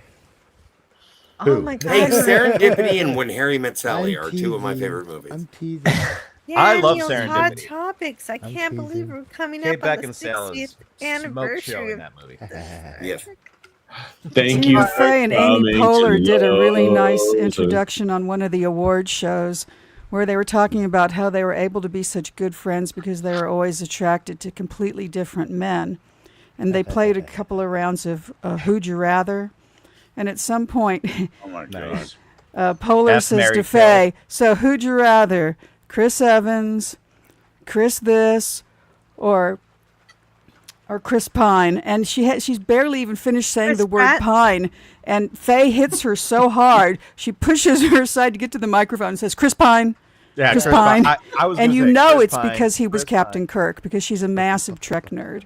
Oh, Well, Chris Yeah, Pine's so just that a was pretty versatile hilarious. actor. He's fucking great. If you've ever seen Hell or High Water, he's amazing in that movie. He's good in everything, Chris Pine. Yeah, he's a One of way my better. He's favorite. watchable. One of my as favorite well as scenes. dishy. One of my favorite scenes in Hell or High Water is the Debbie. one that when they go to the Thank you, restaurant Chris. and the waitress says, The waitress. "What? Yeah. What yeah. don't you want?" Well, What don't you want? You look, either don't want the green green beans. beans or you don't want the corn on the cob. Now there was someone who came in here in 1989 and ordered the trout. We don't have no goddamn trout. Steaks, love it. medium rare. It's nice when you find somebody who's good in almost everything. I mean, there's very few of them. I mean, what's his name? Yeah. Sam Elliott is awesome in everything he does. Yeah. Yeah, No Sam's doubt. always good. Oh, yeah. And yet he's still always undeniably Sam Elliott. Oh yeah, No. absolutely. There's a Dude. mystery you there, can't- you but can't- he's You always have to good. you have to Can't use so erase many that cuss words, mustache. dude. That mustache What will the go fuck are you down talking in about? history. So Yeah. I'm Sometimes not there's sure. a man. I think we're in a movie right now. Sometimes You know, I'm. there's a man. I forgot what I was saying. Sometimes you eat the bars. Sometimes. Or- me and my Bar ex-wife, is me and my you. ex-wife we used to play these games. We're like, what old celebrity would you love to bleep? And I was always like Susan Sarandon. Susan Sarandon. She was always like Sam Elliott. I'm like I get Sharon that. Stone. Judy Well, no, Garland. she Betty wasn't- or she wasn't Wilma? Old enough. She wasn't old enough, you know. but Judy it was- Garland. Well, That's an odd Sharon choice. Stone. but I would all right. argue that Sharon Stone is old enough now. well, no, but this was like 2008, where like Susan Sarandon was approaching like Oh, elderly status. But What? Yeah. Older. Just say she's older. She's seasoned. Sounded like old enough for the. hey, wedding. I mean, no. I was trying to be nice. Like I love Susan. What if- Elderly what is if not it's- nice? You're trying to be nice, but you're not succeeding. Just say older. what if She's what if older. it's not? What if it's not older, but they have multiple sclerosis? Older. Just say What older. the No, but fuck? elderly What, is like not a Valerie bad word. Perrin? I'm Yeah, okay. with I didn't think elderly Yes, was like some a- of Just us. you get elderly and then tell me come back. Yeah, and tell some me of what us. you Some of think us about here it. are elderly already. You I know, am I would approaching still fuck elderly Betty White, status and I myself, know so. she's dead. Rue McClanahan, maybe? Thank Rue you. McClanahan. Yes. Let's Oh. keep the topics off of. Hey, I didn't necrophilia, start please. it, but I will finish it. Oh, dang. I would do Rue McClanahan, but not when No, dead. you did. You Oh. started the thing. I don't want you to. Helen Mirren. Yeah. Doing. Oh yes. And that just killed the entire story. Sissy, There it is. Sissy Spacek. I love those eyes. Blah. Make it Back in stop. the, I'd say in like the mid 2000s, Kathy Moriarty. Oof. I love that Brooklyn accent. She was in like John Cassavetes movies and stuff That's like that. pretty esoteric, dude. I Darn know who Kathy Wells. Moriarty is, but how about just Moriarty? Ooh, baby, that man. Ooh. And of course, Rita he's Hayworth. totally gay, Andrew Scott. But Rita Hayworth in her prime. Who was the actress? why are gay men always so devastating? Does anyone want to? Mm. I'm gonna go ahead and say it. I want. Wait. Oh God, was it Tyne Daly and Sharon Gless for the 1980s three-way? Oh my god, dude! Seriously? Come on, I just That's a sandwich. The Jackie Okay, Lacey sandwich. Jennifer yes. and Bailey, WKRP. Yes, my yes, sandwich. yes. I take Bailey over Jennifer. Bailey But you know what? You take the good, you take the bad, you take Yeah, both. dude. Then you have, I'm saying like the entire cast, and including Molly Ringwald is looking way too young in the first, so can't I include feel her. really in bad for it. Lana since I heard girls, Bert say, I had a diamond and I gave it up for a cubic zirconia. Who was the What was that actress that played? Who was the it diamond? Sally mother- Field. The mother in Soap and the mother. do Sally in, Field. Oh, Sally who's the Field. boss? Sally Field's a smoke show for sure. I do Sally Field then or now. What? No, not Lithgow. What? Judith I White. got- It was Mona in Who's the Boss, but I don't remember her character. On Oh, Soap. Oh my God! The Who's the Boss? Alyssa Milano? No, that was the daughter.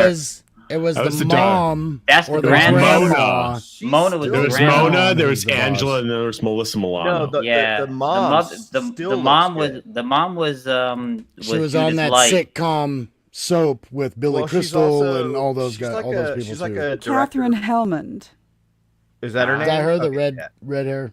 Yeah, the old, the older Mona. red-haired lady. Yes, the red. Oh, but the mom was Yeah, like, she's sort of That was- patrician. She's got one of that was those Judith Light. Yeah, Judith. Scarsdale accents. Mm-hmm. That was my vote. That's all. That's a good one. I was like, you gotta put that in. Yeah, but she's also in Brazil where she gets her face stretched Yes. so far Yeah, it's her that face Just, like I She understand. It's like she gets her face Star Trek Insurrection. My That's problem the is only- that I forget. I'm always Dude, so Tiger into Stripes, the that's movie. the only way I can see her is Or- in Brazil. I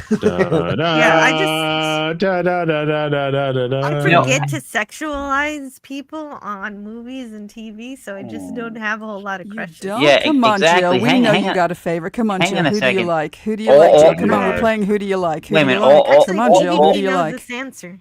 All the Who guys do have you been. All the, like? wait a minute, Come on, wait, Jill. hang, Who do you hang, like? hang on. All the guys have been putting out their stuff. I'd like to hear what the girls have to say. What Yes. they I've been find speaking up. attractive. It's time for Jill to So- say. so Who do you like? I've, Who do you like, Jill? I've watched Man from U.N.C.L.E. recently, and I wouldn't pick Solo. I would pick Ilya. Ilya every time. Lois, Those Yep. bangs.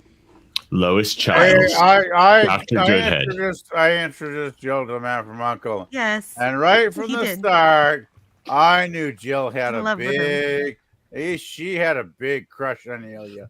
Don't He deny was it, so Jill. cool because He was a cool jazz guy, Russian guy, right? You know.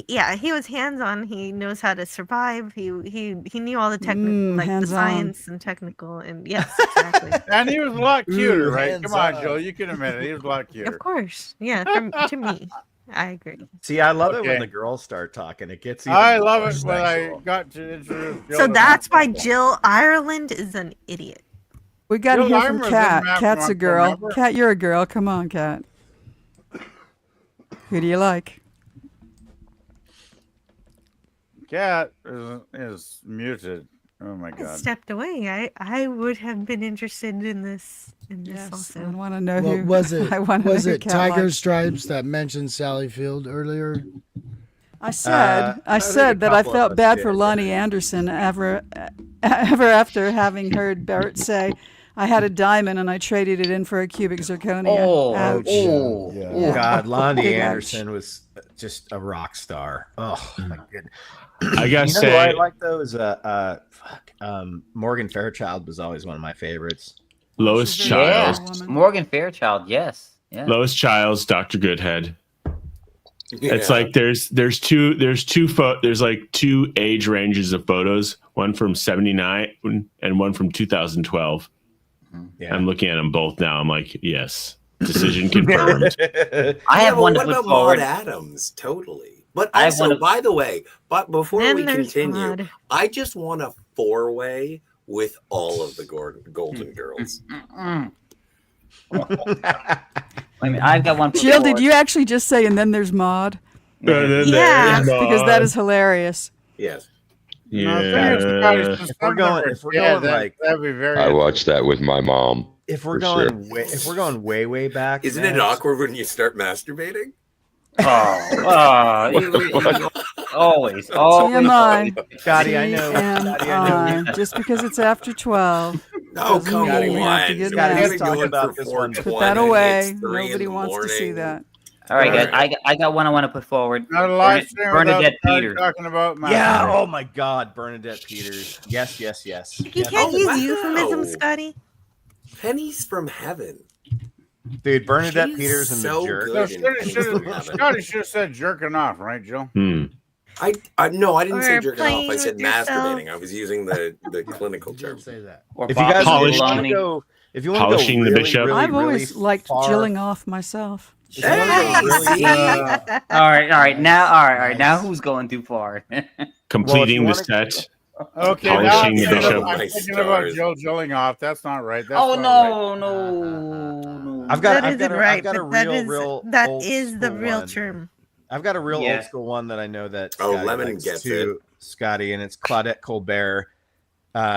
1930s. She was like a starlet, Cleopatra. It happened one night. She was just angelic. If you guys don't know who she is, oh my God, Claudette. So you're into Colbert, I had the brunettes. biggest crush on her ever. Well, me.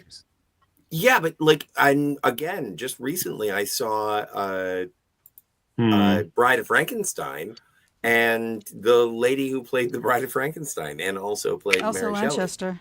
Yeah, smoke show. Yeah.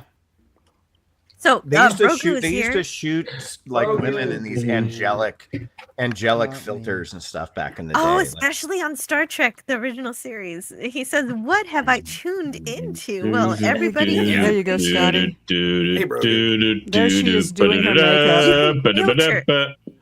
So, Max Redstone, if you could filter, what everybody's been saying for the past 15 minutes, they've been idolizing or talking about their crushes, their Hollywood crushes. I like girls.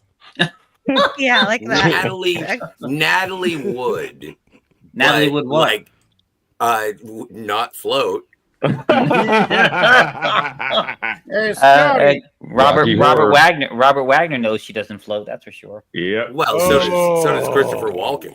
Yeah. Hey, Scotty, are Is you it saying just- Natalie? Are you saying Natalie Wood gave you what, Scotty? Is it just me or does Bernadette Peters look a lot like Carrot Top lately?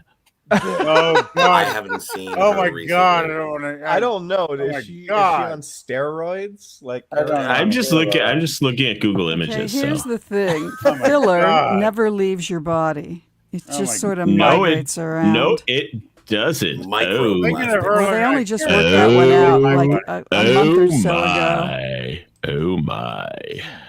Well, and the dead man says, "I like turtles." I am a big fan. I like turtles.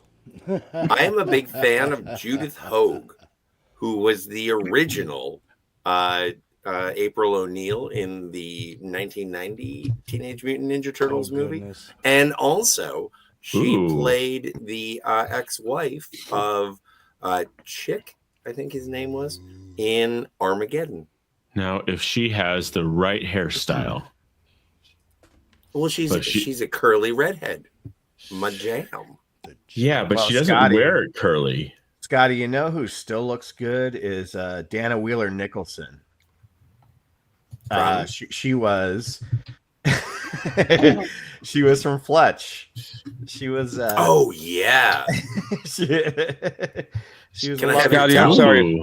She was Gail Scotty. Stanwyck in Yeah. Fletch. She So still looks she's good. great.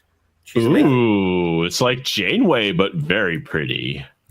Well, and also in Confess Fletch, what's her name? She's amazing. I I will don't- find out. I don't like talking about the Fletch sequels. I am What? with Why? you. Well, I haven't seen Confess, but Fletch Lives is a piece of shit. I love Confess Fletch because it's got Arlie Ermy, and it's got. Oh, okay. Oh, there's. I it's did. such I a did. good cast. I Was did that- not. I was did that not know Arlie that. Ermey's last role before he No. passed? No, Oh, okay. Oh no, 'Cause he was no. in the Frighteners after that. No, he No, had no, no, roles. oh, no, he no, I had thought you were roles. talking He had about roles well Confess. into the Oh, no, no, into no, the no, no. 21st century. No. My bad. I thought you were talking about Confess Fletch, that he was in that. I know he's No. in Fletch Lives. Yeah. He was in tons Uh, of shit after Oh, that. Yeah. Oh, what's her name? I know her name, but I will look it up and I will find out currently. Scotty, I'm going to toss you another name because you said curly and red. How about Marissa Ribisi in Dazed and Oh, I'm not- Confused? Oh, I've never seen Dazed and Confused. What? I know. Richard Linklater, you got to pick it up. Scanner Darkly came into the conversation earlier. I'm aware of the content. Yeah, you should make it a double bill of American Graffiti and Dazed and Confused. Marcia Gay Harden. Like beautiful people. Yeah. Okay. Okay. Joey Lauren Adams, Mila Jovovich. Joey Lauren Adams. Wow. Ribisi. What is Bonnie Hunt up to? Oh yeah, I always liked her. About I don't know, like about 550. 250. Yeah, no, not. Well, I like a curvy woman. What is Bonnie Hunt up to? I don't know, administering About Helen 5 Hunt's feet. trust fund.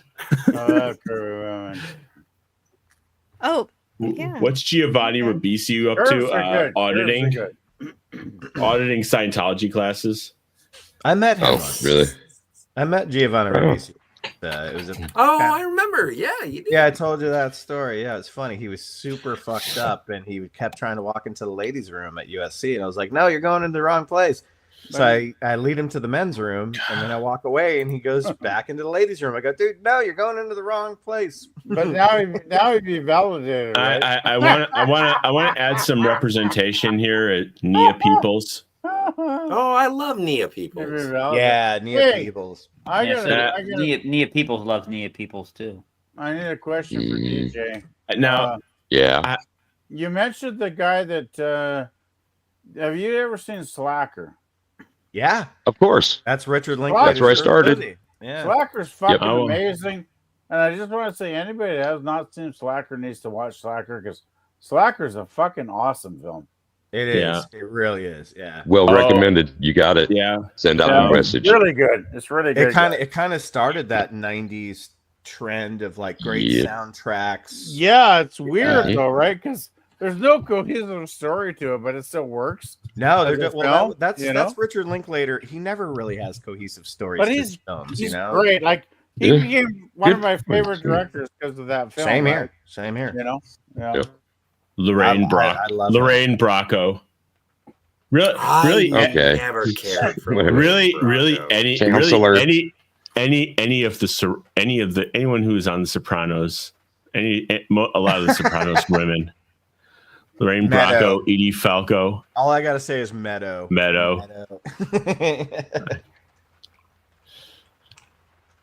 Well, they have a podcast, don't they? They did. Soprano brothers. They siblings. did oh well I don't know was it Michael Imperioli and Steven gosh I forgot what his name is, the guy who played Bobby Bacala. They did a podcast during the that started during the COVID. And that's cool. They basically did Talking Sopranos, and they basically talked through the script, and they had guests from the show. Michael Imperioli, Chris, my favorite character, my fucking favorite character on the show. Oh yeah, dude, just such a great complex character. Holy moly, love him. What was it? Steven Sharipa. That's one. Yeah. Oh yeah. Because Steven Sharipa used to book guys at the Stardust in Vegas, so he has like actual talent. He has actual experience with like dealing with Hollywood talent before. I want Big Pussy to have a podcast. I just want Big Pussy. Big Pussy. Yeah, that was coming. Yeah, I was just happy. Gonna get some Christmas pussy under my tree in December. Please, Santa. Can I get some Christmas? Okay, I'm getting rude. There was this quote from the end of the first season. It's like he didn't where Dr. Melfi is talking to Tony Soprano. It's like he didn't mention anyone specifically except that one fellow, Booty. pussy, booty, pussy. I don't know. I love when Chris You is have hanging to out say with, pussy is an awesome word. Like it's I love a when Chris wonderful is word, hanging is it out not? with Ben Kingsley, and Yeah. Ben Kingsley is Oh. just like getting all these free things, and Chris just talks to him in the elevator. He's like, you know what? The coolest, best, most expensive free shit in the world to the people who need it the least. Get it for free. Yeah. And then they go, and then him and his drug like drug recovery friend go and beat up Lauren Bacall. Oh, God. Oh, Lauren Bacall. Oh shit, she was cool. Speaking of, yeah, for sure. Yeah, I'd do Lauren Hepburn. I mean, when she was alive, Katharine Hepburn when she was alive. Catherine or Audrey? Both. Why not both? I'd do Catherine. Why not both? I'd do Catherine. Have a Hepburn, take a Hepburn. There we Catherine in go. the younger days, definitely. Yeah. I got it qualified. I'm sorry. Yeah. So that's where we are, ladies and gentlemen, in this portion of Now, the let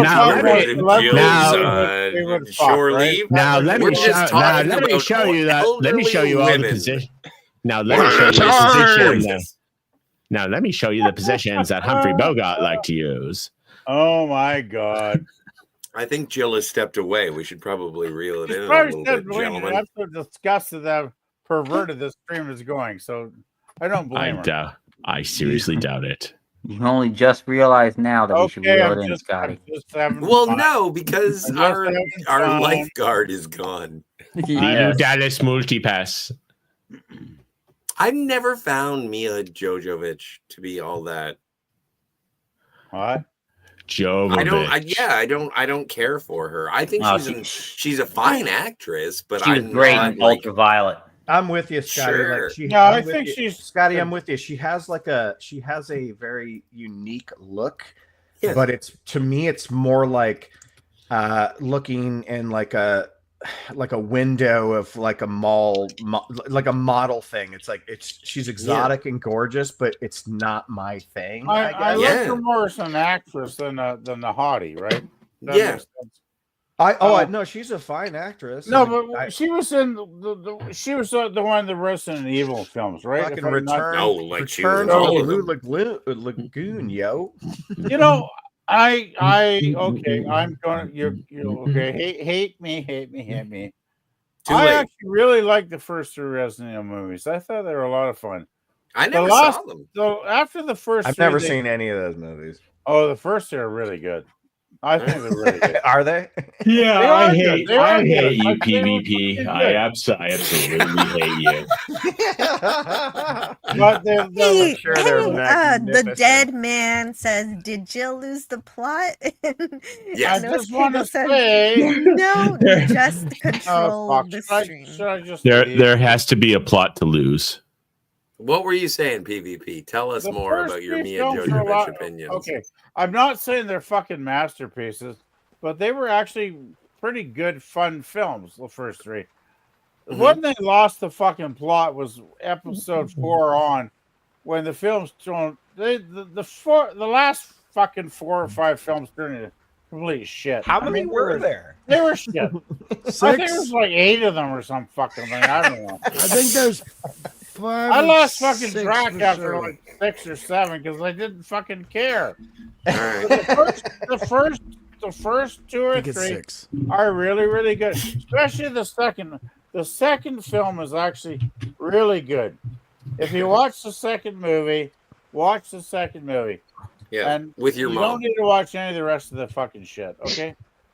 Well, no, it's just so funny to be like the way that you I'm were very saying funny. this as passionately is entertaining because you say it with truth in the same way that I say that I love the Twilight movies, and I kind of put them on the same level. Well, dude, I'm if not gonna sit there and tell PvP Scotty, not if to you like love something. Twilight I movies, fucking I'm like gonna Gone in just- 60 Seconds, like from 2000. I love Gone in 60 Seconds.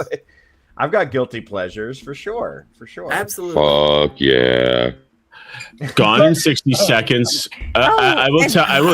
It's I a will tell you fucking this. sexy movie, man. I will tell you this. I Gone. gotta- The best. I got to ask Best. you. the best Giovanni Ribisi I've got an movie. honest question for DJ. Have they ever recorded your voice for a foghorn and lighthouses? No, sir. Because you would be perfect, man. Ugh. Oh. I say You'd be great. You'd be great, buddy. You know. I want DJ Play Nice to do horror movie Absolutely trailers. For You sure. guys get it, right? You'd be perfect. Okay, here's a movie recommend. Here's a Giovanni Ribisi movie God. recommendation. Oh my God. And Giovanni, it's called Boiler Room. Boiler Room, dude. It's one of my And favorite. it is not only Giovanni Ribisi's best movie. It is Vin Diesel's. It is Vin Diesel's best movie. It is from 2000. It is the original adaptation of Jordan Belfort's book. And it is a better, because my original job was in financial services. No way. And and it has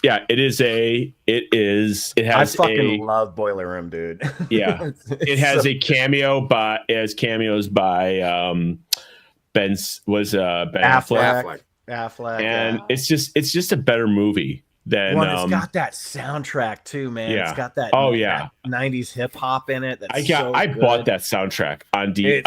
CD. It's so fucking good. I've never seen this, but it seems interesting. Giovanni Ribisi That's a film I gotta Giovanni see Ribisi now. did It not has become... Scott Conn.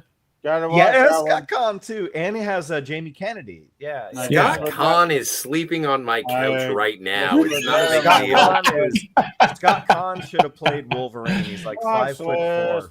You know, but man, Giovanni Ribisi should have been a way bigger star. He's No, so fucking good. I just gotta say, it's like, you know, the Martin Scorsese Wolf of Wall Street. It looks love that pretty.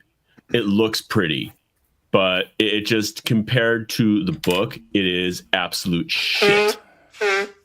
What is Exactly. shit? Exactly. Oh, the Wolf of Wall Street is shit. I prefer Boiler Room. No, I'm just saying it is. I liked it looks pretty. It is It an was absolute. pretty. It is well an done. absolutely beautifully shot film.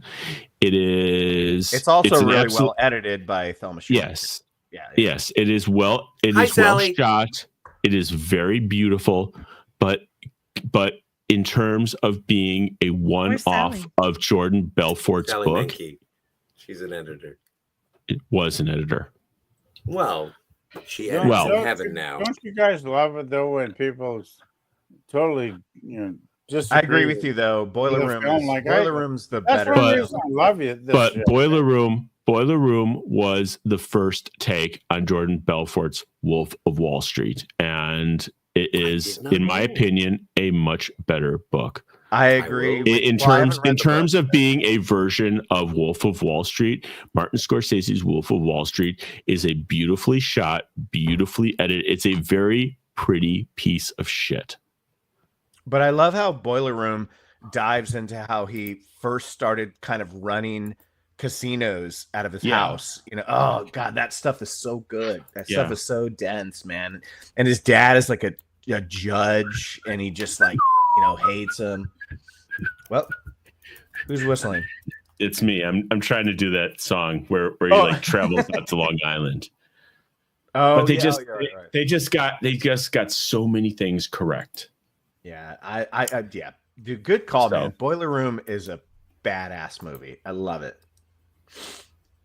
I I'd actually like have to it. They haven't released any kind of Blu-ray or anything, so I just have the DVD of it. Yeah. Well, I'm a I'm big fan of interested. Nicky Cat. I'm putting it on my list, but right now we've got to say goodbye to the Padawannabe. He needs to go.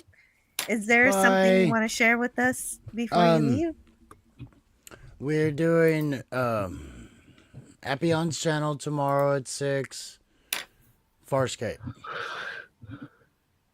Okay, yeah, watch Farscape. party for Farscape. We have Cosme link and all that. So even There if you you don't go. have There's it, you can Appian. watch along with us. Thank you, Wes Cagle, for posting Appion's link. But that's what I And got coming up Farscape's soon. such a fun. It's an incredible science fiction show. It- Back when the science fiction It's a lot channel funnier was than I actually the thought it was sci-fi channel. It is. It is. They're really great adventures, and you have a good story guide going along with you. I forget who it is. Pop. Pop Culture Republic. Pop Culture Republic, yeah. Yeah, And he knows it very, he's very wrong. well. He's wrong to say that it's better than Star Trek, but he's an expert on Farscape. Yeah, he's good to have in our first Farscape venture. So Okay. Yeah, it's, and it's yeah, nice. and yeah, Nice to have you've that got veteran. you got an expert. It's always good to have an expert on, and I hope you have so much fun tomorrow. Yeah, we enjoy it, and you saw for a little bit, a couple hours. one Yeah, I time. did. Well, So, and someday I might just drop in the panel. and one you day, know you're always hopefully. welcome. I'm sure he But- would. You know, it's in the you're in all the If right, I find right that, I'm- areas. But Yeah, thank you yeah. all, and these are always a pleasure. See you, Padawanami. I'll see Nice to meet everyone you, man. Nice to at meet you. various other times. Have a good weekend. You too. Have a great Happiness your pie, weekend. Padawannabe. Go easy. Oh, and I'll send you that She-Hulk thing. We'll talk. Nice. Plus, I Yeah, love your y'all are avatar. both I on love your Twitter. avatar. How generous. Love your avatar. Don't deserve it. I don't deserve it, but I appreciate it. Oh no, yeah, he absolutely doesn't deserve it. But Padawannabe is so exact, like DJ said, generous. And PvP says that he accidentally pressed the wrong button and he's in the backstage, but I don't see him in the backstage. So, but if you do I'm sure he appear in the thinks he's backstage, if you Well, he's do probably appear in the just busy backstage, I'll bring you driving. back up. I really hope PvP is I not hope driving that's because not he's true, very Scott. obviously drinking. Yes. No. Lemon Pie says PvP fell backstage. Yes. Lemon Pie, Oh, sell no. me this pen. Sell me. He fell off the stage. Anyone who tells you that money is the root of all evil doesn't freaking have any. Yeah. Yeah, You know, I like the Wolf line. of That's Wall a great Street. line from Boiler Room. Yep. I like like it the too. Wolf of Wall Street, but I also don't. Like, it's I- one of those things where I'm watching someone that I dislike intensely spiral, I but think it's also revel. I think it's a comedy. It's a Scorsese comedy. Like it really comedy or satire. To me, it really showcases like how funny like Leo can be. Like when they do the Quaaludes and he's trying to get to his car on the steps. I'm like, dude, that's like some Jim Carrey shit. But you know what? It's where it's. I think the biggest failures of the film are where the film disconnects from the book, and that is one of those scenes where the book disconnects from the book the Wow, farthest. this conversation is coming full circle. You know, and because Oh, sorry. no, it's just because that scene is. I mean, that scene becomes like it goes from an analogy to an allegory. I mean, it goes from a one-off to an analogy to an allegory for something that actually happened to actually just like skipping a big part of things in Jordan Belfort's life. That Yeah, well, I actually mean, dude, occurred. like Goodfellas didn't follow Wise Guys or whatever at all. You know, like, And Belfort wrote that book to be very self-serving to him, whereas people who actually worked with him said he was barely ever there. It was actually his second guy, Johnny Azos, who pretty much Hey, ran the Kat, show. I love it. Kat just pops up with some fucking good facts. I know, but it's like they're. I mean, it's just I put Wolf of Wall Street shoulder to shoulder with Blow, and I like Blow better. I like Blow better. Yeah. I love that movie, man. Yeah, But no, I need just a Scorsese- second here. I need a second here to say Oh, sorry. goodbye to Sentai Ranger. No, it's fine. Y'all are having a spirited discussion on finance movies. Pow Sentai- Ranger, Ranger, Power Sentai Ranger, Power you're right. Ranger Sentai Ranger. Donnie. Sentai Ranger Donnie. I must go now so I can prepare for my morning shopping trip to a supermarket. Thank you all. Go Seahawks. He says. I don't know anything about Yes. football, so I can Take emphatically cheer for any team. In a world where supermarkets have gone crazy. My point was that Scorsese, when he adapts a book, he never really cares about the book. He only cares about the idea of the book. So it's Well- not surprising that he did that with Wolf of Wall Street. Well, yeah, I mean, I am reading through the Pelagi book and Wise Guy. So it's I'm not saying that it has to be a straight corollary, but I'm just saying that that I felt that the spirit of the book really went up, comparing how one movie respected the spirit of the book. Yeah. I felt that really Boiler Room told the story a little bit better. And I mean, they both twisted the story way off the rails. I just like the way that Boiler Room twisted the story, because if you're going to twist the story, yeah. And now I know. Now I know what also, Tiger Stripes is saying when she says this conversation has come full circle, because you did Yeah. talk about the difference between enjoying a movie for the movie and comparing it to the book. Well, no, but I wanted to Indeed. appreciate what he had to say, though, because when I read a book first before I see a movie, not disregarding like the Harry Potter movies, we always know how those are going to be as opposed to the book. I mean, not always, but like when you read like a novel that you have no idea is going to eventually turn into a movie, and then you worship the novel and you love the writer, and then it becomes a movie, you're always going to be like, it just doesn't work or whatever. There's so many books that I just adore. The Lovely Bones was just an absolute piece of shit of a movie, because it should have never been a movie.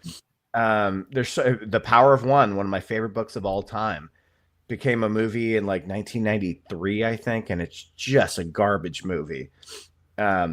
Yeah, you never know. Hey, have you ever never seen know. Sideways? You ever read the book? Oh yeah, well, Sideways is probably the most faithful adaptation ever put to screen. Yeah. And what, it destroyed an entire section of the wine industry for years. Well, it destroyed Pinot, or I'm Pinot, sorry, it yeah. destroyed Merlot. There's a whole video I over still on didn't see that. CinemaGo. Yeah, I made a video for the 20th. Yeah, just this past week. Yeah, no, it just came out the other day. Yeah. Feel free to put that in the chat. I'm sure you have a wrench. You want me to? I mean, I can. Yeah, go ahead. Go ahead. Oh, come on, man. We've been promoting this shit all Bart- week. Why are Bart- you shy now? Bart Giamatti destroyed Pete Rose's career. Paul Giamatti destroyed Merlot. Yeah. The Giamatti family. It wasn't Paul's fault. It was not Paul's fault. I know. I'm just- Leave Paul alone. I do want to say to Wes Cagle, so when are we going to start playing Leisure Suit Larry? Jill and I finished that game recently. Yeah, but there are several of them. He wants sequels. Yes, there are. Yep. Not two. Two sucks. I want to say, I want to play three. Is that the game? Is that No, I'm just doing the original music as I remember it. Oh yeah. Leisure Suit Larry 3. The problem with Leisure Suit Larry is it's fine.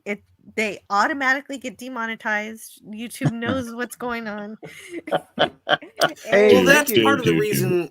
Thank like you, one of my wish list things to do and play as a game with you, Jill, is that I want to play Star Trek 25th Anniversary and Star Trek Judgment Rights. Yeah. And there is no way in 5th anniversary, I the would love it world so much that they would ever let us, like, you wouldn't be able, it would be blocked on every platform just based on the music, the voices, everything. Well, you know what? I was playing it. After the fight last night, I streamed. You know, it just so happened because of the. First of all, that wasn't a fight. That wasn't a fight. Okay, after the pugilistics exhibition last night, I streamed me playing Mike Tyson's Punch Out on my emulator. I don't think fortuitously I didn't do it on OBS. I just did, so there was no sound. So Wes Cagle play out RVM 371 because it's time for him to go to bed. He's saying good night. Meds are kicking in. Dave Frosty, my Oh, friend. right. Yes, and I do hope you feel better. And I know you're going through a whole lot. And I hope I will read your latest message you sent to me on X. Oh, I actually called it X. I always call it Twitter. Don't call it Twitter. X, Jill. Twitter. Don't call Okay. it X. Call it I'll Twix. call it Twix. It's Yes, Twitter. that's the answer. It's Twix. Has anybody Twix is ever okay. actually gone to X and not just typed in Twitter? It still shows up as Twitter when you type Yeah. it. So there you go. And saying. Lemon Pie wants to know, it's a roll call. PvP, are you still in the chat? I don't think so. No, he's backstage somewhere in limbo backstage. He's somewhere Baby, in some have other you ever backstage. wondered whatever became of me? I hope he comes back for sure. Oh, Scotty can sing I that love PvP. He's the Hey, best. hang on a second. Is it just me? Or when did Xi Jinping join the panel here over there? Oh, next to me. I was On going my to say, DJ Play Nice, you are now banned in China. left. Yes. Man, okay, well, how Entire about live like stream any? is banned in China. I think DJ. You guys are all Playgrounds- focused on Winnie the Pooh, and I want to know when Tiger Stripe Max- decided to I be the think Max hottest woman in Redstone the and world. DJ Play Nice should announce a football. when you brought her up. Yeah, fair enough. It was a good choice. You look great. You guys just have those voices. You should do a football. You should totally do play-by-play. Now Max Gigi- and DJ Play Nice. Now Ping is playing the guitar. Winnie the Pooh with the guitar.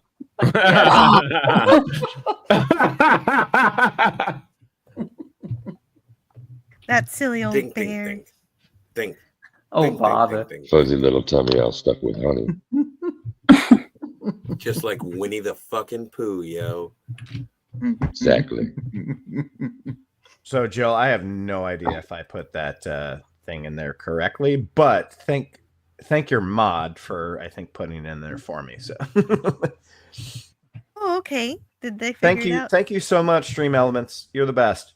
Stream elements. Here's All the right, elements. The elements you love to stream. Everybody yeah, has Stream to leave a Elements did party at promote you. one moment, and this is mine.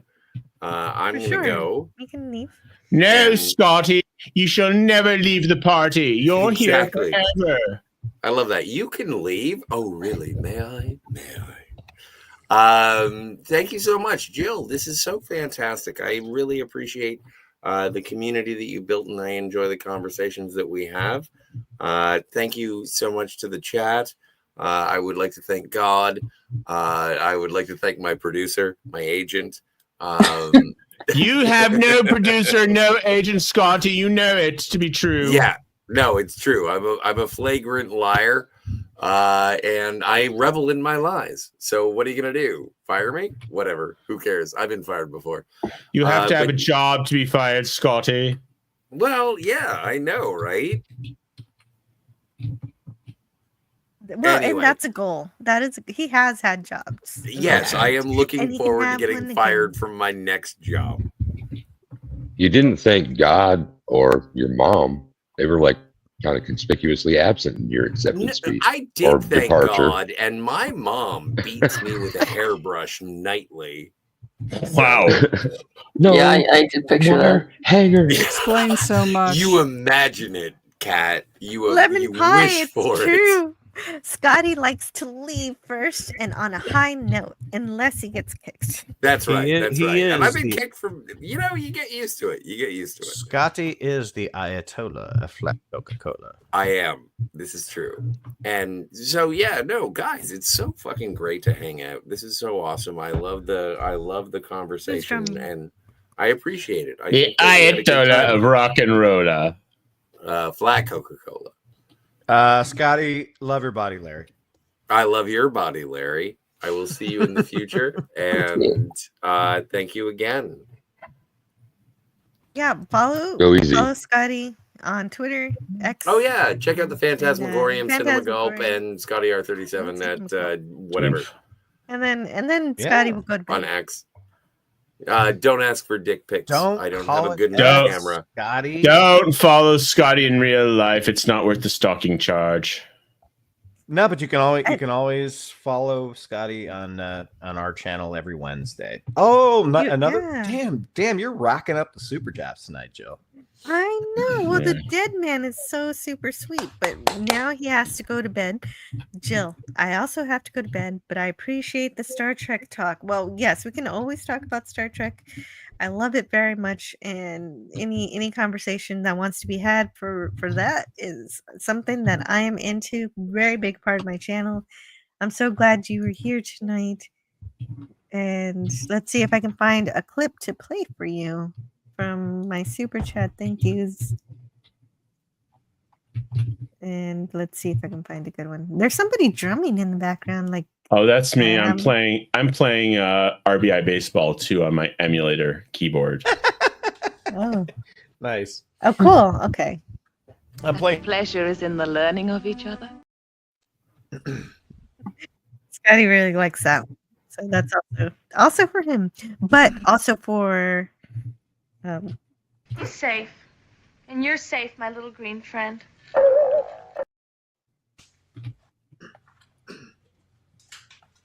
And let's play. Don't you think you better check with me first? Captain. Jim! Goodbye, darling. I'll miss you. Thank heavens he's gone. Oh yeah, and another one for Scotty. Yeah, we could play that. Oh, he'll love. It's one of his favorite things to say. Thank heavens he's gone. Tear loves Tiva. Repeat. Tear loves Tiva. Repeat. That's gonna give me nightmares. Really? You haven't Yeah, seen that was Fantastic creepy. Planet? It is so good, but you know what? You might not like it. You can just rock me to sleep tonight, Jill. What? Total Nightmares? nightmare fuel. Really? No, Yeah, I but if you don't. want to, I mean, some of Scotty's best, quotes are "Heavens, oh my stars," and obviously, and all the inappropriate things. Heavens to Betsy. Thanks, everyone, and you're welcome. Thank you so much for hanging out, Scotty R37. You managed to not get kicked off this time. And speaking of not getting kicked off, Pleasant Valley Picker CA says, "Did you boot me?" And I have to say no. Nobody booted Duck you. of death. You I don't booted think anybody yourself. booted you. You I think booted yourself. You just dropped Duck off. of death. It doesn't get any better than when you boot yourself. But when he says, "Did Yoy boot Depends me?" on your that kind definition of of tells you a little bit boot. about. Did Yoy boot me? Can't he just click whatever link he originally clicked to get backstage again? It's hard to find it, Cat, when you're. I actually don't even know how. Did Oh, wait, I you know boot how to get here. me? Ba-ba. Did you boot me? Yeah. Did Yay boot me? Yeah, I didn't even notice that he misspelled it. Ben Frail says, "Sorry for what? Brain and brain. What is brain?" Good. Although I do also have the clip. I can play both.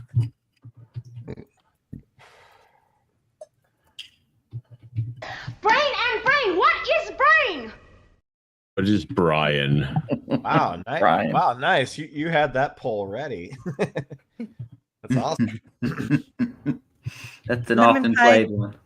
Yeah, it is. Lemon Pie says, "Scotty, farewell." PvP, they couldn't figure out where you went. I still don't know where you are. PvP says I'm not on there. I believe there. I'm not sure if that's there or not. You He's aren't. gone You are to the not. fifth dimension. PvP has traveled to another dimension, a Yeah. world in which he needs to go to sleep. Good night, Pleasant Valley Picker, CA. A lot. Good night, PvP. Good night. Good night, brother. Ben Frail says, sweet I was dreams. drumming in the background. Didn't realize my mic was on. Oh my god, oh no! You're on a show with and you're playing the drums. Oh no. Well, I guess they would have to mute you. I hope you pick those pleasant valleys in your dreams. Yes, Jill and Stark of Iron points out we had a super sticker just recently. Prepare sighting? Dark of Miskatonic Madman? Iron. Did I miss a super chat? How Super did that happen? It came in when all the flourishing was at. Yeah. Oh, thank you, Tony. I totally missed it. Miskatonic Madman, thank you so much for the super pair super sticker. Well, and since it is just a motorcycle just rolled through here. I don't know if y'all can hear it. Dude, you can go to Disneyland tonight, Jill, based on your super chats alone. Disney. She can go to Disneyland for 2 minutes. I can go to the movie theater. I can go to the movie theater. Yeah, you can go to the movies. You can go to the movie Walk up theater to the ticket by and say, "Can I yourself. have a You can go to the ticket?" And they'll movies say, alone. No, that's not enough money. Do you guys have you guys ever heard of Rowan J. Coleman, the YouTuber that he's great? Have you guys ever heard of him, Rowan J. Why Coleman? is he great? Well, I think Jill knows him. He does the Star Trek. No, honestly, I never heard of him. I've posted stuff in like the Cinema Gulp chat of his Star Trek retrospectives and stuff like that, but I can't for the life of me at this moment remember why I brought up his name, but I did. Oh no. Okay. Well, if you remember, let me know. Is he pear-shaped? Is he pear-shaped? No, but he's got a 5 head. How? You're a beauty. Hey. You know I reach you. We cannot change the laws of physics, but we can change the laws of liberty. Delightful. Affirmative. Affirmative. Thank you, Miskatonic Madman, for supporting the channel. Why And don't you- also Mostly. There you go. Nice. Why don't you put her in charge? Oh, I had all those clips. They're just- They mostly you- come out at night. Mostly.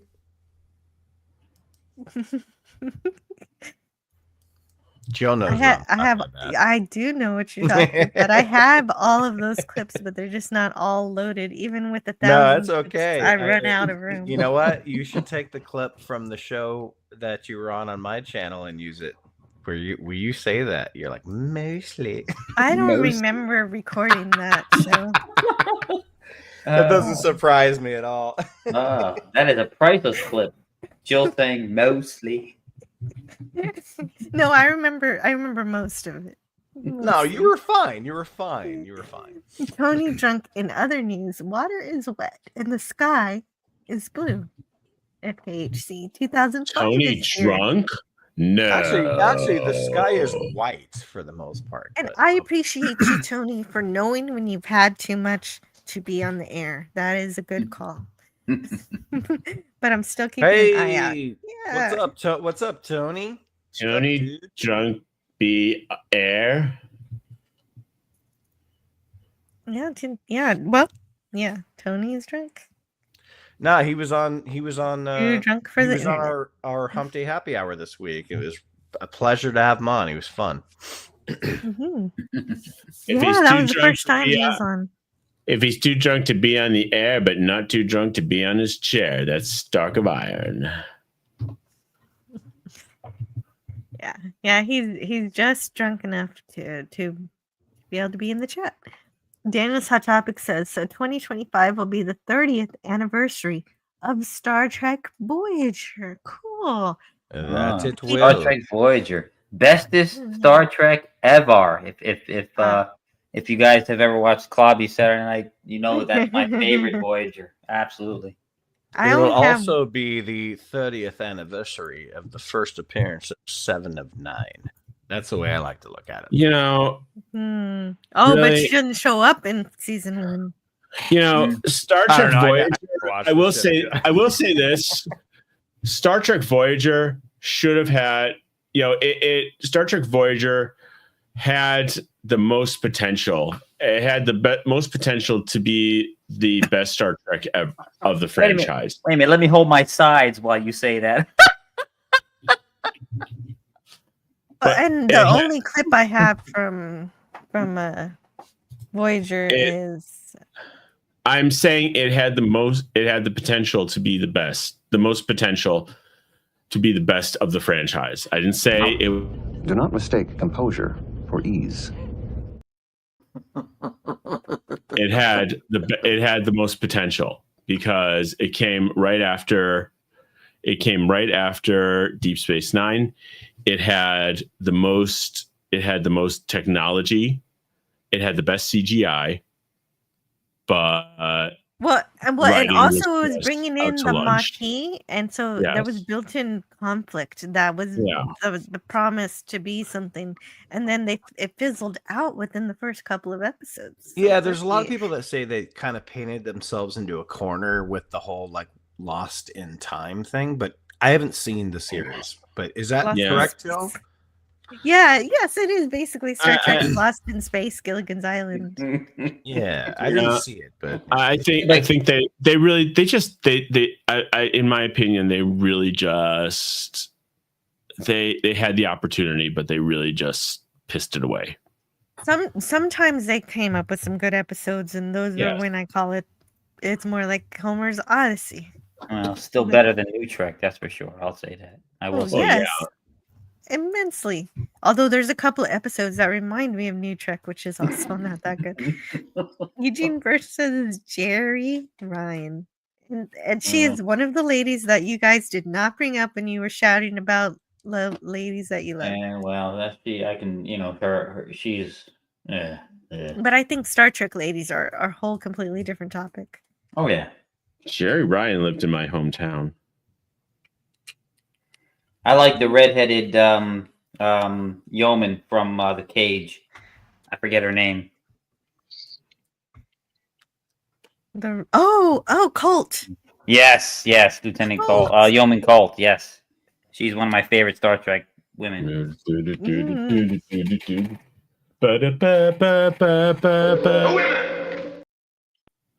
The women. I did like the Q's douchey son episode. Me too. There are a lot of good episodes. That one being one of them. The one with the dinosaurs got to be one of my favorite Voyager episodes. Every Q episode is great. I don't care what even in the new Trek, Q is just great. No. It doesn't matter. No. Yeah, well, not Q. John Delancey is great no matter Yes, what, even when he's yes. saying terrible New Trek lines. Yes, I mean John Delancey played Q in the My Little Pony series. He was he was Discord, the Draconicus, and it's Q. I mean, it is absolutely Q, and it's great. Yeah, where's Dalek 451? You need him to talk about Discord. FK I think my 2005 says his son ended up in real life working for the State Department. I think my single Yes, favorite Joe, line. in that- I completely wish Dalek was here. I'd love hearing him scream at his mother.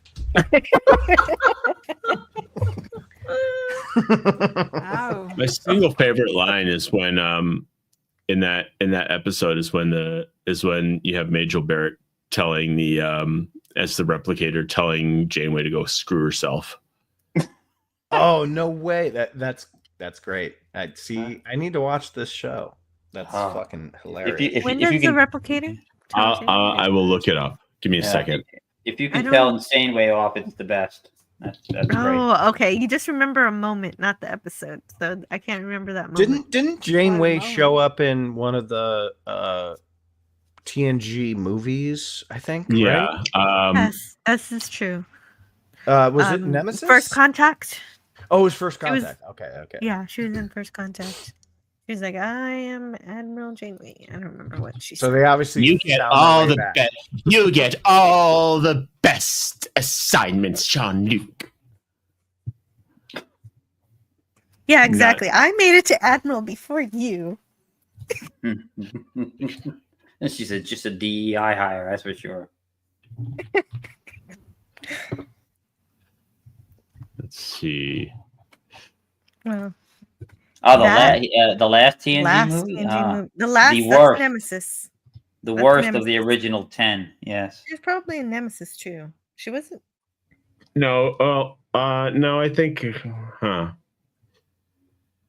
Well, was- given no, this she was in pregnant Nemesis. pause, No, she was I'm only in going, Nemesis. I have to beg off. She was only in Nemesis. So I'm going to say good night. Tiger Stripes Good is going. night. All right. Waving. Night, Tiger Why do I Stripes. think Good she's night. in? See you Go soon. easy.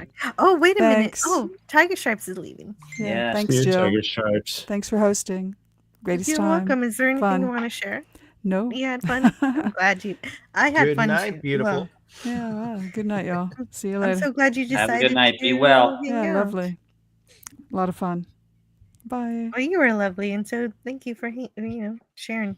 And thanks. So wait a minute. So Janeway was in. She was actually in Nemesis at the beginning, or no? Yes. Okay. Because the beginning of Yeah, Nemesis, she just shows up on the screen. Like she's not. yeah, even she's on, just like she's one in of a the little. council So- people or something. Yeah. No, she's on the computer screen. She's giving Incorrect Picard orders. Okay, and that's when they like killed the what? Isn't it like a Romulan? Oh, you're right. It That's- is Nemesis. That's right after the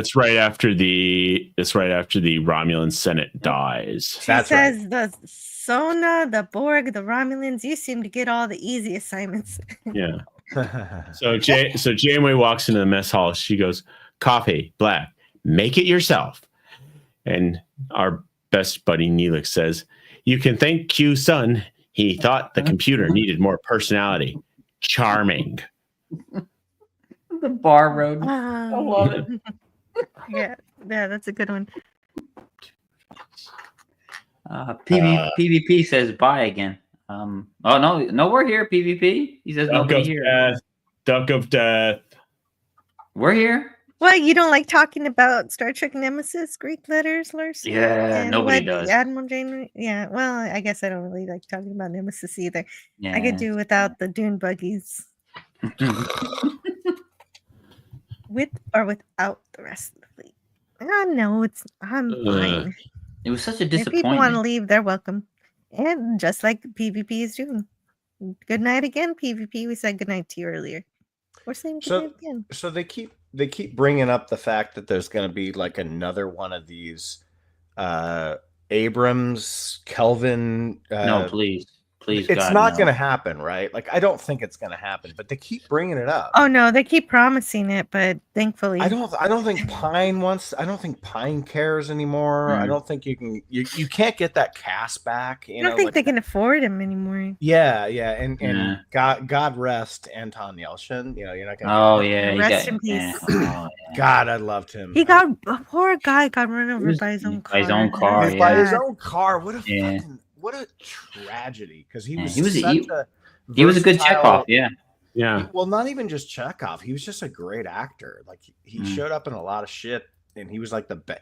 When you find an actor that's like the best thing in shitty movies, like it's like wow, this guy make this movie better. He was one of those guys. It's Yeah. kind of a bummer, but yeah. I thought it was pretty good the first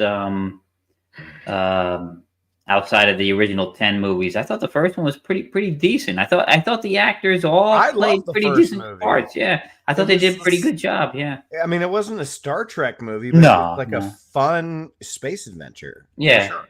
Well, I thought all the actors played their parts pretty good. I thought they were pretty good. Yeah, It was a man. fun As ride long as you through guys realize space. it's not Star Trek, I'm fine. Yeah. Well, I said that. Yeah, but Carl Urban, like, just literally just diving into like DeForest Kelly so hard. Fortunately, he got the whole backstory of why he's called Bones completely wrong. Which was so stupid. Yeah, I it mean, was- he's called Bones because doctors are called Sawbones, not because Yes. he was left with nothing but his bones. I mean, that's well, I mean, it's cute. That was Yeah. very lazy screenwriting for Yeah. sure. Yeah. Absolute But garbage. Yeah, that's the whole of the JJ movies. I know. All the but lens I did, flares too. I Good did. Lord. I did like the lens flares, but I did like. God, what was the guy's name that played Spock? I did like that guy. Like He did good. I thought he did good. They Yeah. didn't Zachary write him- Quinto. they didn't- Yeah, Zachary Quinto. They didn't write him correctly for the character, but he sure knew how to play the character, though. No. Yeah, but why did he have to have some kind of relationship with Uhura? I didn't. I Yeah, That was see that. so That- dumb. Exactly. So dumb. They So based that all stupid. on the one time that Uhura was hitting on Spock in that one episode, just saying, Spock says there is no moon. Wasn't that just like And Uhura that? says, Wasn't that "I'm like not in the Spock." man trap? No, I don't remember Uhura being in the man trap. I was just watching the man trap. Well, maybe. I don't know. I have to watch it again. That's it's been a while. Oh god. Okay. Well, since I have the script archive here, Yes, you're right. Yes, it is the man trap. Okay. Oh, good. Okay, there you go. Mhm. Yeah, Yes. she's just complaining. I'm sick of frequencies. I don't want to hear any more about any damn frequencies. And that's how it starts. And that one little scene, the JJ verse took that out. Vulcan Like, my has no boyfriend and moon, Miss girlfriend and- Uhura. Well, I mean, it doesn't really matter, but Uhura was an African American, Dominican woman. So Yeah. I'm just saying. And I think the most disrespectful thing that trilogy did was the Zulu, like, oh, I've got like a husband and a kid. And it's like, well, no, Zulu wasn't gay. George Takei was gay. Yeah. It didn't make any sense. Oh yeah, Yeah. Scotty was talking about that earlier. Yes, Yep. and Oh, I didn't Zulu know. was, Yeah, and George Takei was on the side of Zulu being straight. Zulu straight. Yeah, Yeah, he was yeah. straight. That was so. It was so pathetic. Like I it liked was everything one- else about Sulu's character, the way they played him in that movie, except mean- for that was out of place. Oh, hold on. We've made it to 5 hours, everybody. I think Like- this is wow. How If Very we're gonna nice feeling. if we're gonna respect one thing from Star Trek Generations is that Sulu'd and had another Sulu. Oh yes, Yeah, the well, the daughter, whole the best part of Generations is the beginning. Yeah. It's the Yeah, whole the thing. beginning, because they couldn't afford to get Leonard Nimoy, so they got. Well, Leonard Nimoy just Leonard Nimoy said was- no. Leonard Nimoy was in poor health anyway. Yeah. But he also said, I'll do it if I can rewrite this script because this is like, what the fuck is this? He didn't say it like that, but Yeah. he basically I'm sure wanted he to did. fix I'm sure he it. did. The whole idea of Star Trek 6 was to give Leonard Nimoy $1 million so he could retire. So, anyway, I think he was just too busy then it doing worked out. the Hobbit Bilbo Baggins song. Yeah, 'cause what did he go on tour with it? Oh, God, I my. love that song so much. It's so funny. And the video. The video's video is just the best. It's like they just drove out, like a couple miles outside of Studio City or something, found a spot and just started bopping around. Yeah, that video is Just like put, the equivalent of the rubber Star feet Trek holiday special. is this actually something that happened? Yeah, it's real. Yeah. We Wow. Look haven't it up. seen this. Oh my god, yeah. It's No. great. Yeah, they just put like rubber feet and rubber ears on these girls. Yeah, and just 'cause had how them do you dance. not know? That's Hey, the weirdest thing about the video is that how did you not know Nimoy- about Boiler Room? So, that's true. but- Bilbo Baggins. Yeah, only I a few imagine feet that that video would have been made by the hippies from Journey to Eden. Was it? Nice. tall. Herbert. Well, trust me, there's hippies in the video for sure. Yes, there are. Oh, yeah. Rich, you just I reach you.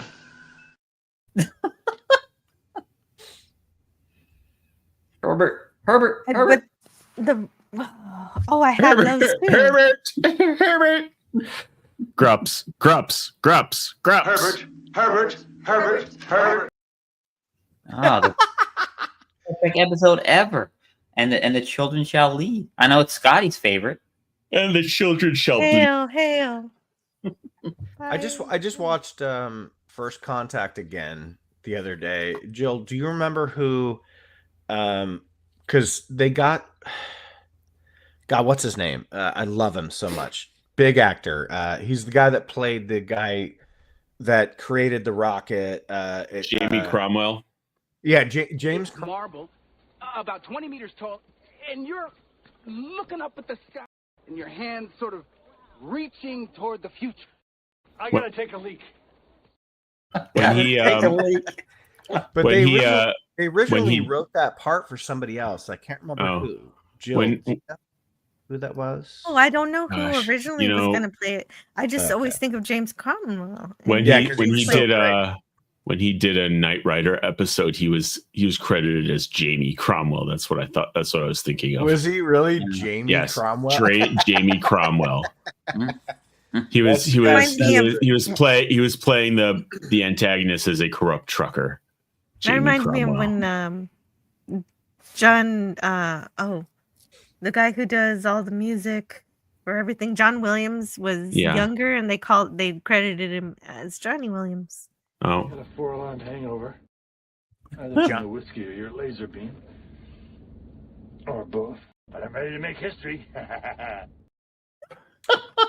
That's you know what? That's one of the things why I always give Enterprise so much credit is that it really played off of that movie so much. You know, that's the way it starts is based on that movie. You know, and I kind of enjoy that. You know, I'm not a huge Trekkie like a lot of probably you guys are, but like I do respect that they use that movie as like the linchpin to like start that like you know that new series. And well, it has been a long time getting from there to here. It's been It has been a long time, Yeah, I gotcha. but my time is finally here. I don't know. I love Enterprise. I like the song, but you know what? The first time I saw the Wait, you Enterprise- love the song? I like that song, but I tell you what, the first time I watched the Enterprise episode, I was disappointed because it wasn't the traditional Star Trek opening. I was like, whoa. Yeah. Yeah, what happened to No. my beautiful orchestra? Nobody liked the song the first time they heard it. No, Faith of the Heart was not a good idea, but it grew on me. It grew Yeah, on me. I only like it now I'm that sort of I've that heard. way. I only like it now that I've heard Admiral Teague sing it on karaoke. So Yeah, It felt kind of cheap, you know, because there wasn't a score, and so that just kind of felt cheap to me. It was just basically the symptom of 90s sitcoms, and so Yes. Star Trek got a 90s sitcom song. Acha. Shh. If you heard the person who did like the Family Matters intro sing it, you might love it a little bit more. Hey PvP, please stop having a pity party in my chat, or I'm gonna have to start deleting. What comments. is he saying? What is he saying? it's all right. He It's says, been a long too time. much hate. And from there to It's too here, much hate. I'll do nothing. it's been a long time, but my time is Friendly finally here. YouTube. Okay, I see it now. It takes faith of the heart. Faith of the heart. Yeah, no. Again, it grew on me. It did. Yeah. It did. Okay. It was garbage at first, and everybody hated it. But I don't know. I love the characters in that show. I ended up loving the characters in that show. So I can't see Tom Hanks being Cochrane. I can see him. It's like I could either see him overacting or underacting. He could either be Forrest Gump or Woody. It's like, well, could you see Ving Rhames Or the guy from Bachelor Party, Yeah, maybe, yeah. or Bosom Buddies. Mm-hmm. Yep. Now I could see Ving Rhames being like, Can you see Ving Rhames as DePaul? No, I can see Ving Rhames being like, all right, yeah, all right, I'll be that guy. Yeah, that's pretty no much problem. his character. Yeah. For like 20 all right. So you're saying that. So wait a second. You're saying that you're from the future. Well, I think DJ, can you do the Ving Rhames part as if he's like he meets the people from the Enterprise and he's like completely accepting of it. There's no way. Okay. All right. I'm gonna do it then. So you're saying that you're from the future and I'm supposed to launch my rocket and that completely changes human history. All right, let's do it. TJ Play Nice, I'm kind of disappointed. I thought you were gonna fucking throw out a great Ving Rhames thing right there. Dude, I mean, what was it? Like 2.5 seconds that's from the Fast and Furious franchise, and I can't remember a single fucking thing the guy ever said. So wait a second. No, wait dude, a second. Honestly. Wait yeah, a second. exactly. I need my Barry White soundtrack. Oh wait, here it is. Oh my darling, I can't get enough of your love, baby. No, you're the first, the last, my everything. That's Barry White's best song. Oh, nice touch. Oh, I need to hire you guys for some Cinema Gold videos, man. I swear to God. Okay. Yeah, don't I have the coolest people on my panel? We're available. They just have the but- best fucking voices ever. Oh, they I do. think They do. We're going to be going for just another 7 minutes. I think I'm gonna Evil. stop it. You know what originally drew me to Barry White was the Bashing Day episode of The Simpsons. The Simpsons, yeah. Leave all the steak. Leave the steaks alone. Leave all this. Oh, my darling, I can't get enough of your love, babe. Yep. Yeah. Yeah, very good. It's a good one. So y'all are recasting Star Trek First Contact. So that's so fun. But also, what? Cinema Gulp, you didn't have to do that. I Thanks, love you, Ben. Jill. Oh, I love you too, which is why you don't have to send me $5. You sent me money last time. Oh, that's true. I did. I did. So now you don't have that money. No, I don't have that money anymore because now it goes back to you. Yeah, it goes back to you, and then I'm going to I send was you so another happy one. to receive my first check from YouTube this week, and I was like, "Holy shit, man! Did That's not so know cool." you could get $12 from YouTube. I thought you You had know what? to I have got monetizing, where the real money from the YouTube is made. $12 from YouTube, and I was like, "Fuck yeah!" Because that's money I didn't have. So usually it's pay it forward. Is this an example of paying it backwards? Oh my God! I think it's paying it sideways. Actually, DJ Play Nice is the first person that ever gave us a super chat, and I'll never forget that, brother. I'll never forget. No way! Right on, man. Yeah, Right you on. are. You are. You're the first person. Happy to have done it. That Enjoyed first your episode that we had, and we said, "Hey, we don't care if we get super chat." You threw us one, and that was awesome. It was awesome. So right on. My pleasure. Mhm. And I'm gonna cry. I should play I'm a gonna cry. video for you.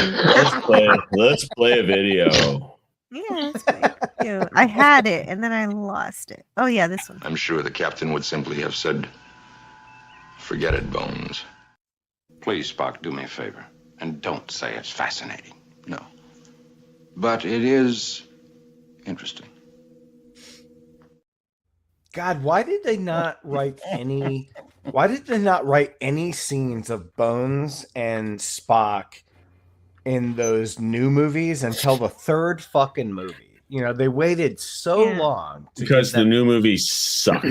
But I Because do, the new I do movies love suck. that Thank they you, Max. that third one they reason. did give them some scenes together, and it was kind of cool. But Yeah, except Giddily- they also were having Spock cry again and just Giddily D, Giddily D, Giddily ass. The new movies suck ass.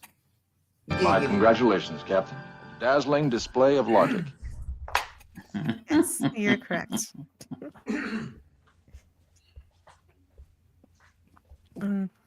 that's it. Thank you so much. That's amazing. But we'll be There's- closing up soon Yes. Yeah. because I think I'm There's- ready to sleep. There's any number of adjectives that I could use about post 2005 Star Trek, but they're all vulgar and violent. Yeah, but I would approve of that in reference to post 2005 Star Trek because Yeah. we have not had any Star Trek since. There's only one thing I can say about New Trek: anal slurry. I think that about sums it up. Yes. Yeah, that's right. Well, actually, I think Raquel Briggs would be very proud of that one. Well done, Muskego.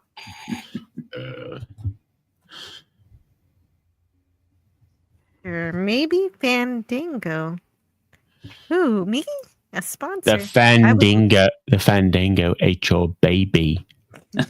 Maybe the dingoes ate your baby. I like Fandango. I'd advertise for them. Yeah. Yeah. But someone's got to pay me. Heap on 6 says because Abrams forgot the crew was on the ship together for a long time, and Bones and Spock are part of the command crew. The man. Just the because man, Abrams forgot, he forgets everything. Yeah. The man has parasitic member berries in the brain. Yeah, the only thing J.J. Abrams remembers is to steal stuff from somebody else. He's a fetish. There's no person in Hollywood who has a fetish for lens flare. Even Michael Mann doesn't. Well, I will say that the pilot episode of Lost was fucking money, but that's not necessarily from him, you know. So, but- Yeah. And then they spent the whole next how many seasons doing nothing and going nowhere. No, the thing is, I didn't say they anything had about they those. had I a few said seasons the where it pilot looked like they were episode going. was pretty badass, but although It looked like they were going I'm somewhere. gonna be here. Not going nowhere. I am not going to disagree with you, my friend. Well, and also didn't he have something to do with Fargo, and that was a good thing. I like Well, the first season of Fargo. I actually like Mission Impossible 3 quite a bit, and he did direct that movie. But You see, And- if everybody had been That killed movie was off great in because Lost, it would Philip have been just a J.R.R. Martin. And what happened after the third Mission Impossible? Paramount disengaged from Tom Cruise. well, that was when he did the whole couch jump thing, right? The I whole, don't like, know. "I'm You're so crazy. glib, Matt. I'm I fucking can't believe you're so crazy." glib. On Oprah. Yeah, or well. whatever. Do you know? Tom Cruise ain't bad. I mean, his movies are all right. You just have to be able to suspend your disbelief that he's tall. that he's not 5'2". Yes, exactly. Yeah. Well, Donnie, Glib is my middle name. Thanks, Jill. Yeah, I put up your link, Ben, but it's for a reason. It's because it's time for me to go to bed. So. Oh. Wait. Wait. Jill, can you bring up our headlines for 1 second? Our headlines. Okay. Yes. See, Glib is my middle name. Okay. Thank you. Well, Oh. Max Glib Redstone. I can't. Well. Yeah, there he is. Jill, I'm going to let you go in peace. Thank you for inviting me on this evening. Yeah, if you guys want to check out the channel, if you haven't already, I have a YouTube channel myself, and Jill's been on it. She's great when she comes on it. She's really fun. But we have a Sideways thing that we're doing right now. 20th anniversary of the movie Sideways. I don't know if you guys don't know the movie, that's fine, but watch it anyway because I can use some extra subs.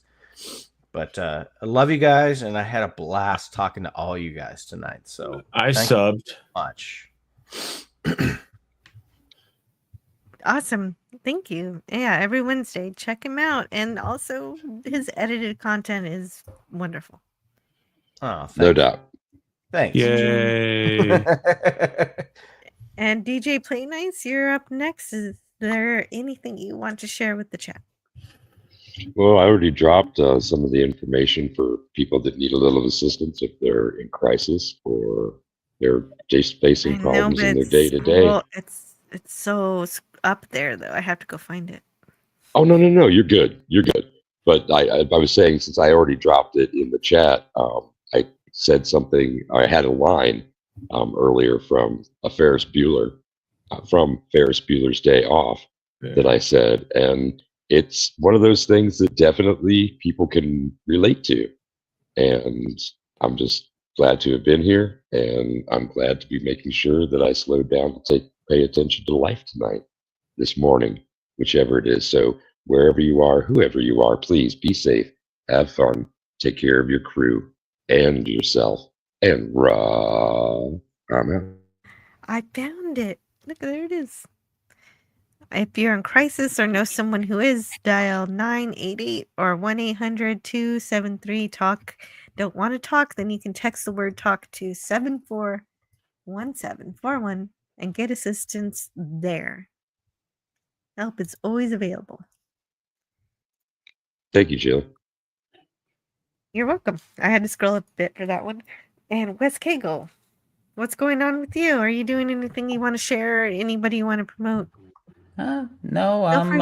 I'm not really doing anything with my channel. I don't really do nothing. I would encourage people to support Jill's channel. I plugged 3 things at the end here. The cats channel for when her and when they do their stuff with Scotty. Yes, the Phantasmagorium, and our friend Stark of Iron, and Jill's channel on That's very Rumble. sweet. Yes. I was thinking of sharing Tony's channel too, so thank you for doing that for me since Yeah. he was here hanging out in the chat. And absolutely grow your Rumble channel. I put Yeah, that I in should. there, Well, and unfortunately, I did not stream this to Rumble tonight, so all my Rumble really, followers. it's showing live right now. What? Are you sure? It's when I went over to get the How? link, it's showing that you're on Rumble right now.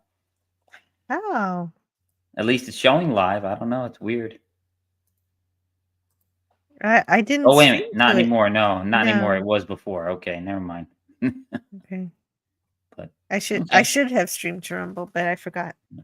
Well, those are small But plugs. you have to do it. You have to do it within a day. You can't stream a week in advance on Rumble. Yeah. Yeah. Oh. And But that's it. And thank you for you're this welcome. stream. We appreciate it. It was fun. Yes, and thank everybody. Thanks to everyone who was on the panel. Wes Cagle, Next Redstone, and DJ Play Nice.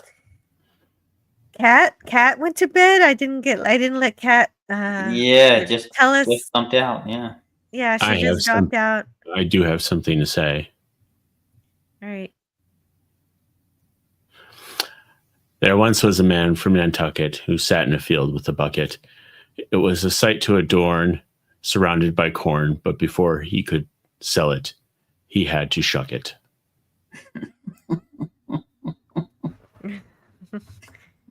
Well, thank you for that beautiful poem. I appreciated your company tonight, Max. I'm so glad you decided to join us.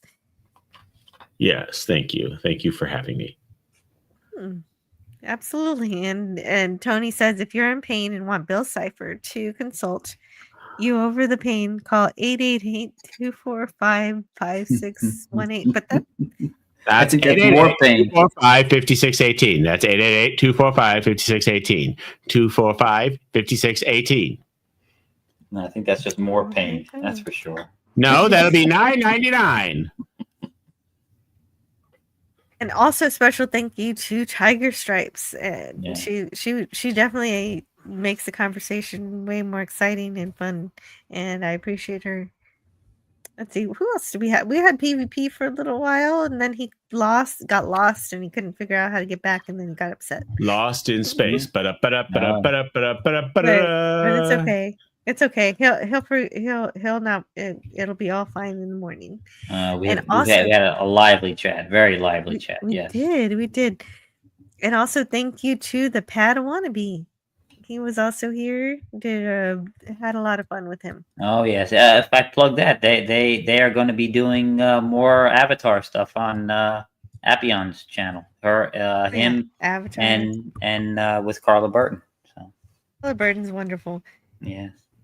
See, did we have anybody else on the panel? I'm trying to remember. I think that was it.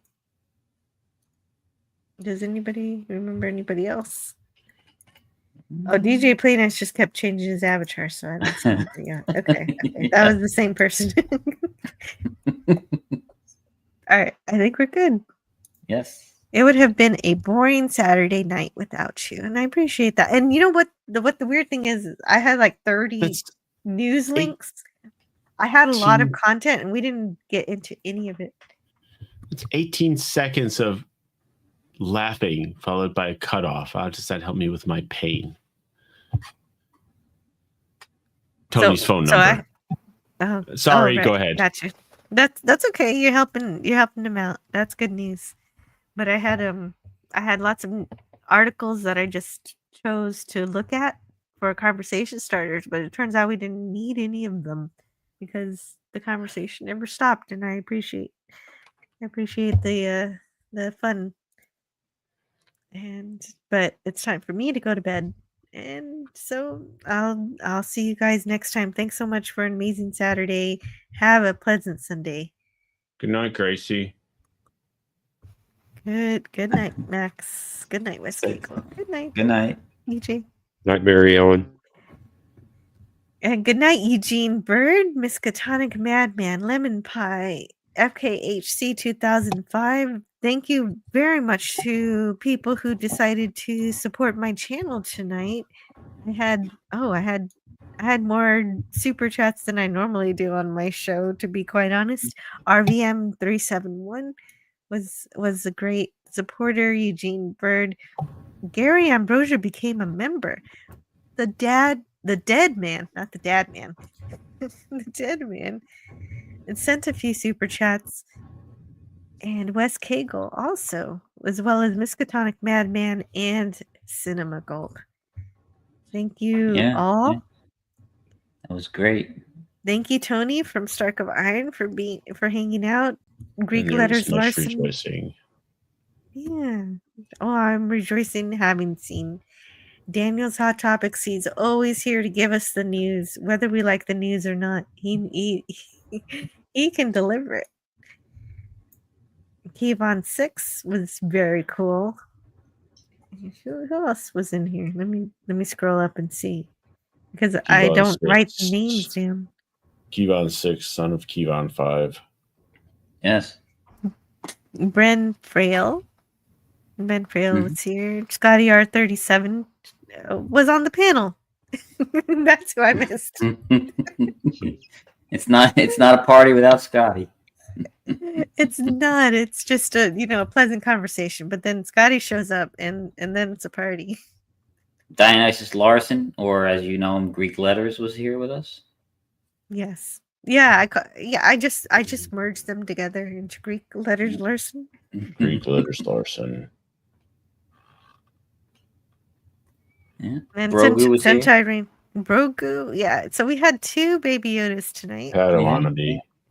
Lemon Pie. Lemon Pie. Brogu, the what's his name?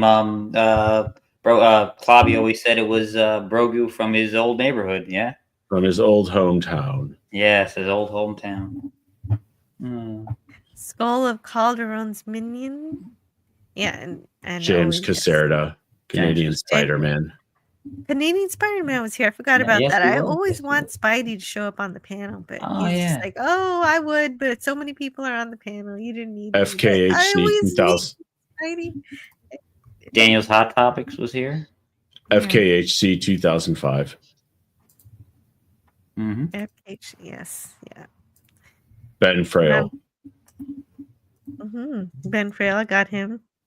Don't forget to check out Spidey's channel. He does some wonderful channel vlogs, streams. Yeah, travel blogs. Yes. Yes. Yeah, he goes all around the world, and if anybody has any travel stories of their own to share with him, he will host you on his show, and y'all can go on adventures. It really does feel like when you're on a Spidey show that you're actually traveling to that place, because he brings you all the sights. and the sounds. He can't really bring you the smells, but it gets pretty close. Yeah. JT Kirk was here. Kirok. I am Kira. Even Snortopoopas Q Burst showed up before he went back to sleep. Yeah. So we had a great night. Thank you guys. Oh yeah. Oh, Rob Wright was here too for a short time. No kidding. Yeah, Rob Wright. Yeah, Rob Wright and I- Gary I- Ambrosia. Yep. He was also around for the Star Trek stream for Best of Both Worlds. So it's great to see him around more lately. Yeah. He That was a good discussion. I'll tell you, that was really good. Yeah, definitely. Well, I worked hard on that, and then it really came together. Oh no. Good night, everybody. Saying good night. Lemon pie. Good night. Cinema go up and says good night. And good night. See you later. Thanks for being awesome.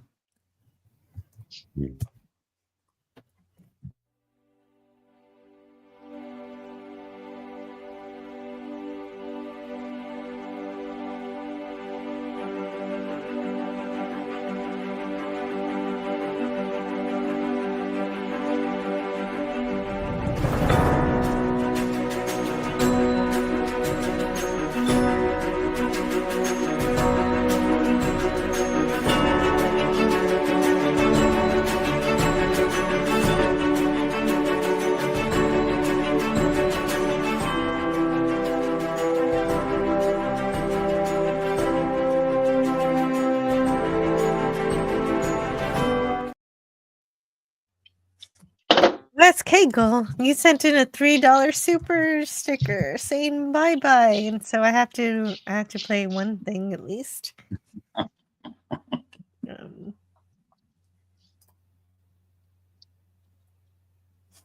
I have come here to chew bubblegum and kick ass.